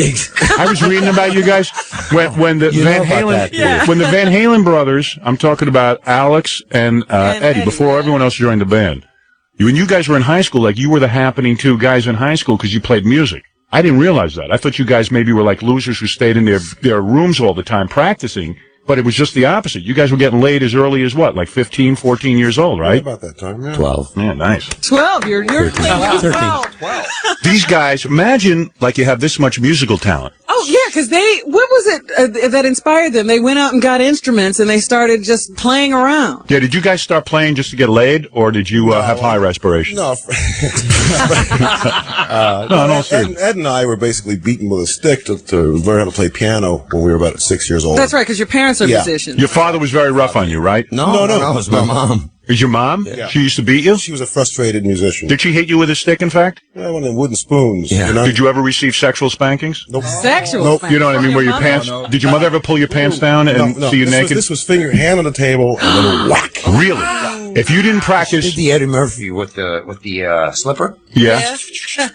You're telling me if you didn't practice, your mother would whack you with a ruler? We always practiced. On your fingers? I got hit once, that's it. I wish my parents had done that to me. Yeah. Is that why Eddie's so opposed to keyboards? Eddie's not opposed to keyboards. David Lee Roth was opposed to keyboards. Yeah. Well, right? Yeah, but isn't that true? That's why David got thrown out of the band. He didn't like he keyboards. didn't get thrown out. Oh, come on. He sure did. You guys stop with that. Of course he got thrown out. You were there. You guys are nuts. Let's get to the bottom of this. All right, go ahead. Straighten it out. Obviously, you were there because we weren't. Yeah. So tell me what happened. All right. So David was a pain in the ass. He didn't get along with you guys. And you threw him out, and you said, "Hey, Sammy's more fun." Sammy was fun for a while, and he got to be a pain in the ass. So anyway, so my dad was a musician. Floating around. It was either the keyboard thing or the touring thing. Yeah. What was it? Well, no, David, they felt, was a little too flashy and stuff, and acting a little too jerky. No. And didn't want to tour. He wasn't going in the same direction, was he? I know everything about you guys. Hey, Howard. Yeah. I think I remember reading a quote. I think I remember reading a quote where these guys. Did he really quit? I got a question for you. I got a question for you. Who was the captain of the Titanic? Who? Ahab. No, that was that works for me. Who is the captain of the Titanic? I don't know. Oh, what the hell are you asking me? It's a Bruder, isn't it? No. I think it was Smith, wasn't it? He messed up. Here's what this is the reason I think you guys broke up. Seriously, and then we'll get off this topic. David smoked too much pot, and Sammy didn't smoke enough pot. No? But if they'll put an end to it, then that's fine. Right. What did you read? Go ahead. I thought I read that these guys thought that David was trying to turn the act almost into like a Las Vegas nightclub act. You know what I mean? Like he was getting too flashy and everything like that. Yeah, I read that What too. do you mean trying to? No. He did. Yeah. Ultimately did. So wait a second. Go back to your childhood for a second. All right. So your mom used to hit you with a stick to practice, and obviously that paid off. You know, some people would say that's a bad thing, but it worked out for these guys. Yeah, but they went out. They wanted to play rock and roll, so they went out and got drums and guitars. I should say she threatened. You know, I never hit you. Once. She did hit you. You ever seen the movie Shine? Yeah. It was sort of like that. It was like that. So it was a messed up household.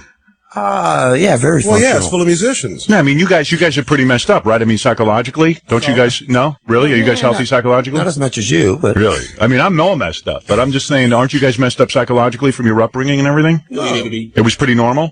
I think so. Yeah, you guys weren't wealthy guys growing up, though, were you? No. You lived in a poor neighborhood? Lower middle class. Because you know, David Lee Roth grew up in like a mansion. Yeah. A lot of people don't know that. He was super, super wealthy. These guys, and you guys used to go over his house and practice all the time, right? Because he had a big mansion. I thought that was actually pretty cool. His father. Very cool. Yeah. Father was a big time doctor, right? yeah. Ophthalmologist. Mm-hmm. He had the sound system, right? He had the PA. Yeah. He had the PA. That's how he got in the band. That's how you get in there. That's how he got in the band. That's cool. That's true. That's fun. So, all right. So you guys are in high school, and Eddie, you're this great guitar player in high school, and getting gigs and everything. And Alex is this happening drumming your brothers. And all of a sudden, what girls just start coming? Like, what age are you when you first get laid? Like, you like 10? Seriously? Or 12? 13, really? Is that in metric years? 13. Jesus, that's so young to get laid. Older women or just girls your age? Older. Really? How old? She was in junior high school, I think. Really? You got too good a life, man. You got really too good a life. You realize you've gotten everything? Do you thank God for your talent? Seriously? Because, I mean, really. Oh, yeah. Hey, come on, man. To have Gary in the band now, and no more egos, no more BS. You know, we're all reading the same book, same page. It's easy. You know, we've heard this all before. Yeah, you know, this is what you said with Sammy. No, you have not. Eddie, you said that was Sammy. I remember. And at the time, when I was drunk off my ass. I like it sound. It's great to have you in the band. Yeah, but all right, you said there were no egos and all that. At the time, that was Gary lives with us. He does? Yeah. Gary, you're now living with Van Halen? How does that... Where does Van Halen live? Rent-free in the guest house. In the guest house. Is that right? You're living at Eddie's house in the guest house? Yeah. How's that working out? Great. So you get to hang out with Eddie and Valerie and stuff all day? No, it's That's nice. It's rent-free, too. I like that. No kidding. Do you babysit? Because you can hang out in my guest house. I got a little guest house, too. You're babysitting. I'll let you sing your head off. I don't care. Do whatever you want. I just need good help. So wait a second. So do you feel weird living in Eddie's guest house? No. It's normal. Would you like a place of your own? Is Eddie going to let you leave? So I haven't signed anything yet. I see. So you don't have a lot. The rest of the guys are millionaires, and you're not a millionaire yet. So they're helping you out. Millionaire. What do you mean all millionaires? You're a millionaire. Yeah, but you're a millionaire. Don't get embarrassed. You are too, right? Okay. You say so? I don't have your kind of money. I don't have Van Halen kind of money. How do you know what kind of money I got? First of all, let me tell you how much kind of money you got. You sold 80 million albums. Forget about the albums. Skip the album money. Okay. I'm talking about touring money. Ooh. Jesus. Writing money. Writing money. Yeah. He wrote all the songs. And how about that milk ad you did? That's at least 10 grand. Yeah, that's what it cost us. All right, I bet. So, no, my point is that you guys are multimillionaires, and Gary's just coming into the thing. You guys ought to throw him a bone and give him $1 million just so he could live like a millionaire. Buy him his own house. I'm in Van Halen. Right. That's a big enough bone. That's a big enough thing. Look. What the hell? He'll do fine. I think I'll do all right. Yeah. You'll be a millionaire. You'll be fine. Okay. I'm going to be all right. But seriously, do you ever feel like Kato Kaelin because you're living in the guest house? Yeah, right. It's weird. If you find any glove, they ain't mine. Yeah. All right. So now, you guys must have been a little gun shy hiring a new lead singer because you don't want to get into trouble again, right? I mean, it's uncomfortable when you guys don't get along with the lead singer. This has happened to you twice. It's my deodorant, I think. I don't know. No, be honest. That's over a span of 20 years. So All right, so did Sammy quit too? Yeah. Oh, stop Definitely. Sammy quit? Wait a minute. Maybe it's your personality. Wait a minute. I actually watched the show on E. Okay. Okay? Right, with Sammy. With Sammy. Go ahead. And you. Right. Yeah. I was there. And you're showing footage of the MTV, what do you call it? Awards. Music awards. The presentation. Awards, yeah. The presentation award. Right. Afterwards, where they shuffle you off to a, what do you call it? Press conference. Right. Right. Okay. What did I say?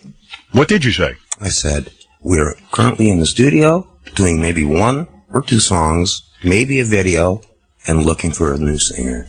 You said that right to Sammy's face. Hey, you showed it on the damn thing. Right. And what did Sammy do? No, I mean, I'm talking about Dave. David Lee. David Lee. Right. I don't know who we're talking about. Doesn't matter. Hey, David. Let's talk about Gary. I saw David Lee at his job at Dunkin' Donuts yesterday. He's doing fine. I like Dave, though. I do like Dave. I get along great with him. Hey, Howard, we made great music with both singers. You did. That's one thing you can't ignore. I can't ignore that. I love the band. A lot of fun. It's a great band. It's unbelievable. We had a lot of fun, but for some reason, every 10, 11 years, man, I don't know. It's like a marriage. It's like a marriage. It really sure is. It sure is. Yeah. But what kind of deodorant do you use? I use a roll-on dry, something or other, band dry. Why? That won't work for me. Well, Eddie has the different thing going. His marriage stays together. The band keeps breaking. That's very unusual for a rock and roll star. Yeah, so now, okay, let's get back to marriage. So you're getting laid when you're 13 years old. And Alex, what about you? The same thing? Because you guys are... He's a drummer. He's a drummer. Of course he is. Yeah. Makes a living beating things with a stick. And you're the older brother who is like the big man on campus, the 2 most popular guys in high school because of your music. Is that right? And not popular, Please. You know how high school's fragmented. You got the guys with Letterman jackets. You got the guys who drive daddy. Eddie, sit down. Where's he going? Sit down. You're going to play something? All right. Gary, you going to sing? I'm not going to sing, no. No, you're going to sing. No, Gary? Come on, you sing I haven't something. signed anything. No, just sing something. Sign here. Eddie, I want you to play something, and then I want Gary to sing, and I'll whistle. Howard, I don't know what's going on because Eddie just unplugged his guitar. So I don't know where he's going. I think he feels naked without it. He needs it. All right, I want to do something nice now. Fingers don't move this early anymore. There's a guy who's a huge Van Halen fan. He's an intern this'll be now. great. I want to tell you this story, I okay? heard about this earlier. All right. This guy's a huge Van Halen fan, all right? You going to bring him in? And, yeah, this is Mike. He's an intern of ours, and he took the internship just to meet you guys. Yeah. He went to intern at a record company because he thought he'd meet you guys there. It wasn't your record It isn't your record So company. for coming in turn, he gets what? Yeah, I told him if he wore a dress, he could come in and meet you guys, and he's got to play for you because he's devoted his whole life to playing guitar because of Van Halen. And here is Mike. This is the biggest moment in his life. Do you understand this? Oh man! Don't you know? Yeah, there it is. There he is. There he is. Nice dress.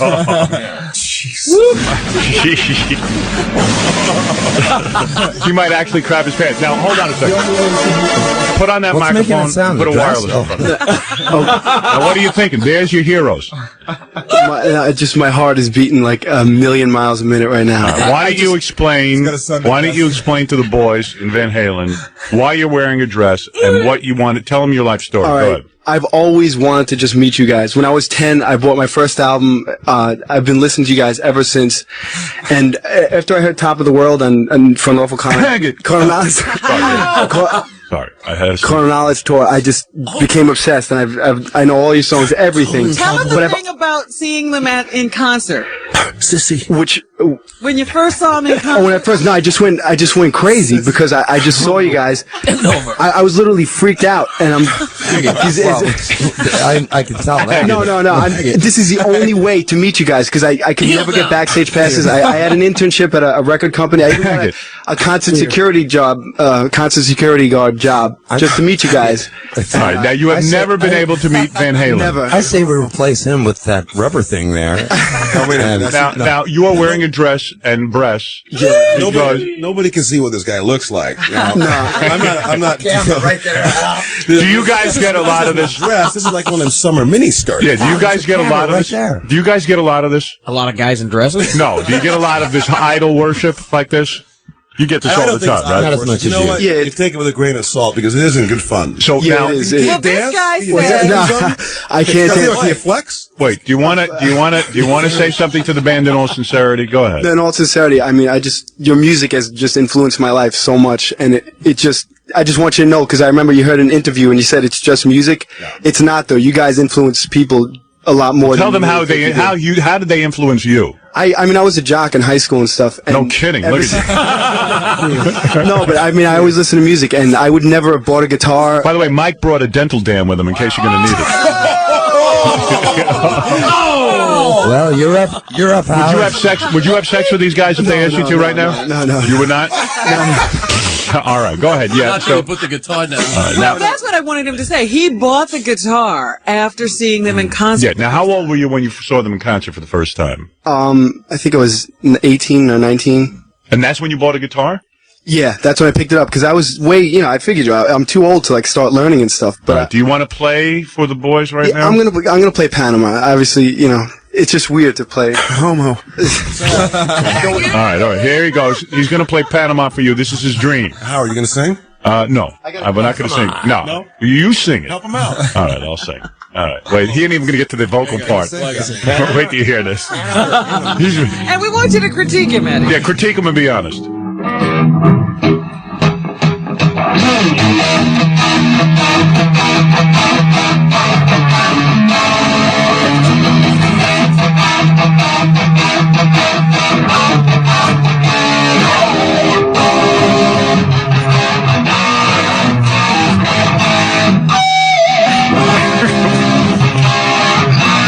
Give me a chance. All right. Ow!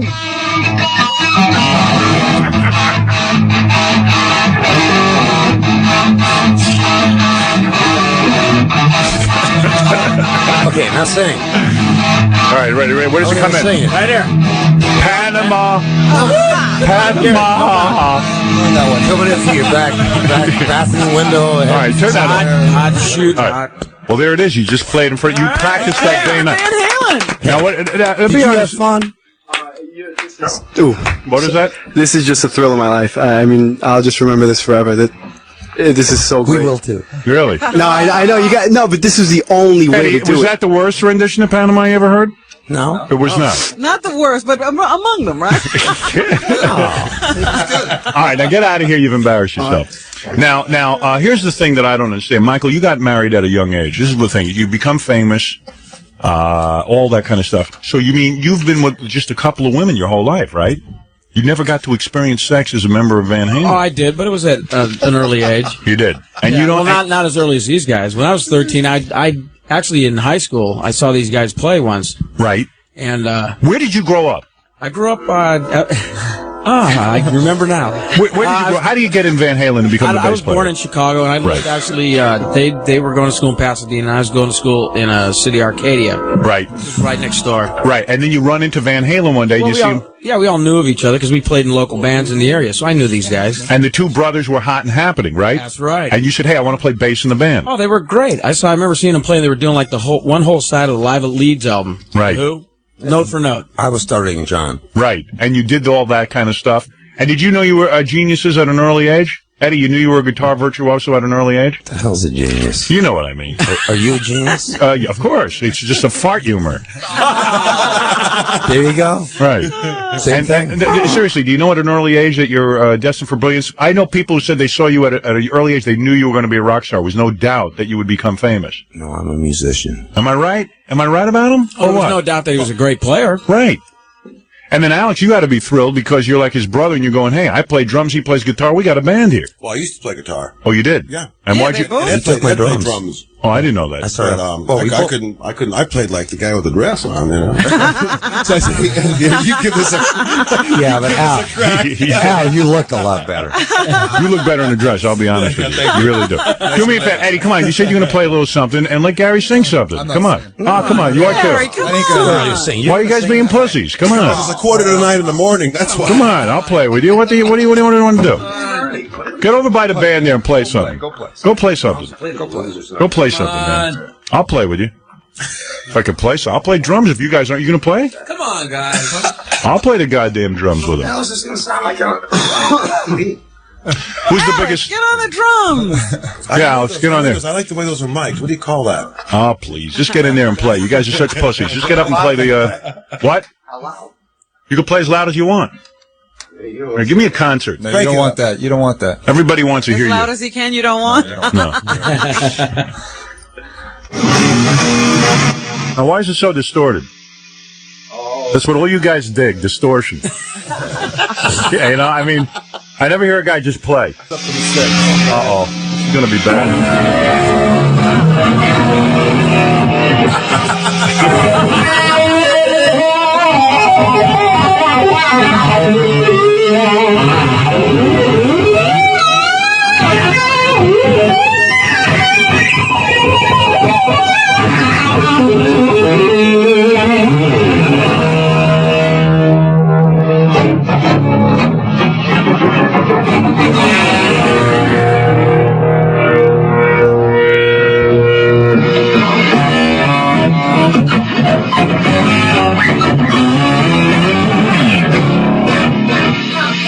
What is that?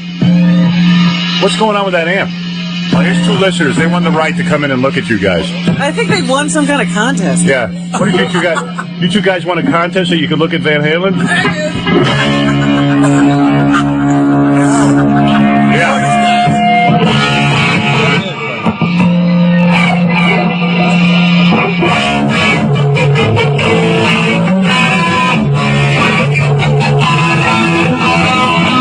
Yeah, that sounds good. Well, why don't you go over there to those instruments and play something? Seriously.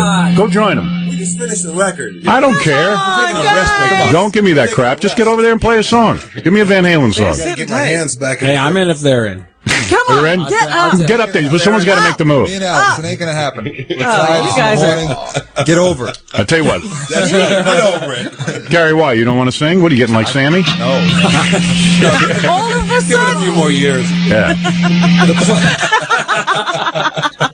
Wow. Eddie, what's going on? You want these guys to play with you? I don't know what the heck he's doing. He's figuring out the amp over there. And who are these guys? I think we're in trouble. Sitting over here. These two guys... Winners of a radio contest. Now, how did you guys get in the studio? Because I'm thinking of throwing you out already. I won a contest. You won a contest to come look at Van Halen? Yeah, CDs and really? meet you guys and. Oh, really? It's a whole day affair, Howard. It starts here, and then they follow him somewhere else, and then they end up with him at Virgin tonight. Yeah, I think they're following you guys all day, so don't get We're scared. not wearing dresses. Yeah. We're not wearing dresses, I swear. You don't have to. Easy to spot. Yeah. And you guys are going to hang around Van Halen all day, starting here. What do you guys do for a living? I drive a truck. Do you see his arms? I'm a body man. What's with his arms? He's got 2 sleeves. Tattoos. Yeah, that's cool. Well, what do you do? I'm a body man. A body man? Work on cars. Yeah, I'm a leg man. Oh, boy. Howard. What do you mean a body man? Like a car thing? Yeah, frame, You fix that type of stuff, yeah. All right, I'll talk to you later. Okay. What is it, Stuttering John? If Gary doesn't want to sing, Mike the intern says that he could sing any Van Halen. Oh, excellent. Mike, get in here. Yeah. Excellent. All right, Eddie, you play and Michael sing. This is another dream come true for him. He's the Yeah. lead singer for Van Halen. If you want, I'll drum. If you guys aren't going to play with Eddie, I'll drum. Oh, no, Yeah, there we go. Are you gonna, Alex? You gonna drum or am I gonna? You're going to do it. All right, the hell with it. I'll go play drums. What are you gonna do? You're gonna do I don't know how to drum, but you guys are being pussies. Why don't you get up and play? You hold me out the light. We'll do some. I'm sure you can do it. We'll do some harmonies, Gary? Come on. All right, I'll help you out. Hold on. No, come on, help him out. All right, come on, Alice, get up. I gotta sing? No, get on the front. No singing, Alex, just drumming. Come on. I'll play the damn drums. I want to hear I don't care. Howard can't play. I'll play the drums. That's all right. I got to hear this. Well, if you're not going to play, I'll play. A lot of nothing. Hello? Should I put my earphones on? Yeah, go ahead. Mike, this is, can you hear me? Mike the intern is going to sing. Hello?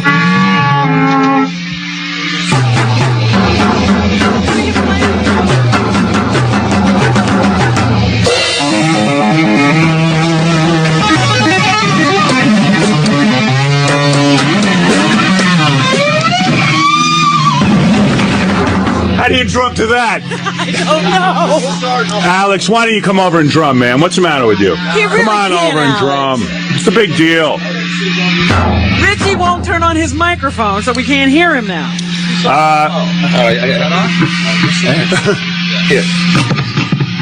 Eddie, why don't you play a Van Halen song so Mike can sing?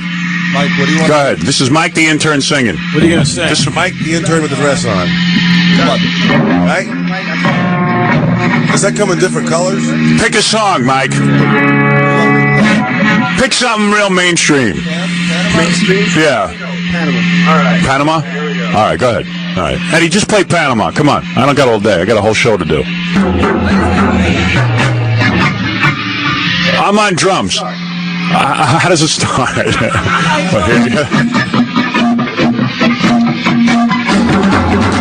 Does it go like that? How's it go, man? 1, 2, 3.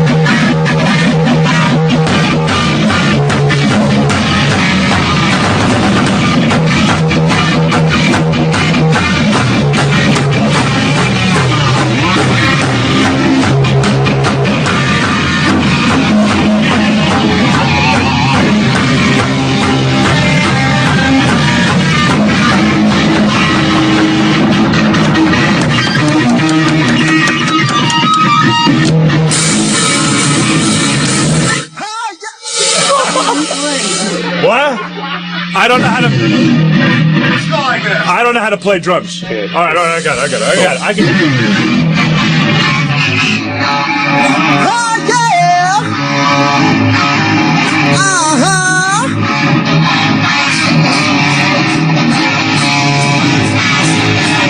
Jump back. What's that sound? Here she comes, foot tapping top down. Hot shoe, running down the avenue. Modern citizen, zero discipline. Don't you know she's coming home to me? Hearing in that sound, I'll get her.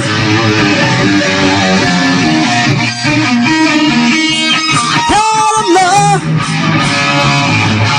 Panama,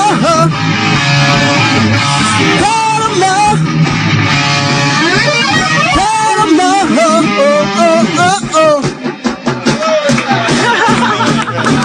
Drum solo, drum solo. I give up on you guys. I give up on you guys. Oh my goodness. Oh my God, that's a lot. That was too much for me. What happened to you guys, man? Why didn't you play? That was awesome.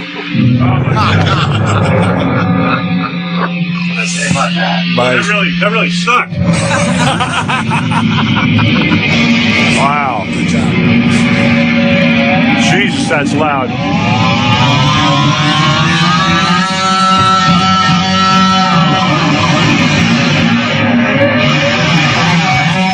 you make of this? It's not the interview I envisioned, but you guys are making Leslie West look organized. Yeah. Oh, man. Eddie, sit down so I can interview you. No. Well, anyway, Van Halen. Tuesday. He wants to play. You want to play, but why don't you get the band up there with you? Can't you force them to play with you? You're the. Force anyone to do anything. Come on, man. Get these 3 guys up there and let them play with you. Come on, man. Just stop making me beg you. Come on, guys. Get up there. Come on, guys. Come on. Just get up and do something, man. Do anything. Is there a bass? Yeah, anything. Yeah, there's a bass. There's a goddamn bass over there. Yeah, come on. I'm gonna make You're making a fool out of me. Alex, do you want? Oh, shut up, Gary. Get up there. Gary, just get up there, man. You're new. You got to do whatever these guys say. Do Louie. I don't care what you do. Come on. Get up there. Something. Do What are you anything. hiding, man? Well, what are you wearing? You're wearing shades too. What are you hiding? I'm not hiding anything. I just can't see anything without I this. can't either. You can't get all of these guys up at once. This is a full day's job just getting them to play. All right. Got that one right. That's where the producer comes in. All right, forget it, man. Don't play. Just sit down and be interviewed. All right. The hell with you. There we go. Let's have a nice quiet morning. That's right. Well, thanks, Eddie. You were ready anyway. Okay, well, let's go on the record. I was ready too. No, you weren't. Yeah, you got to get up and he do was it. almost out of his He chair. knew we were. But I know Alex. No, he knew we weren't going up. I knew they weren't going up. All right, so so tell me something. What did you guys do on this album? You sat down and you made some new songs. How did that happen? I hope it went a lot easier than this did. Yeah, is this what it's like when you guys record?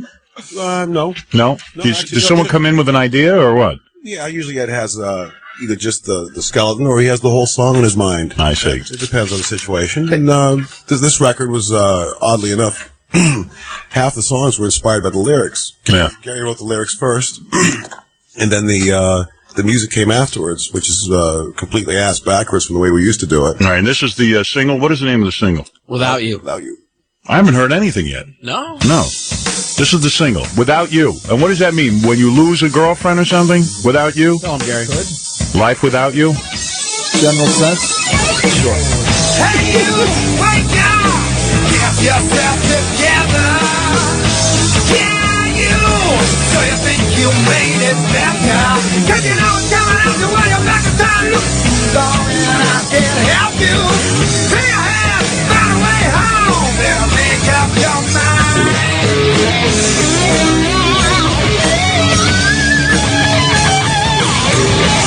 And Eddie, you record all this at your house? Oh, I got to put a studio in my house. Yeah, maybe that's my problem. What's a studio like that cost? Seriously, when you have to put something like that together. Get on the microphone. What's the matter? It's just an ongoing thing. An ongoing thing. What is that, like a couple of mils to do that? What do you got, like a huge mansion or something? I spent $1 million just doing this record. Are you making your kids learn how to play instruments? I'm not making them do anything. Oh, yes, you are. They just love You got a ruler on them? You hit them? He's got that old wooden spoon his mother used to have. Yeah. Did you borrow the ruler from your mom? Are you teaching the kids how to play? No, he's teaching himself, just like I did. Yeah, because I think it would be kind of difficult to be like Eddie's son. You know what I mean? Nah. I'd want to be a guitar player or something. Could I ever match up? Or you might never go near the guitar. He's musical, he's great. You know what I'm saying? Yeah. Groove. Michael, what about your kids? You making them take? Actually, my oldest daughter plays flute in the band in school. She does? Yeah. Yeah, but flute, that's safe. Well, that's a girl's instrument there. Right. What are you guys goofing on them for? Why are you laughing about that? What is that? It's early. And Alex laughs at everything. No, but I mean, is there pressure for your kids? Like, you know, the mom is a famous actress. You're a famous guitar player. Everybody thinks you're God on guitar. And the kid's going to play guitar. I say stay away from it. If I was that kid, I'd stay away from the guitar. What are you going to do? If I was Wolfgang, I would stay away from it. No, he's happy. Mozart's kid was on heroin at 2. He couldn't handle it. It's true, man. You can read about it in any book. Oh, dear. Kid was on heroin. Swear to God. All right. Here's a girl who claims she had sex with Gary. What? Oh. The new lead singer of Van Halen. Yes. Carol, you claim you had sex with Gary? Absolutely. Yeah. Well, was he That's good? why I don't remember. You sure it wasn't his twin? He has great. a twin, you know. And he is so well hung. Is that right? Upside down, or Have you guys seen your new lead singer naked? I mean, seriously. No. You got Van Halen sees like when you guys had David Lee and Sammy. You've seen him naked, right? I assume the band has changed in the same room at some time. That's when they quit. No, seriously. Have you seen the other guys naked? Eddie? I thought you were talking What do you mean? Well, that's a legitimate question. Oh yeah, no. If we knew that you're going to be so interested, then we'd have paid more attention. Michael told me Sammy was teeny. Michael, you told me Sammy was teeny. He had hardly any genitals whatsoever. No, that must have been his girlfriend back then. Oh, I see. And seriously, have you ever seen David Lee or Sammy naked? Well, like you said, we go to the shower, and so what? But you've never seen Gary naked yet. Isn't that part of getting in Van Halen? We You gotta be nude in front- Got a shower. Got a shower together? Mugambi. Yeah, oh. First Mugambi. I see. So that's never occurred yet. And ma'am, you say that he was wonderful in bed and that he was very large. He was amazing and he's huge. How did this occur? I mean, did you meet him at a concert or something? Wait. How big are you? What do you? Brooklyn, Robin. Are you? How big How are did you? you meet? And what do you consider huge? How did you meet Gary Sharon, the new lead singer of Van Halen? When he was extreme and he was playing in Brooklyn at Lemoore. Yeah. And I got backstage with a friend, and one thing just led to another. Wow. So this was like a one-night deal. You must be. Well, No, he wants to marry her. Well, you sound like a whore if you just go backstage and have sex like that. I got to be honest with it you. wasn't like that. You sound like a filthy hooker. Gary said I was special. Oh, Gary said you were special. Oh, that's what you heard from him since. Did you pay him? Gary says you were special? Yeah. Mm-hmm. Did it involve the buttocks at all? No. No, he didn't go there. Well, did ladies you and hear gentlemen. from him again? What? Did you ever hear from Gary again? I did. Oh, you did? Wow. He made love to you several times. Yes. Really? Well, Gary, you're a lucky man. Not only are you the lead singer of Van Halen, but you're hung. Robin, you have to check it out. I can't claim. Yes, I will. I can claim either one of those things. I don't sing for Van Halen. And you're not hung? Is this Kelly? Yeah. This is Carol. Oh, Carol. Carol. Who's Kelly? Don't worry. Carol, you must be very good looking to catch the eye of a famous singer. I am. You are. How many years ago was this? This was about Gary wasn't seeing so well. at least 5 years ago. 5 years ago. 5 years ago. Uh-huh. And you're very pretty. When you go backstage, what were you wearing? Probably like a black bustier and like a leather jacket or something. Oh, it was that girl. Oh, that's what our intern Mike is wearing, actually. I met Robin backstage at a Whitesnake concert once. Well, how was I? You were great. You said hi. We were like. Well, Gary, that's very exciting. Exciting.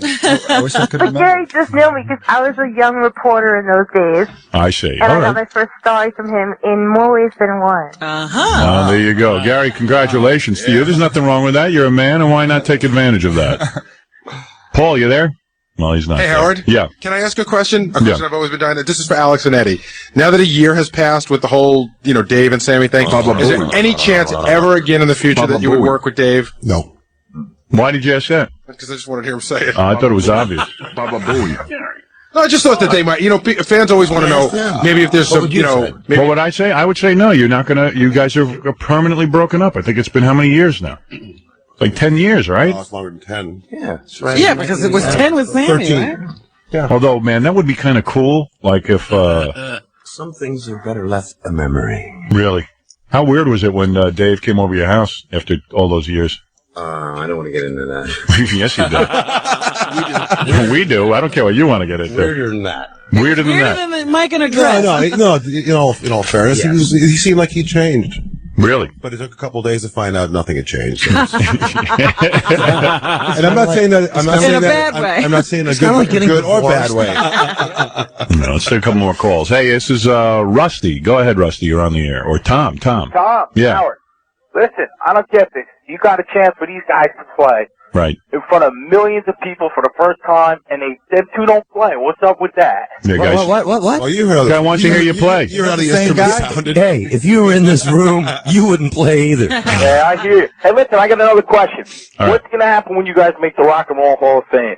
What's You're going going to to happen? have to have That's a good question. Oh, We're that's going to a have a good couple of question. backup singers. Now, that's a good question. Seriously, what happens when you guys get in the Rock and Roll Hall of Fame and you got to show up with Sammy and And Dave? Well, we'll see at that time. It's about 5 years It'll from now. be 4 or 5 years from now. A couple of What? No, seriously, what would you do? I really think truthfully, I think it depends on them. I don't know if they'd want to show up. How did those two get along? Yeah. I don't think They don't get along very well. right. Well, there you go. That'll be up to them. How do you get along, Gary, with Dave and Sammy? I know Dave. We Extreme toured with Dave. Yeah? Yeah, we got along good. And Sammy, have you ever met Sammy? Never met Sammy. Really? Yeah. Well, maybe some of them will get cancer or die before the Rock and Roll Hall of Fame, and then you guys won't have to go there with them. Won't have to worry about it. That'd be lucky. If you're lucky. I mean, you know. Yeah, you know what I mean? Oh, man. All right? What are you supposed to say to that? I'll smoke to that. Let me see what else you got on this record. I'm just fooling around here and see what else you got here. Hey, Howard. Yeah. The band has one more thing they need to plug, by the way. Oh, what are they plugging? Look for them tomorrow in Toronto doing an autograph signing at a place called Sam's. Oh, is that right? Well, you guys are going to be busy. They look surprised. We don't know what we're going to do. You're not going to Toronto? Cabo. What? Toronto. What? Sam's in Toronto. There's a place called Sam. Oh. Not Sammy Hagar. He doesn't want to go anywhere near a Sam. I don't want to go. You won't even appear in a place called Sam's? No, I thought you meant Cabo. I'm kidding. Are you guys, have you guys seen Sam at all since the breakup? No. You haven't. Yeah, he's pretty dangerous. He can box. Kick your ass. Look out. You ever have a fist fight with him? I'm scared. Hey, who got into the, boxes like this. Eddie, didn't you? David Lee was into karate too. Didn't you get into a fist fight with him on stage? Or Captain Jenks told me to ask that question. What? Seriously, didn't you get into a fist fight on stage with him, Eddie? With Let's David? not get into that. Oh, come on. Did you or not? Tell the truth. The truth will set you free. Oh, I'm free. You got into right? You guys were there, Michael, right? Yeah, I saw nothing. Now, listen, out of anybody, out of the four guys in the band, the only ones who really come to blows is Ed and I. Is that true? Well, we're brothers. Yes, You know, I'm brother. We get away. Well, wait a second. David and Eddie got into a fist fight on stage. No, they didn't. Yes, they did. Not on stage. They absolutely did. Not on stage, maybe, but they got into a fist fight. I thought it was on stage. Well, it never happened Just again. about. It was, right? Why was there a fist fight? Tensions run high, you know, when you try to do something. Things get to a point where it's... What were you guys fighting over? What's happening on stage? Yeah, take me into the world of rock and roll. Come on. Did David fart while he was on stage? Is that Aren't you? You're the creator, aren't you? Yeah, of course. So, But I don't get into a fight. huh? You know what I mean?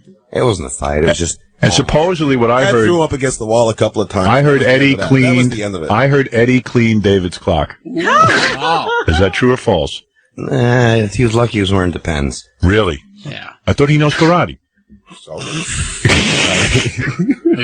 Yeah, so? Look, let me tell you, look, what happened. You're telling me... No, that was amongst friends, and we were in the middle of a heated argument. That's all. Right. That's that simple. You know, nothing was meant by it. It happens, and after that, you say, "Okay, let's go." Back to the But bus. did it happen on stage or elsewhere? I don't know. Backstage. No. Backstage. Actually, I was sticking up for Mike. Is that right? Yeah. Why didn't Mike fight? I wasn't even there. Sorry, Yeah, the plate. in more ways than one. Yeah. Mike? Anybody get kicked in the balls during the fight? That's unbelievable. Oh, that's the last thing you step on. All right, here. Let me take two more phone calls. I'm getting yelled at. We're supposed to end this already. Robert, go ahead. Yeah, Howard? Yeah. Yes, I used to give massages in Las Vegas about a year and a half ago, and I gave Gary a massage, and I can verify that he is very large. Is that right? Whoa! We've got corroboration now on that story. Really? Well, Gary, congratulations. Well, the new lead singer of Van Halen is very large, and that's a great, great story. Yes, he puts Tommy Lee to shame. 20 months later. I hadn't talked about this earlier, but you realize that Gary Sharon has been kicked out of Van Halen? Which is opening the way for a Van Halen reunion with David Lee Roth. Oh, please. True. More true than you A know. couple of weeks ago, Gary Sharon was saying how happy he was with Van Halen. Now he's out of the band. Right. Sharon had said recently how Van Halen had recorded the basic tracks for a new album, and he even joked that Van Halen switched singers every 10 years, so he was good for another 7. According to the statement issued last week, Sharon has left Van Halen to pursue new musical ventures, and they say this is a mutually agreed upon and amicable separation. Right. Heard that before. So they say that he is a brother and they will continue to have a personal and musical relationship. I don't know anything about a reunion with David. David Lee Roth will reunite with Van Halen. That is my your prediction. prediction. That's right. Okay. And by the way, Pete Best is still waiting to reunite with the Beatles. From Roth to Hagar to Roth to Sharon to Hagar back to Roth. David Lee Roth will reunite with Van Halen. The Whole Truth. The Howard Stern Van Halen special. Exclusively on Howard 101. David Lee Roth, 2002. How about Running with the Devil? Boom, boom, boom. Go. See if we can do the scream first thing in the morning. Every song starts with a scream. Hey now. Here we go. I live my life like there's no tomorrow. This is all I got. Well, I had to steal. At least I don't need to beg or borrow. 'Cause I'm a living at a pace that kills. Woo! Sing it out loud, boys. Running with the devil. That love. Wow! Yeah, yeah. Woo! Running with the devil. Yeah. Beautiful Girls? Beautiful Girls. Hit it up, boy. You got that? Woo! Here you go. Well, I'm a seaside city, just smoking and drinking a Brinkside. Up to the world. Hey, perfection ain't anything. I got a drink in my hand, got told in the sand. All I need is a beautiful girl. Yeah, yeah. Sing it out, boy. Got her with a little bit of money, she turn your head around. A beach bum that see will look to me like you like to fool around. Now, here I am, ain't no man of the world, no. All I need is a beautiful girl. Oh, yeah! Beautiful girl. I think I'm going to repeat that one more time. Beautiful girl. Nice. Yeah. Do a little Panama. Unplugged, the Laughing Laughs Band, ladies and gentlemen, live in front of your naked, steaming eyes. Like a thunderbolt in your Cheerios. I gotta say. Woo! I don't know if I can do the scream this early in the morning. Oh! Go, babe. Have Fred do it. Touch them bases. Touch them all. Yeah, yeah. Woo! You got that. The Happy Hour Show. I like this. Presenting the art of laughing laughs, ladies and gentlemen. Are you set? Yeah, come on. Jump back. Mama, what's that sound? Here she come, baby, foot tapping top down. Hot shoe, burning up the avenue now. Model discipline, zero discipline. Don't you know she's going home with me? You lose her in that turn. You're gonna lose that girl, baby. Woo! You got Panama. Woo! Panama. Ow, Panama. Panama. I don't think you've ever worked acoustically before. What about Pretty Woman? 2, 3. This comes across pretty good acoustic. This is the first time I've heard this one. Am I the only one, or does Roy Orbison look like the guy in K-Pax? Well, comedy in between. Pretty woman, walking down the street. Pretty woman, the kind I'd like to meet. Pretty woman, oh, you look lovely, it must be true. No one can look as good as you. Mercy.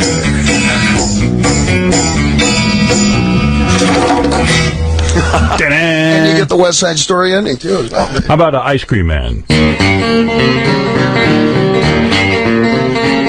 When that summertime sip, baby, need something to keep you cool. Woo! That summertime sip, baby, need something to keep you cool. You better look out now, Diamond Dave got something for you. Let me tell you what it is, baby. I'm your Irish man, baby, beside me when passing by. I'm your Irish man, baby, beside me when I'm passing by. She know all my flavor, now to guarantee to satisfy. What is the Ice Cream Man? What does that mean? Like a heroin dealer? You ain't talking about love. Give it up, man.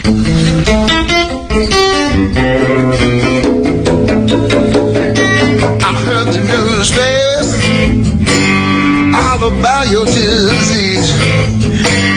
Bet you got what you want, baby. Well, I got something you need. Wow, ain't talking about love. Listen, I'm rocking to the core. Ain't talking about love. You know I told you before. It ain't a talk about love. Sammy Hagar, 2004. Just call Sammy Hagar's number and see if we can find out if there is going to be a Van Halen tour with him. Cause It's in the paper today. yeah, well, then I know. All right, let me try it out. What makes you think not? Because I've got tape of Sammy every time he was on the show bad-mouthing Van Halen and talking about how he never toured with them unless... I'll even play you the tape. Unless what? Unless he was completely broke and needed the money. Oh, so maybe he's completely broke. That's what I want to know. How could that be, though? Doesn't he own all of Cabo? Cabo Wabo. Hey, I got him. And we'll go to line 3. Hey, Sammy, don't hang up. You've been avoiding my call. Really? Sammy! Hello. Hey. Howard, I can't even... Today, I'm not too sharp, so go easy on me, buddy. Tell me the truth right now. Is there a Van Halen tour or not with you? Absolutely. Yes, there is. Don't you Unbelievable. Neighbor, Howard? Unfriggin' believable. How could you go back to those guys after all you said? Yeah, I don't know. I have no explanation to anything. It's like no. What it's a happened? rock Did and roll Eddie? band. Let's Who start called right you? there, okay? Like the Rolling Stones or anybody else. Mick and Keith are always going to kill each other and this and that, and then they go out and tour and do great. When I started talking with Alex first, it was just a coincidence. We got together. How did you get together? We had dinner. Well, we had lunch. We got together in the afternoon. We had lunch, just like typical LA people. We had lunch. You know what I mean? Mm-hmm. And it just was great. It was great seeing an old buddy again. Mike and I have always been friends. Next thing I know, Alex calls me up and says, "Hey, get Ed. Ed wants to talk to you." Eddie's still a drunk? It's been a long time. I call Ed, or he calls me. I don't remember. And we just start talking. Is Eddie still drinking? What? Was Eddie drunk when you talked to him? No. Does he know what he got himself into? Howard, no, I was drunk. You were Actually, drunk. It was me that's drunk all the time now, see. So who made the first move? So you're lucky you caught me early in the morning. Otherwise, I'd be drunk right now, man. So who made the first move? Who made? Did Eddie apologize to you? No, we didn't even do that. It was kind of like, hey, you didn't hash out the old stuff. It's been 8 years. 8 years, man. Can you imagine? So I don't understand something. It was really about all of a sudden we kind of were talking, hanging out, No, you weren't. Cool. I went in to hear some. Ed says, "Man, wait till you hear the stuff I've been working on. I've been, jamming with Al every day, and so I was interested. I love music, and there's no question about the brilliance of the music of Van Halen from the beginning till the day they die. So when I heard the music, it was just extremely inspiring. I started writing lyrics. We started jamming. We just jammed. That's what it was, like getting together. Now, wait a second. Be honest with me. Stop the filibuster here for a second. Answer some questions. Yeah, that's what I'm doing. Is it not uncomfortable when you're in a room with a bunch of guys who summarily fired you with, like, just a quick phone call on Father's Day morning? Mm-hmm. I mean, how do you get past that? Like all of a sudden, hey, we're bros. I mean, to be in a band together, you got to be tight. There's got to be a weird vibe. You want to know the truth, Howard? We've been in a band together now we've been jamming and playing music for about 3 months. So we've gotten past all kinds of stuff. Believe me, the first time I started trying to play music with these guys, I was nervous until the music started playing. The music is why I joined the band to begin with. Way back in 1985, I didn't plan on joining Van Halen. I was doing fine out there in my solo career. I started playing music with these guys, and I just go, wow, you got to do this. This is good. You know what it was? I'll bet you when he started fighting with David Lee Roth on the road. No. No, Dave had nothing to do with none of this. Let me ask you something. Wait a minute. You guys going deep into the closet now. When Eddie is in a jam session with you and you're working on some new material, he puts his arm around you. Bro, it feels great, man. Bro.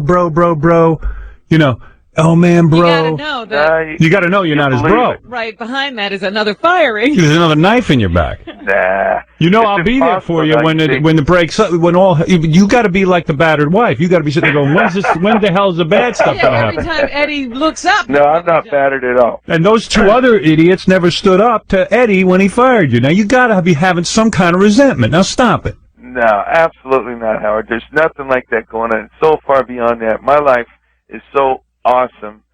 Anything that happens that I do it because I want to do it. I can't even believe what I'm hearing. You know what's going to happen, Howard? The shows are going to go out. They're going to sell out in 5 minutes. We're going to go out and be the greatest. I'm coming to the show. World, and everybody's just going to go, bro, wow. I'm coming to the show, I said. I'm coming to the show. Oh, I got to see it. You come to all of them. I'll put you on my plane. All right. Okay. You're touring with Van Halen. Well, I'm probably going to have a lot of free time, so I'll be able to do it. You're Sammy Hagar's girlfriend. Rico, go ahead real quick for Sammy Hagar, who's Hey, now, what's happening, guys? Hey, good morning, Sammy. What a privilege. Couple questions, Sammy. Your favorite Van Halen song that you did with Van Halen. Mine is When It's Love and Get Up. Another one. OU812, who did most of the writing for that album? Because that, to me, is the best Van Halen album ever. All right, what is your favorite Van Halen song? I got to go with Dreams, but and who wrote OU812? You wrote the whole thing, right? No, you know the band we've written. But you did 90% of the work. Music, I write the lyrics. You did 90% of the work. Is that what you're here to say? I write all the lyrics. That's it. Howard. That's my job. I'm the lyricist and the melody man. Boy, I can't believe what I'm seeing here today. This is I don't believe it. I don't believe it. I do hear... Howard, you need to spend more time on the West Coast or like in Cabo or something so that you can you got to just, you got to get a little looser with yourself. Hey, who's Eddie? Go through life. It's a lot easier. Who's Eddie? You got that East Coast edge on you, you know? Who's Eddie banging now that Valerie Bertinelli's out of the picture? Everybody. Really? Oh, man, my man's doing good. You'd be proud of him. Do you have chicks? Is he busy? Do you have chicks at the rehearsals? Me? It's hard. Well, it's hard to spend any time with him. He's busy, man. He's busy with the chicks. Yeah. Look at this guy. Doing well for No himself. wonder he I'm has to telling get you back right out now. there. He's got to find dates. Yeah, now that he's single, he's motivated to go out there and get some girls. Thank God for being single. I hear what Sammy's saying, that, when the music is playing, everything's fine. It is. Absolutely. But, you nailed it, Robin. What's it like afterwards? Afterwards, I get the hell out of there, man. Yeah, Paulette, you're on the air. Before a fight breaks out. Yeah, Howard, I just have to say, I love you guys to death. But I have to tell you, Sammy, you're an idiot. I cannot believe you're going to go back. Oh, here we go. Why? I grew up listening to Van Halen, and I did, the Van Hagar thing. I've seen you guys in concert in Connecticut and everything, and I just have to say, I can't believe you're going to go back. They're going to crap all over you all over again. I wish you luck, but I think you're an idiot. I'm sorry. Well, don't beat the guy up. He's already in a... You know what I'm going to do, Howard? I think I'm going to go into hiding until all this is over. I'm going to go underground. Let me explain what you're saying. I think what you're saying is this. Look, you loved your time in Van Halen. Creatively it was a great experience. Absolutely. You were angry with them, and rightfully so, dude. You don't get called up over the phone and get fired from a band. Well, when somebody takes something you love that much away from you... And I think you're always going to harbor in your heart some sort of hey, Eddie's a bit of a jerk, and the other guys are jerks for not standing up for you and everything else, but you're saying, hey, you know what? Why do I have to give up the thing I love? Just because they're jerks, it's in part my band, too. Hey, Van Halen for me has always been about the creativity of the music. We were great buddies, you know, for 9.5 of the 11 years I was in the band before. It's just going to be weird sitting on the plane. And it feels better than it ever did now. The only thing I feel bad for you is it's going to be weird sitting on the plane because you know those three dudes teamed up against you. No, and you're always we're grown up. We're all past all Whenever that. you we've see- hugged and kissed and had it out a couple of times and written some great songs, and that's, you know, it's But so far whenever you beyond see that now. them whispering on the plane together, you're going to think they're talking about you. It's like Survivor, you know, like when you start to see people go off into the bushes, you start I'll to get probably a little ride in the bathroom. Well, you know what it is too. Look, On when the plane. I'll David just stay in the bathroom the whole time. when David Lee Roth was out of Van Halen, I mean, you know, those guys, you know, they got Sammy, and Sammy kept things going. And I think they took for granted that they could just put anyone in there. Yeah, that's what it was. And in a way, Sammy said, okay, go put another guy. See if you think it's that easy. You know, sometimes lightning strikes twice, but it don't always strike 3 times. Right. How about 4? Right. So I heard Gary Sharon's the roadie on this trip. Going to tune the guitars. I got no problem with nobody, with nothing. If this thing goes for 100 years or goes for 15 minutes more, I'm telling you, I think the time is right, you know. We should call Eddie up and fire him. Call him. We should go, hey, Call him. Eddie, you're fired from the band. Eddie, you're fired. Sammy's got to get some sleep, man. All right, Otherwise go I back might to have bed. that Thanks for dream picking again. up the It's still- phone. I'm on the West Coast, folks.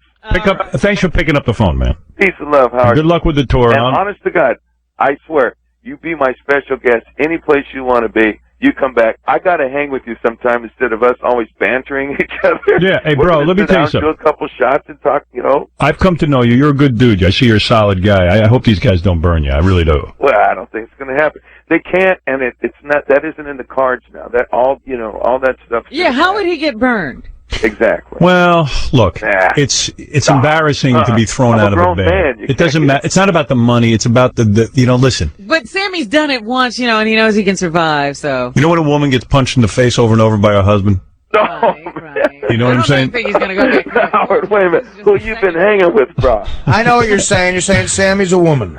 No, I'm saying Sammy's like a battered woman with that band. These guys Oh, think you're they can just killing push him around. And you know what? He's a good dude. He deserves better. Wait, Howard, you're selling some tickets now, brother. There you go, bro. The Battered Wife Tour. Tickets You know for it. what? I'll Sammy see you always on wants tour. to I'm fight telling with you, Robin, you get your ass down there too. All right. Peace, you guys. Enjoy the rest of the show. I'm So going long, back man. to bed, man. Bye, Hey, Sam. well, first, let me apologize to Ed and Al for this conversation. Ed, Al, Mike, hey, I'm That's sorry all- they caught me, man. You're already They caught fired. me. All right. Take Sam. care. Oh, he's great. Eddie Van Halen, 2006. Is that Eddie Van Halen? That's Eddie Van Halen. Wow. You can't tell? What do I know?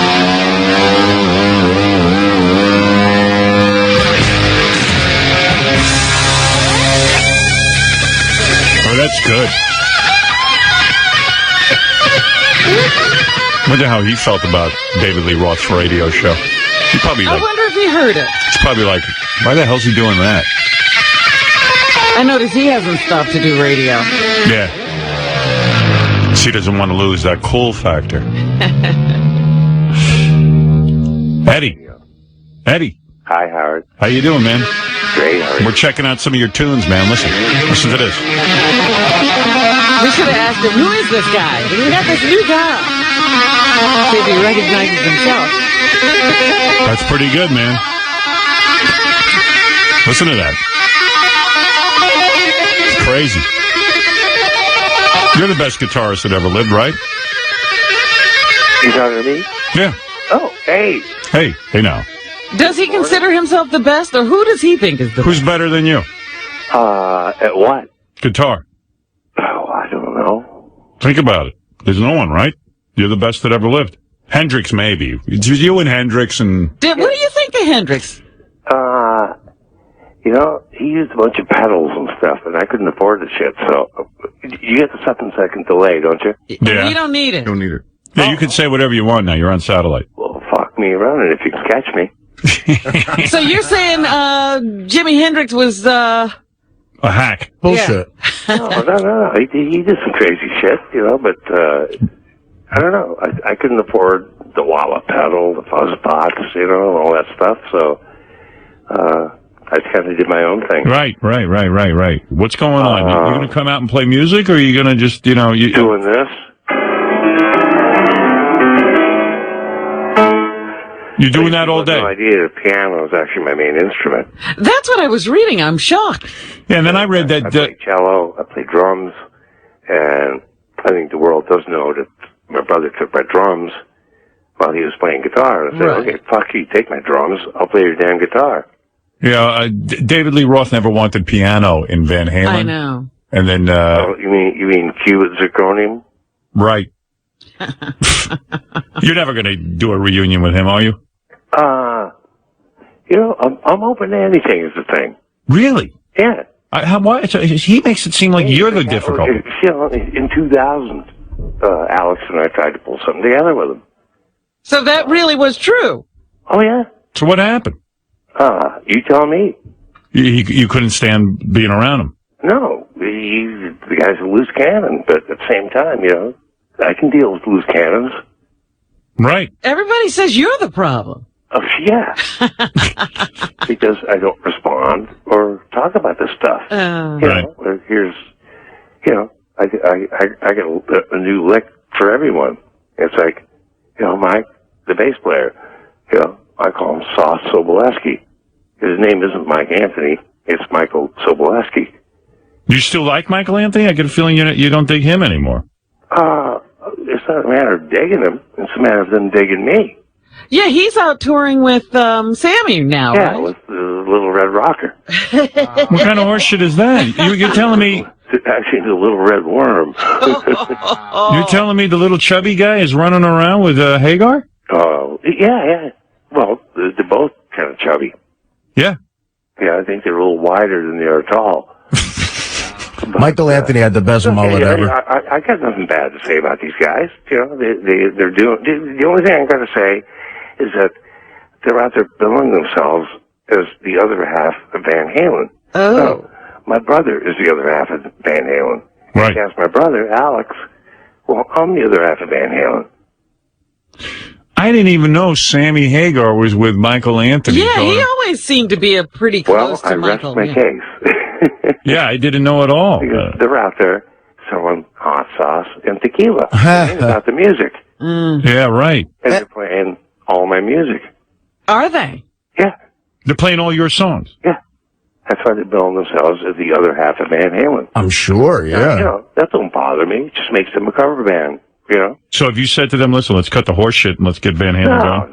No. You don't care anymore. You got tons. How much money you got now? You got to be worth what? 100 million? Me? Yeah. I don't do anything for monetary reasons. I'm a musician, I don't even know what the hell a rock star is. Yeah, but dude, you made tons of money. Like a meteor comet or something, How many albums did you sell? Oh, shit, we got to be over 100 million. Yeah, that's what I'm saying. You got to have tons of money. And all the touring. I mean, they toured. Well, don't forget, when we first got signed, we had a Motown deal. A Motown deal? Yeah. All your money went out the window. Yeah. I personally have bought that first album, just called Van Halen, about 14 times. Yeah. On different things, CD, cassette. Well, I thank you. That's probably why we sold for 100 million. Yeah. It's all Artie. Yeah.